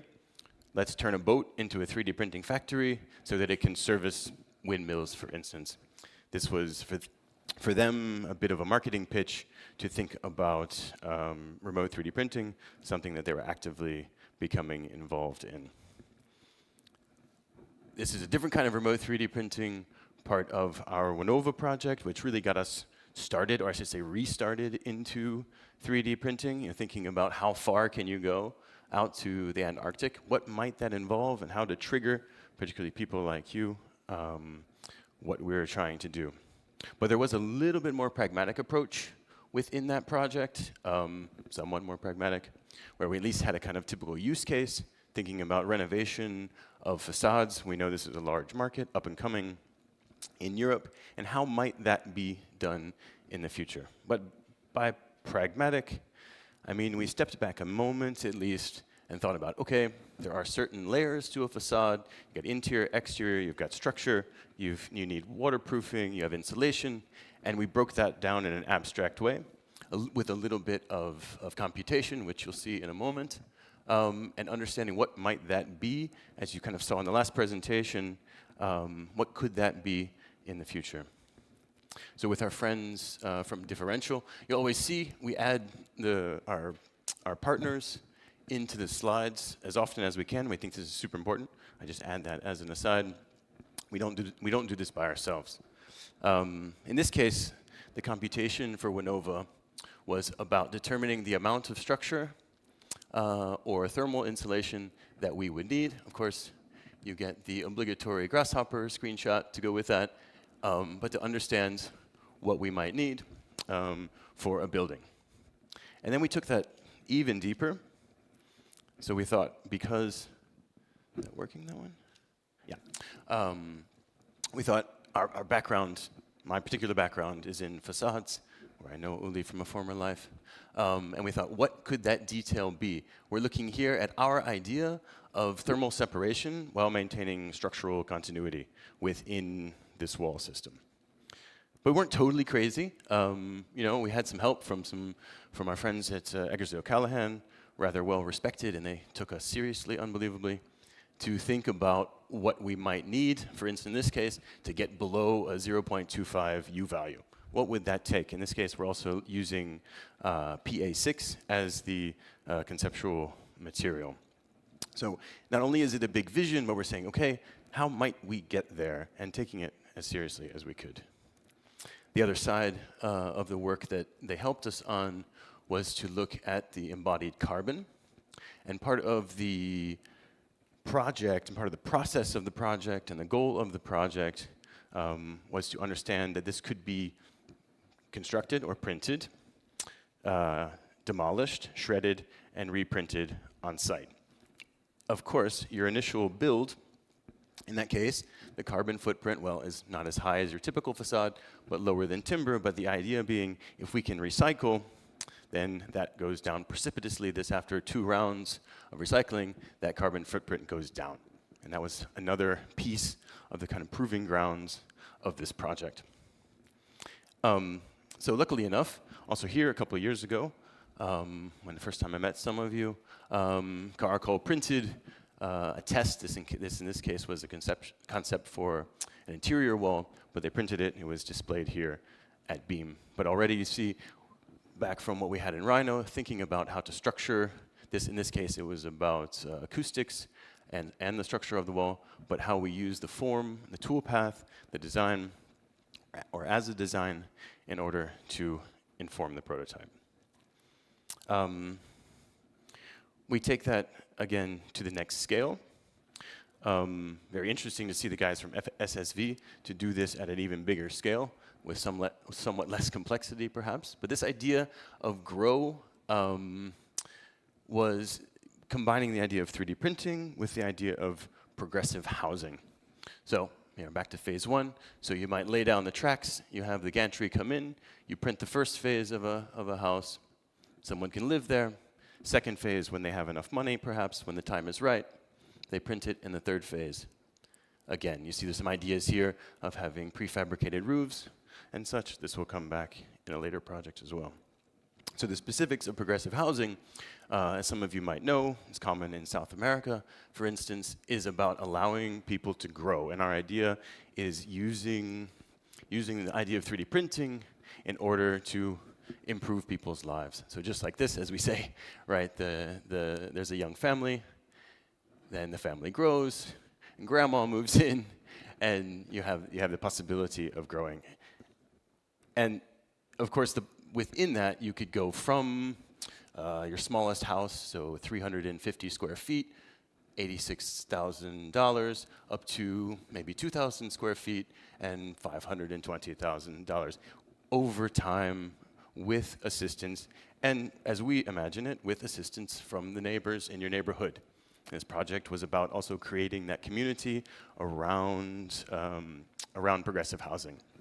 There are companies and organizations such as Habitat for Humanity in America, where the project was based, and where people are helping each other. So we think about upskilling, we think about sharing, shared spaces, and use of community spaces. And of course, important with that is to bring in as much kind of responsibility for the community and for the environment as we can, whether that's rain collection, adding greenery, creating small amounts of wind energy, and lots of green areas to be shared by the community. Yeah, and we think this is, and I'm really excited to see from the guys from SSV, that this could be a possibility, and the possibility of using a new technology to create a positive societal effect. Let's say at the opposite end of the financial and architectural spectrum from progressive housing, this is a project with an undisclosed client around the Mediterranean for a remotely located house in a harsh environment, where we thought, and the client was interested in pushing the future and the technology of the possibility of their house, and we thought, well, it's a good instance to think about 3D printing. Think about 3D printing with on-site materials, for instance. So the big idea of the project, from the kind of what would be the realization to the process, is to extract some soil, rocks, gravel, etc., from what is the side of the mountain, and use that for the production of the house. Luckily enough, there was some usable materials for the concept. But for us, what was really interesting in this, is then using the process. So as you might well see, we borrowed, with their permission, some of the concepts from WASP, so the SCAR printer. Get a little bit of consultancy from them to understand what might be possible. And so what was important for us is using the organization of the production process, construction production process, in the organization of the house itself, and of course the end aesthetic, where you see, for instance, the courtyards are created where the robot arms are, and then the way the roof is divided is about being able to prefabricate it. So and as I'll repeat again, it is a house first, right? It's not just a 3D printed house, but it's a house, and I think this is part of where the industry is now and should be. So in the front, there are common areas for families and guests. In the middle, the living area, and towards the back, the private areas for the family. And so it's important that spaces like this, which is where one of the small arm printers would have been, but is now the entrance and the kind of main distribution area for people going to their guest bedrooms, is important that this has a wonderful effect and a beautiful appearance for the users. Then in the middle, of course, the whole house is is centered around a central exterior courtyard, and the kitchen, living room, a pool, the back patio, etc. Once again, remembering exactly how it was built and using that for the effect of the living space. And it sits then kind of gently, simply on the edge of the mountain. And once again, what's important with this, it's not just a one-step process, but the obligatory environmental systems diagram, where we use some traditional ideas about how to bring fresh air through the house in these same courtyards, and then some of the other very specific ideas that we developed for different parts of the house. So for instance, in the small courtyards, you have the small wind lenses. The automated screens are also meant to catch some humidity in this sort of desert and oceanside climate. The roof is with xeriscape, so this kind of desertscape, which would also collect water when it rains, because when it rains, it pours. And of course, the large wind lens in the middle is the main ventilation and light providing area of the house. Yeah, and of course, this here is looking from one of the small courtyards through the middle, through the other, and this is really kind of what the house is about. So just to show exactly how we thought this through, the whole idea is that we have, for instance, as I mentioned, there's sort of a large arm printer, another one on the left, you have a small arm printer creating the courtyards. The organization, then you have material storage, granulator. Of course, as was just shown to us, there's a limited amount of labor that's needed for this. So there's just a control center, charging station, where the idea was that robots are basically using the barrels that are inside of each of the arms, which contain a polymer activator, which is then mixed on-site with the materials that are in the storage containers. And of course, as I mentioned before, there's this pre-printing zone where you see how the roof panels could be printed on the side. And these are all things which, we spoke with WASP about this before and after, and these are all things which are possible in the moment, or potential in the moment, possible in the near future. And we use these ideas to sort of push that along. Luckily, we've begun to realize things as well.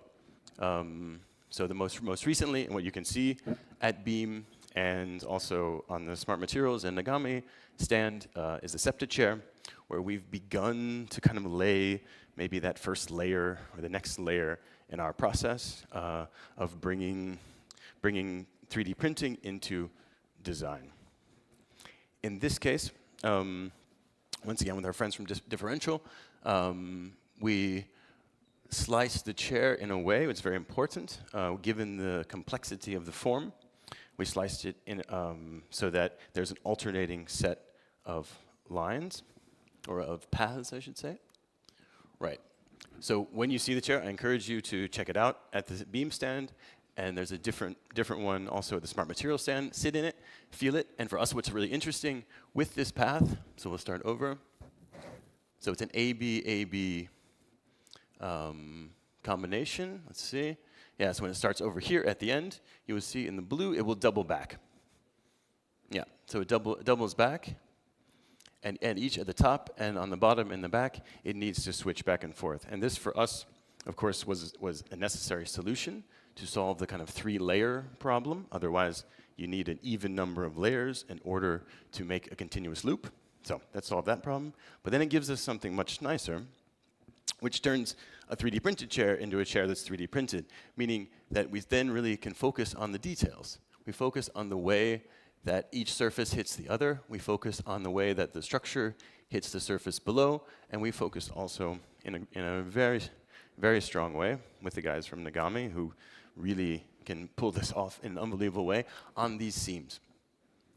And for us, this is like the most important detail of the chair, or the real detail of the chair, what you won't see anywhere else, besides just the quality, but to say, okay, this is now what we feel is something different. We're taking this a little bit to the next step.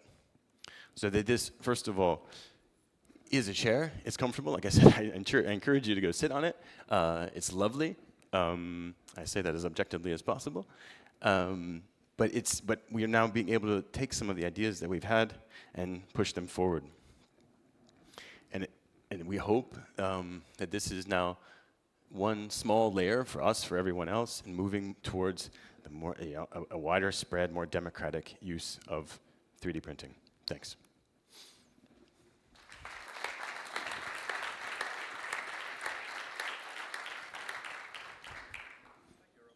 Oh, you're not on. Okay, now officially. Thank you, Rob. Yeah, was it time? No. There was a raised hand. Or was it a stretch? Oh, it was a stretch. Yes. No cracks. Any questions from the audience? Obviously not. To be honest. Where's the house? The second one. Undisclosed location. Unfortunately, I'm not allowed to say. But let's say a desert environment along the ocean. That's all I can say. Sorry. It takes yeah. So, Ali? No. Thank you. Thank you for the talk and the presentation. My observation at Formnext is that it's really my personal observation that we were promised to get custom-made shoes, glasses, everything. They will scan our bodies and then custom-made the things that we need to wear. What I see at Formnext is a lot of serial production. AM 3D printing is used for serial production. Did you ever have plans to kind of customize furniture? Is that something that would be of interest for you, or do you have an explanation why things are more serial than we expected them to become? Yeah, I mean, you have to ask Manuel when he gets in here why it's not possible. But yeah, of course, and everybody asks. And the thing is so we were at a fair a couple of weeks ago, and everybody, because everybody's aware of 3D printing, this is not so new anymore for even the folks on the street. They ask, oh, you can customize it, you can do anything you want. Can I have it bigger? Can I have some armrests? Can I have a headrest? And at the end of the day, there's still difficulty in that, right? Like, it is possible, and for sure we have these, for the chair, for instance, it is possible, and it's easier. It is easier, but in the moment, like moment to moment, and the idea for the chair particularly is that it is meant to be sold.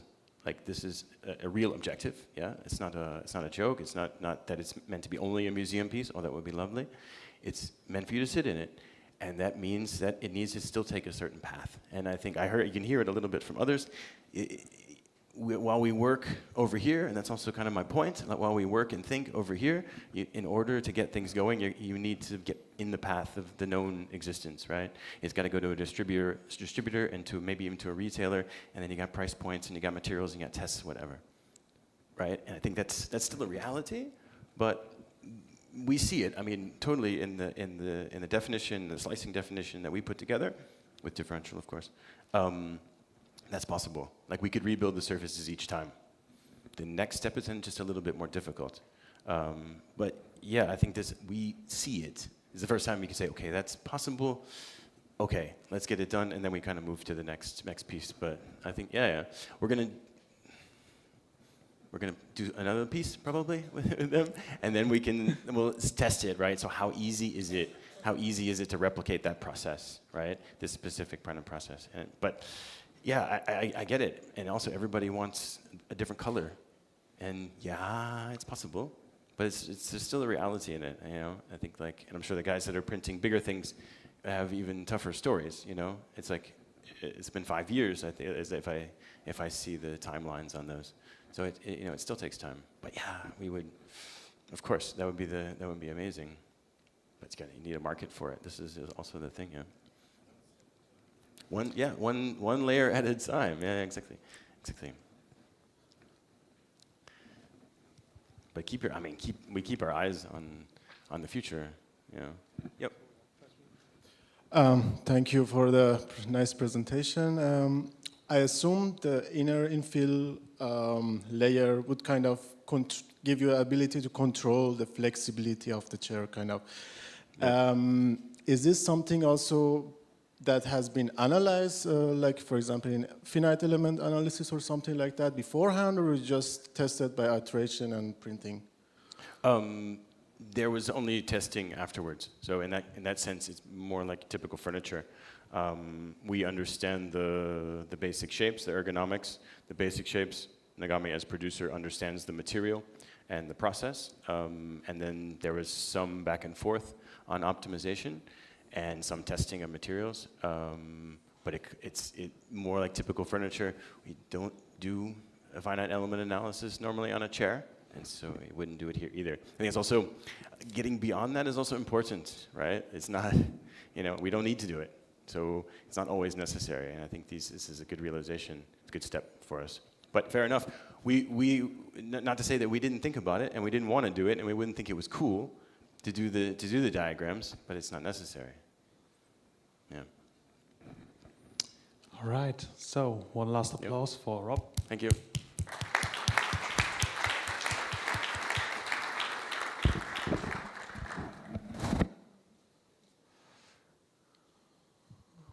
And I think I can make quite a smooth transition to Manuel, who is the founder and CEO of Nagami, which is the guys who produced this beautiful chair.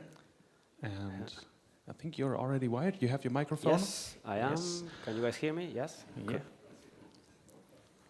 And let's Malcolm quickly finish or open the presentation.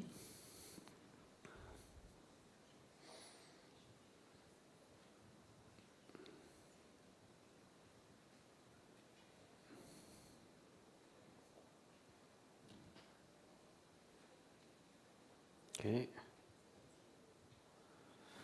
Looks about right. There you go. Would you mind coming to the center, because the camera is pointed right here to the spotlight. Thank you so much, and thanks everybody to still be here. I'm the last one separating you guys from the beers. Yeah. So.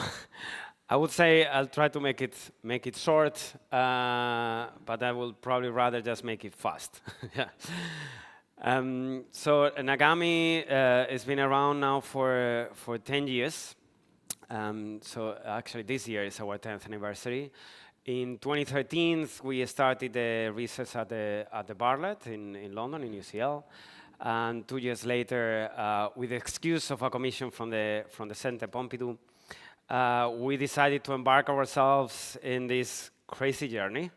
So somehow I convinced my brother and my previous flatmates that are sitting there to not sleep for 10 years. And here we are, yeah. Basically. And it all comes from the digital, right? Like, I mean, right now we don't discuss these things, right? This is assumed. But back in the days, actually, the digital in architecture is not at all. Greg Lin does anime form in the very late 90s. So we start thinking about forms and shapes that can be fluid, that you can stop at any given moment in time and materialize in a certain manner, but that is an alive organism. The result of that was really hammering through lots of geometric problems, right? Like trying to use conventional techniques for materializing these kind of crazy projects. But what was coming later was a new type of architecture, right? Not just trying to materialize digital architecture through traditional techniques, but actually really embed the future of technology in architecture. But to be honest, this adoption is actually becoming rather slow. Construction is the least digitized, we were discussing that yesterday, I think, is the least digitized industry right after hunting. Of course, digitizing hunting wouldn't be that fun. And we're actually lowering our production. This graph is from the States, but it could actually be applied to almost everywhere. And in fact, this is how the Henry Ford factory will be looking in 1913. And right now, obviously, in car manufacturing, things have improved quite a while. No, it's a completely different landscape. However, in architecture, even having that technology, this is one of the most cutting-edge examples of automated architecture, right? This is the case of Catera that unfortunately went bankrupt, but they are really not rethinking design at all. So we're still trying to materialize what we understand as a housing building that was actually literally the same in the 1930s, in the time of Henry Ford, and we're just trying to automate that process, but not really reconsidering how a building should be and how a building should look. No? In the world of design, this is probably this kind of connection with technologies is even easier to grasp. No?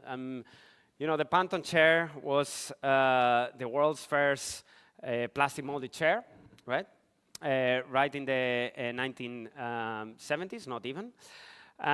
But we don't talk about the Panton chair right now because of the technology it used, right? It was really revolutionary, new technique for creating new shapes, right?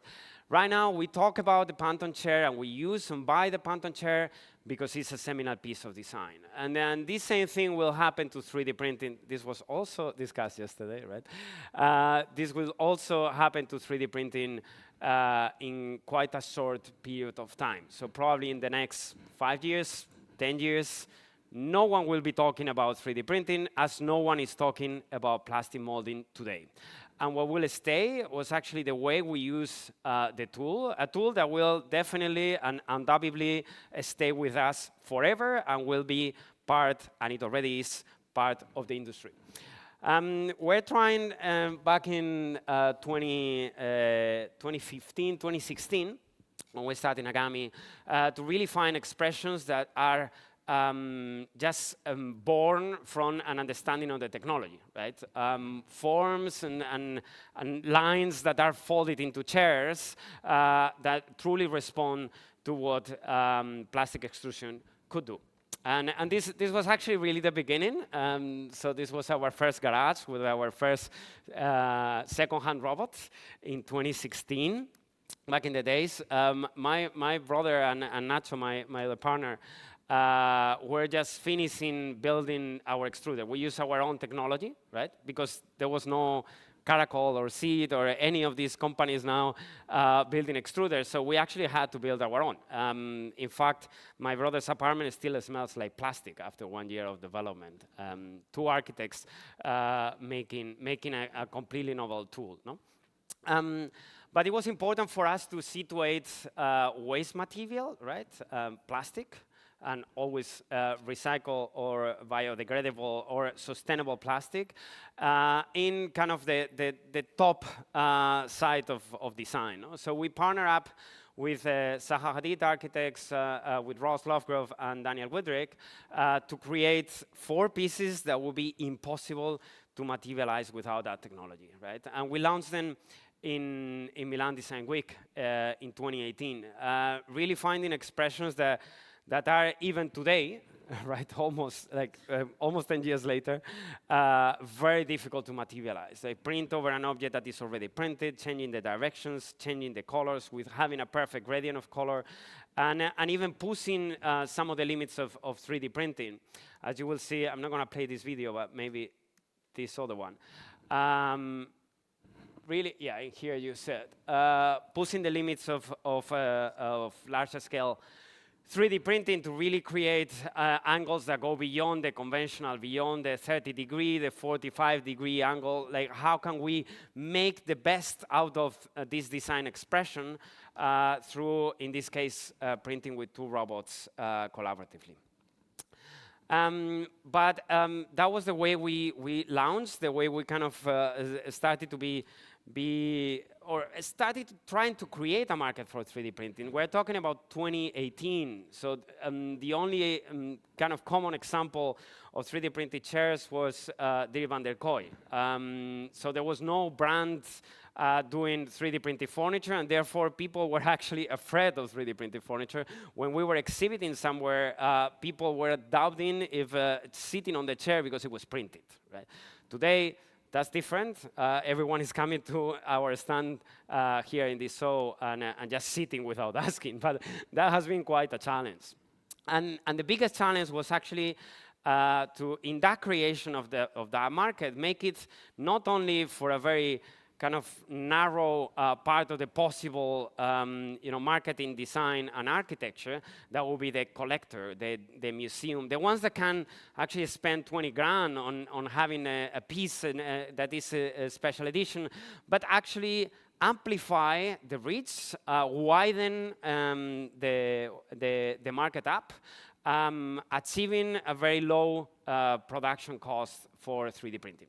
There was no example on chairs that could be printed for 300 euros and therefore sold at 500. And this is really what makes an impact in the design market. So we started growing our catalog, making more chairs, again, more accessible chairs, all the kind of objects, getting our dogs in the pictures. That was one of the best parts of the story. Getting different colors, different transparencies, different understanding of texture. So really making the printing line a form of expression, from the micro texture to the overall form or the macro texture. No? And combining different workflows.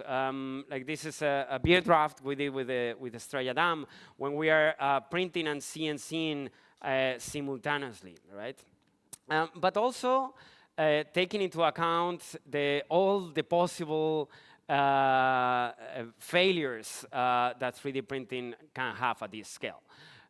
We face this a lot in our everyday clients or people interested in working with us, and asking which format should they send the file. Right? We always say, look, just send a sketch and set up a Zoom meeting, right? The technology is definitely not at the reliability that it would be in the small scale. We're definitely not a printing service, and actually I don't believe there is a viable printing service at this scale. But actually, there's a way more interesting approach where we work together with other designers, with other brands, to see how to get the best out of the limits and the possibilities of 3D printing at this scale. But it's important to know how to push that technology. So for example, this object here, this chest long, that was really pushing the limits, and you can see a little bit of the angles, and probably everyone here knows about the technology quite a lot. So we all know that it's printed from the side. Well, this took like 15 prototypes, 500 kilos of plastic, 300 printing hours, 3 months of rationalization, a lot of fighting, and a lot of headaches, right? So if we would only sell one piece, this will cost a fortune. So we will be again stacked in the hyper luxury and accessible market. What is a luxury in the objects, but accessible in the price market? And for us, that turns a little bit more conceptual. And it goes back to the understanding of digital architecture that then not becomes, but a part of it starts to be framed, especially by Patrick, as parametricism. No? And parametricism kind of postulates itself as the complete opposite of Fordism. So rather than repeating a piece, the single piece, every single time, Henry Ford used to say it can be any color as long as it's black. No? So you can't even choose the color. To the complete opposite. Every piece is different. And to be honest, that is actually partly right at this scale. No? Like you can get in a bamboo this shape or this other shape, and it's okay, and the bamboo is not going to cry. However, when you go to the scale of interior design and architecture, the number of possible errors could multiply by the number of pieces, or even more. No? Which basically kind of starts to narrow down the use of this technology. You want to go to this like hyper specialized or shaping, no? Every shape being the same, being different, sorry. So you spend more time in prototyping and less time in production, which would mean to a much higher retail price and therefore a much smaller market. And this is what is limiting some of the application of this technology to what we always call the 1% of buildings in architectural terms, which is just the Guggenheims and so on, because if we want to make every single piece different, and we need to have through this amount of development, we will always incur in very high prices. So how can we find the right space for large-scale 3D printing? And again, perhaps 3D printing at a smaller scale could be much closer to this eternal kind of variation of parametricism. Large-scale 3D printing situates itself in a different kind of ground. What we perhaps identify as a much higher percentage of adoption in the architecture market, or the new space for 3D printed architecture, a sweet spot. No? So what do we need to achieve that level? No? First of all, we need to understand 3D printing as a commercial venture. Right? This, of course, we all started with just one robot, a garage, and perhaps coming from design or from engineer, from fascination about technology. Today we have 21 robots. And we're really trying to take into account all the stuff that is not taught in the design or engineering school, but about efficiency, about cash flow, about really understanding this as a company. What is the kind of optimal product, the optimal rate of manufacturing, and 1,000 million things that you need to understand for getting this into a profitable business, right? Because otherwise, if it's not profitable, it will just end up dying, and you can't keep on innovating. Yeah, this is not just for making money. It's actually because without money you disappear. Yeah. So this is the lab in the upper level of a 4,000 square meter factory in my hometown in Avila, and. When we started that's 5 robots, but we started working on larger projects. And we realized of the importance of the economy of scale in this kind of semi-industrial business. So the more robots you have, actually, the lower your production cost becomes. No? So what is the right number of robots for the right number of people? And is that really hitting a competitive price? No? And that question became very evident when we landed a very ambitious project for Real Madrid. I don't know if someone in the audience supports Barça. I'm sorry. I mean, I'm sorry for supporting Barça in general. So anyway, so we basically had 80,000 seats coming from the Real Madrid Stadium from Santiago Bernabéu. And we wanted to give the opportunity to the shareholders and to the funds to really transform this seat in something different, in a piece of art, in a chair, in something that you can use, that you can enjoy, not just a piece of plastic. So 80,000 is a really large number. And we also made our life very difficult by giving so many options. So there were like 7 forms with 7 colors, endless possibilities. We even had to catalog every single seat in the stadium. So there's 80,000 of these pictures, right? And more importantly, in order to satisfy the possible demands, we had to install 16 new robots. Yeah. This was only possible because we make our own technology, so it was much more streamlined, and we created a new part of the factory in the bottom area with these 16 robots, so that we can deliver seats in a much shorter time. So if you can't print faster because of gravity and material properties, then just print more, right? So that was the solution, and this really opened up different opportunities as well. No? So having this kind of project where you really start pushing 3D printing as giving so many opportunities to the customer, which you couldn't otherwise. With a traditional manufacturing, you would probably offer like 1 or 2 options of that chair, right? So how this plays out in the way we deal with products, and how we offer customization, but within a controlled range. So we have a catalog of products with more than 70 references, but we then offer, especially companies, but also individuals, to play out different customization levels with these products. So, for example, in this project with the Pereira Theater in Ibiza, it was a theater, if you go to Ibiza, you must go there. It was a theater closed for more than 16 years, and they wanted to have their own furniture.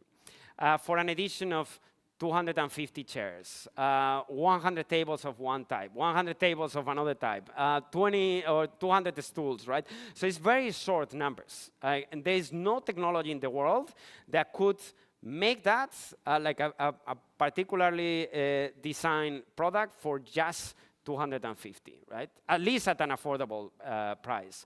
And that's where 3D printing becomes the only viable solution, but also you need to have the capacity to respond to such a demand. No? So in the end, it's perhaps like 900 different products to be delivered in a couple of months. So if you don't have 21 robots, then you will really struggle to deliver this on time. No? So we start to really play out this idea of kind of in between this personalization or eternal personalization, the promise of 3D printing, with getting closer to mass production. So it's kind of a field somewhere in between. The same thing happened with Porsche. So Porsche came, saw the chair at Pereira, loved it, but they wanted a version just for them. So again, a very short edition, 300 chairs made for Porsche that then started to kind of multiply into the entire atmosphere of this pavilion that they were using for launching the new Macan. So getting the kind of the textures of the chair into the bar, the chandelier, and other kind of products, and even using their space as an arena for launching new products like these chaiselongs and chairs with Karim Rashid. No? And I mean, all this kind of a story starts to like pose a much wider and probably more important question. I'm an architect, and that's why I ask this about architecture. You can apply it to your own field. So why to 3D print architecture? I mean, of course, this is a simple answer. There's one machine, infinite number of products. So you don't have to deal with the stock. Then, obviously, another answer that this audience, of course, knows very well, distributed manufacturing. If we will manage to actually increase or widen up the market for 3D printed architecture, and we will have like 3D printed hubs in every continent, of course we will spend much less CO2, and it will become also cheaper, reducing taxes and so on. So we're now talking to the, distributors and planning to expand the business to different continents in this year, right? To really start working locally with a material that we consider an unfortunately unlimited source, right? But a material that we can't live without. I mean, it's great that now we're trying to create all the kind of plastics and bioplastics, and but we can't eliminate plastic from our life. Like plastic was the material that made accelerating progress, right? And the greatest designers of all times made products simpler, cheaper, more accessible, so that they are now part of our everyday life. And plastic became also part of the locomotion ecosystem at the time, part of architecture. In the 60s and 70s, we were dreaming with inhabiting plastic capsules, right, with fiber-reinforced plastic, and having furniture that would come out of the wall, that would become a continuous and personalized space. It all died in the 90s for a simple reason. Scientists already knew plastic was going to be with us forever, but in the 90s, they covered it. And that's what eradicated that whole movement. But today, we have 8 times more weight in plastic waste than in people. So each of us is equivalent to 650 kilos of plastic, yeah? Which is insane, and this is growing. And again, we're not gonna live without plastic, so how can we start increasing the demand for this material? We've played out different scenarios. Can we work with environmental organizations like Portalhaus for the Oceans to recycle on site and transforming, creating local economies? And we've tested this model with on-site printing in Selfridges, in COP26 in Glasgow. And we're really trying to get that model into an industrial setup, right? So that's probably, if I come next year, hopefully we saw how Nagami starts to be in other continents as well. And it all started with chairs. Architects love testing ideas in chairs. Chairs are mini buildings. So they need to resist a human body, and it's way cheaper to test things in chairs than in buildings, right? For obvious reasons. So every seminar chair is actually testing architectural features. So we started going from chairs to much larger elements. Like this sculpture we did with Ross Lovegrove of 3.5 meters that we printed in 72 hours. And now, no, actually 48 hours, sorry, yeah. My brother was just looking at me like, no, that's too long. 48 hours. Today we could print it in around 30 something, right? And how can this large scale for real start to become architectural? Can we go to 12 meters assembling pieces? And how can we assemble these pieces? No? So we start really dealing with questions that have been present in architecture forever, but that we didn't have to rethink because we didn't have another technology. Like how can you connect efficiently two 3D printed pieces? How can you waterproof 3D printing? Like how many layers do you need to have? What is structurally viable?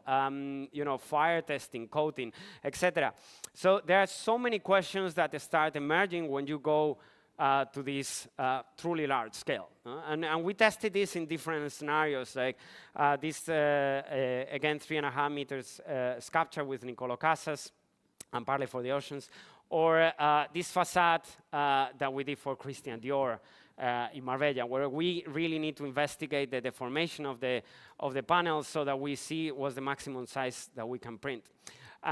Connections are now becoming part of our everyday life. We think more about connections than in other parts of printing features, right? So, you know, 3D printing allows us to hide these connections, to give this effect of continuity, like to have these 9 meters in 6 panels that really look like one, to really start playing out with the continuity of light, right? And really go in retail spaces and make them shine. No? Create something completely particular for them that is also kind of screaming sustainability. And actually, most of the times, we work a lot in high-end retail especially, and also in hospitality.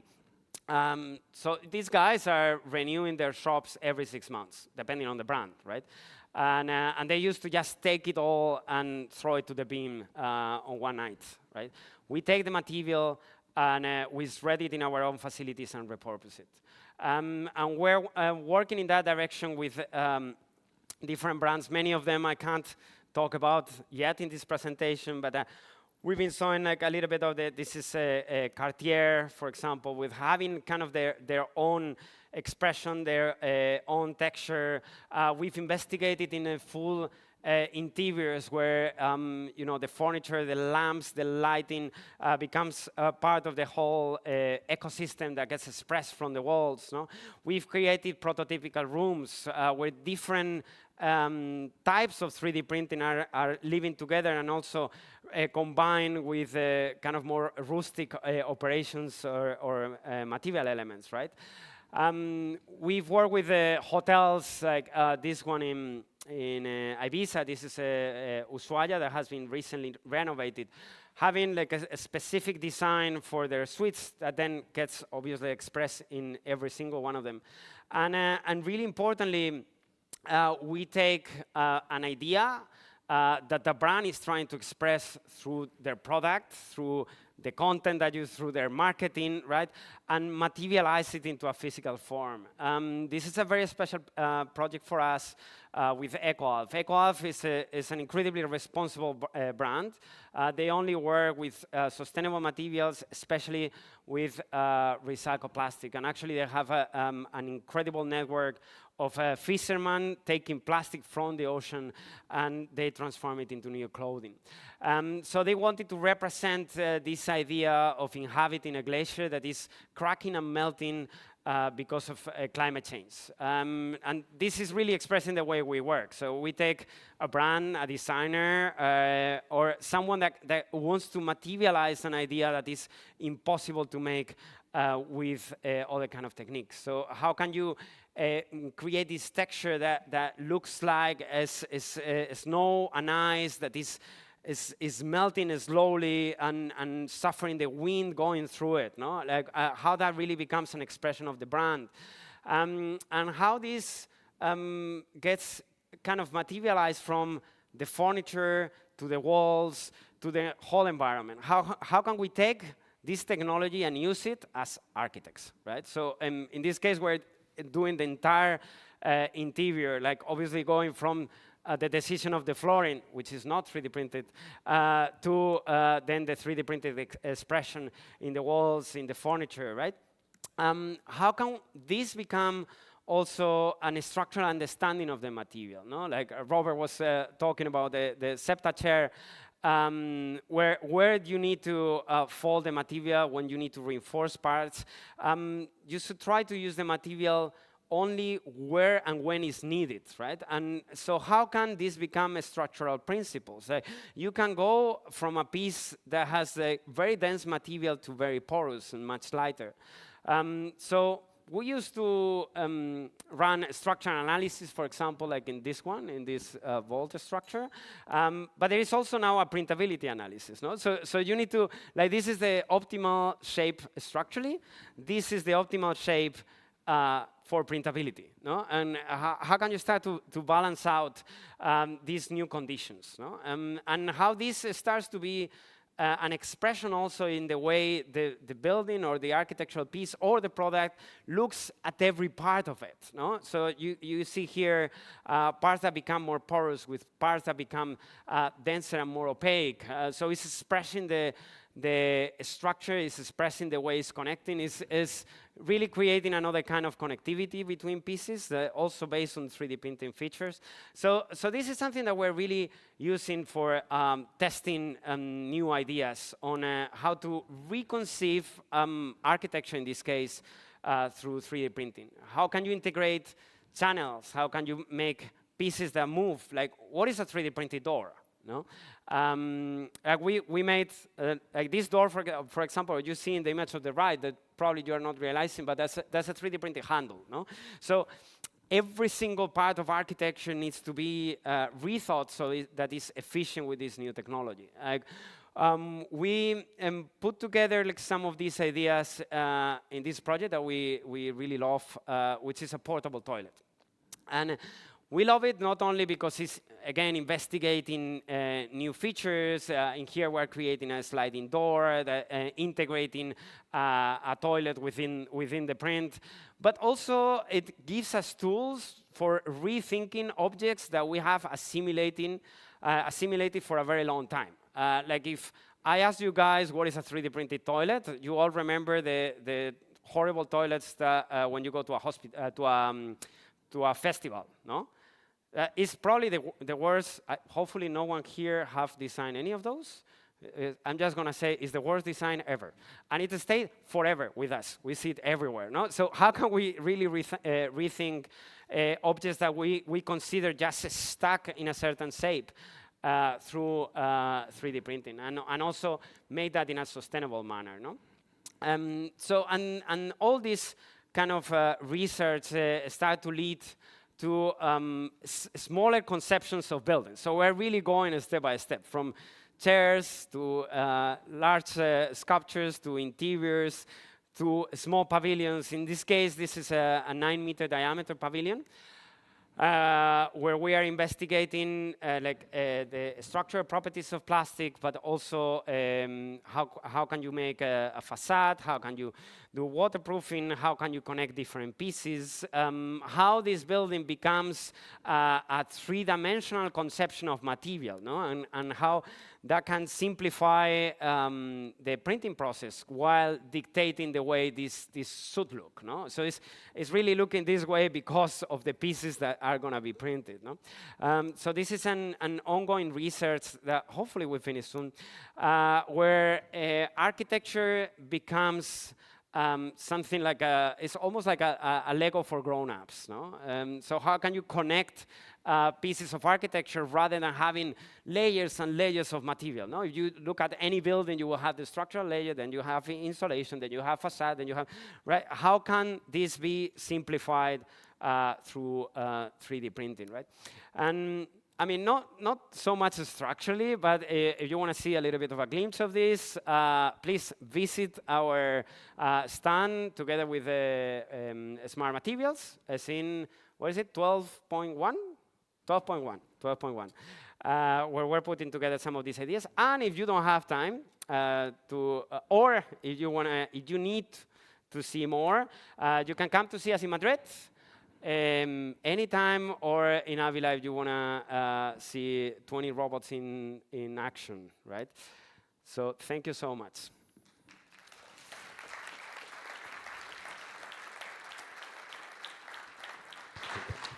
Yeah, so actually my boss promised me to see 20 robots in action, so yeah, we will do a business trip from ISMD, hopefully. Good. Yes, I remember. Yeah, promise, huh? So, any questions from the audience? Oh, that was fast. Hello, I'm Olga Blańska. Hi again. So I tried to understand from your sweet point, and correct me if I'm wrong. What I took it from it is like a limited amount for very exclusive clients.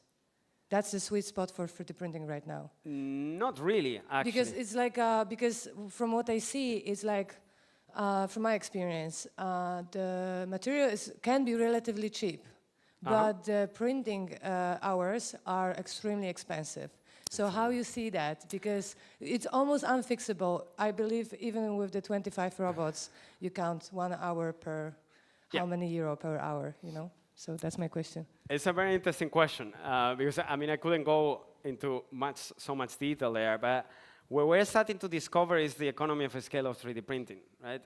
So just to picture it very easily, if you have 1 robot, you need at least 2 people, right? Because you might go to the toilet, so someone has to stay with the robot, okay. But you also need your core staffing for a company. So you need marketing, you need sales, you need administration, right? So your ratio between staff and machines is very favorable for staffing, right? So you might end up, if you have only 1 robot, perhaps you have like 5 people if you have a very slim company, with a very, very small production capacity. In our experience, things start to work out with 5 robots or more, right? Where perhaps those 2 people or 3 people, or you can dimension it correctly for attending 5 robots, and you can start having the main core of the company. That ratio, right, go way lower if you start growing towards 21 robots, was 40 robots, right? Because as you said, actually the material cost is not a high impact in the price at all, right? But 3D printing is not that fast. So you can't just like create chairs in a matter of seconds. But perhaps a chair prints from 3 hours to 10 hours, right? So I think the key for that, and we're starting to discover it, is first, having the right balance between staffing and manufacturing capacity, machine, no? So between OPEX and CAPEX. And the other one is obviously to make sure that your CAPEX is running 24/7, right? Yeah. Is that means that your hour for printing is cheaper than other companies? Exactly. Oh, lovely. Okay. I mean, don't Note that take down, it note as that down. Yes, it is. But so that this narrows your email tomorrow, yeah, it's cheaper if I have a high percentage of use of my machine hours, right? Which means if I have them working 24/7, that becomes cheaper, right? If I have maybe 25th, right? It's a little bit more expensive. There is a part that depends on how we are at that moment in manufacturing and use of our capacity. And obviously, the biggest part is your project. So if you come with a project that makes us use 21 robots for 3 months, printing, the hourly rate for printing becomes way lower.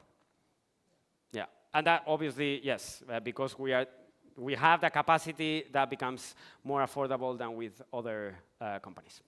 Yeah. Mm-hmm. But order a big project. So there was another raised hand. Or lots of numbers of a chair or whatever you have in mind. Yeah. Yeah. Thank you very much. As long as I understood it, all the material is not recycled, right?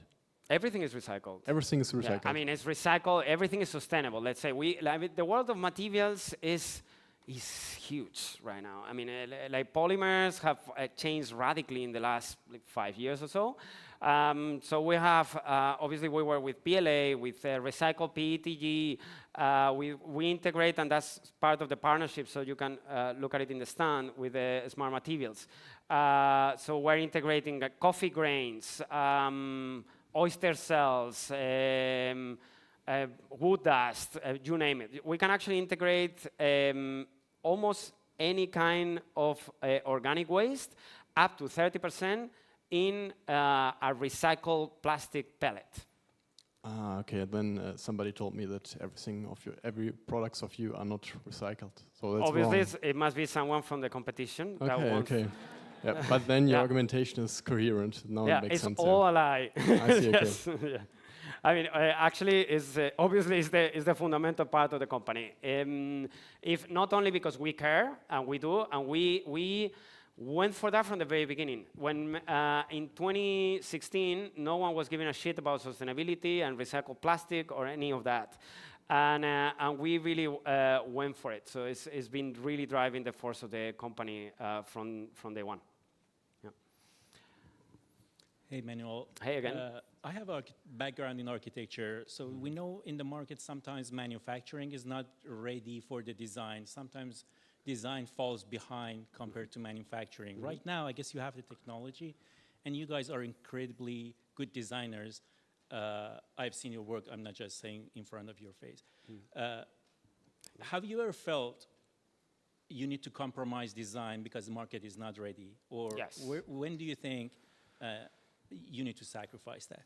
Yes. Look, I actually had a meeting right yesterday. I hope the client who hasn't signed yet is not watching this. This is not recorded, is it? It doesn't matter. It's if on it the is, internet, it's a live stream and there's a video. Okay, Just no, but that's fine. I'm going to say it again. The client said, look, it's too elegant. Yeah, it's too elegant. And so at first I'm like completely shocked. When is that a bad thing? Too elegant. And then I understood what he meant. Is look, I need something that my clients understand, and my clients understand this kind of stuff, right? Like my clients would understand a normal portable toilet in a festival, but they wouldn't understand this. So some appreciate, some don't. I think we've moved a long way in these last few years, right? Since we started, like almost 10. And now, obviously, there is a wide adoption of this technology coming first from luxury brands. Like, I don't want to say almost every brand, but actually many brands are working with 3D printing and not hiding it, actually exhibiting it, saying, look, we're working with new technologies and we're sustainable.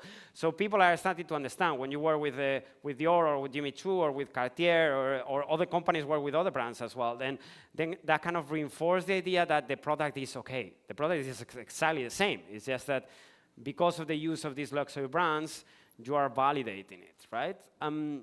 So I think there is still, I mean, this is really not at an industrial level yet. But you see here millions of different applications. And, you know, this will start to really hit an industrial setup very soon. However, the first companies that started with this really had no idea how to you know, make it work at an industrial level, no?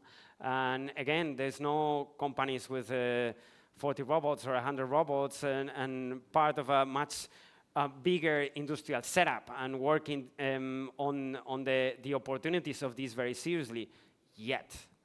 But it will happen in maybe the coming like 1, 2, 3, 4, 5 years, right? So yeah, again, this is here to stay, and people will understand much better the opportunities and the kind of design that emerges from this technology. Right now, we're in a middle ground, right? In a stepping stone. Like some people understand it, some people not yet, but they will. All right. Maybe a last question from the audience. Yeah, there. You have to fight now because you both raised your hand. Hello, sir. Firstly, thank you for putting art into this. Really appreciating your work. My question is, who's your right customer? And when do you say no to a project? Okay. Our right customer is, of course, the one that pays in advance. Does it exist? No, our right customer is the one that is curious, flexible, and committed. Yeah, and those three are equally important. So someone that comes from a little bit of naivety and interest. Say, look, I have this idea. I've seen your work. I like it. Let's see how we work together to try to materialize that idea. Right? That is the perfect one. Meaning, we like working with brands, designers, architects at the beginning of the process. We like to work with those that are interested in understanding the technology to see how to push it forward and that take our help to make that push, right? To be then a little bit more specific in terms of typologies, now we're looking at large projects.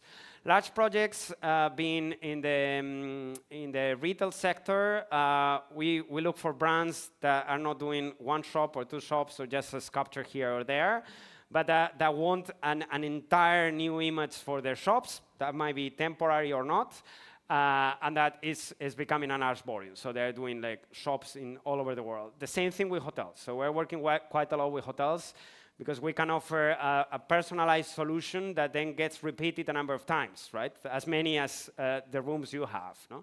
So that's the other client that is now popping up a lot. The advantage of having such a large capacity while having that, you know, the opportunities common to 3D printing of personalization is take on those kind of projects, and that's what we're focusing our efforts on. I'm not sure if that answered all the questions. Yeah. Okay, he looks happy. Thank you very much, Manuel. Good. Yeah, thank you. So, and now it's time for the closing remarks, which is Uli's job. Yeah.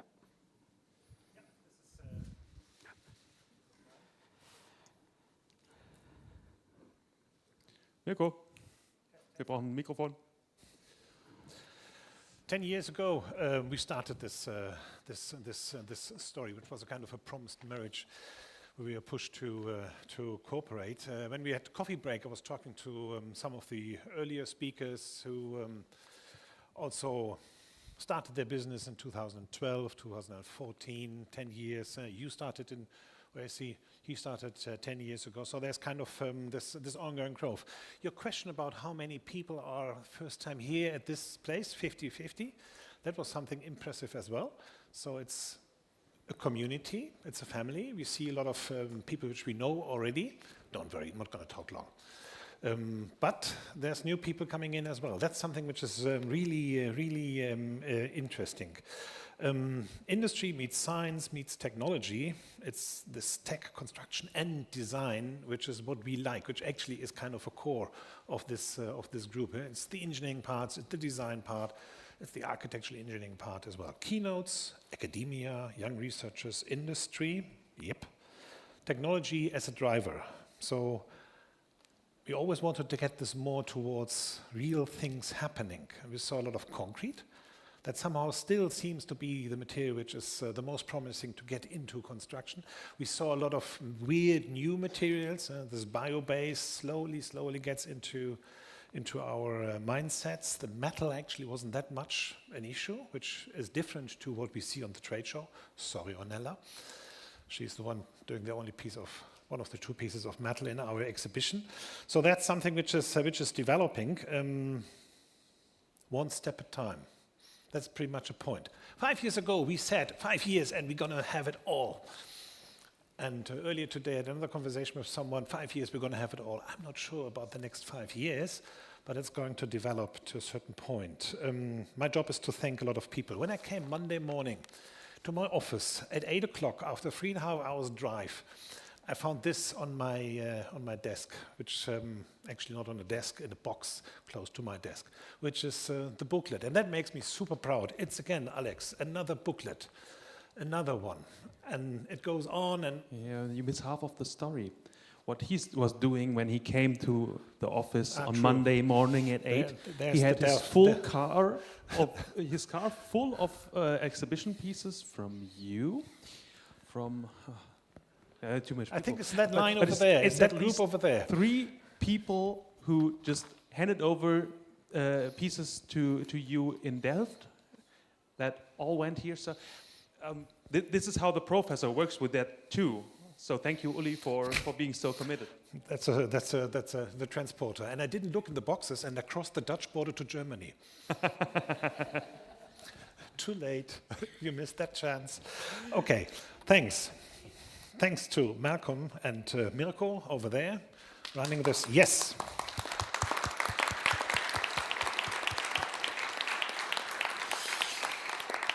Thanks to Yvonne, who's at the outside, always. She never follows these, she never sees this. She's doing this since we run this. Thank you. An applause to her. Where's Steffi? Where's Steffi? Where's Steffi? Run away. She's the one who actually organized that all the speakers are here. Yes. Alex, thanks a lot for your effort of this one. Yes, please. Oliver's right. We are here since, what is it, 6-7 years, something, due to Messago being open enough to offer us this space, to allow us to do this exhibition. And you're all welcome to join also with your, say, commercial interests into our exhibition. We're trying to adjust it. We're trying to make it more into something which is more a platform for our construction industry. This event is not yet into construction industry, but we see the potential. So you're very welcome, addressed to us, to join this activity. So thanks to Messago, Ekaterina and Sasha, who really were partners in organizing. I think they're not here, but still an applause.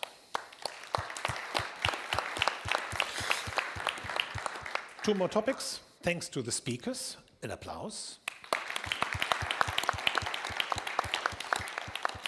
And here we close, and we are supposed to go to our booth of BE-AM, which is at Hall 11-0, so down there this way, number F47. F47. And thanks to Danielle, who carried the beer from my car to this booth. Okay, there's the beer.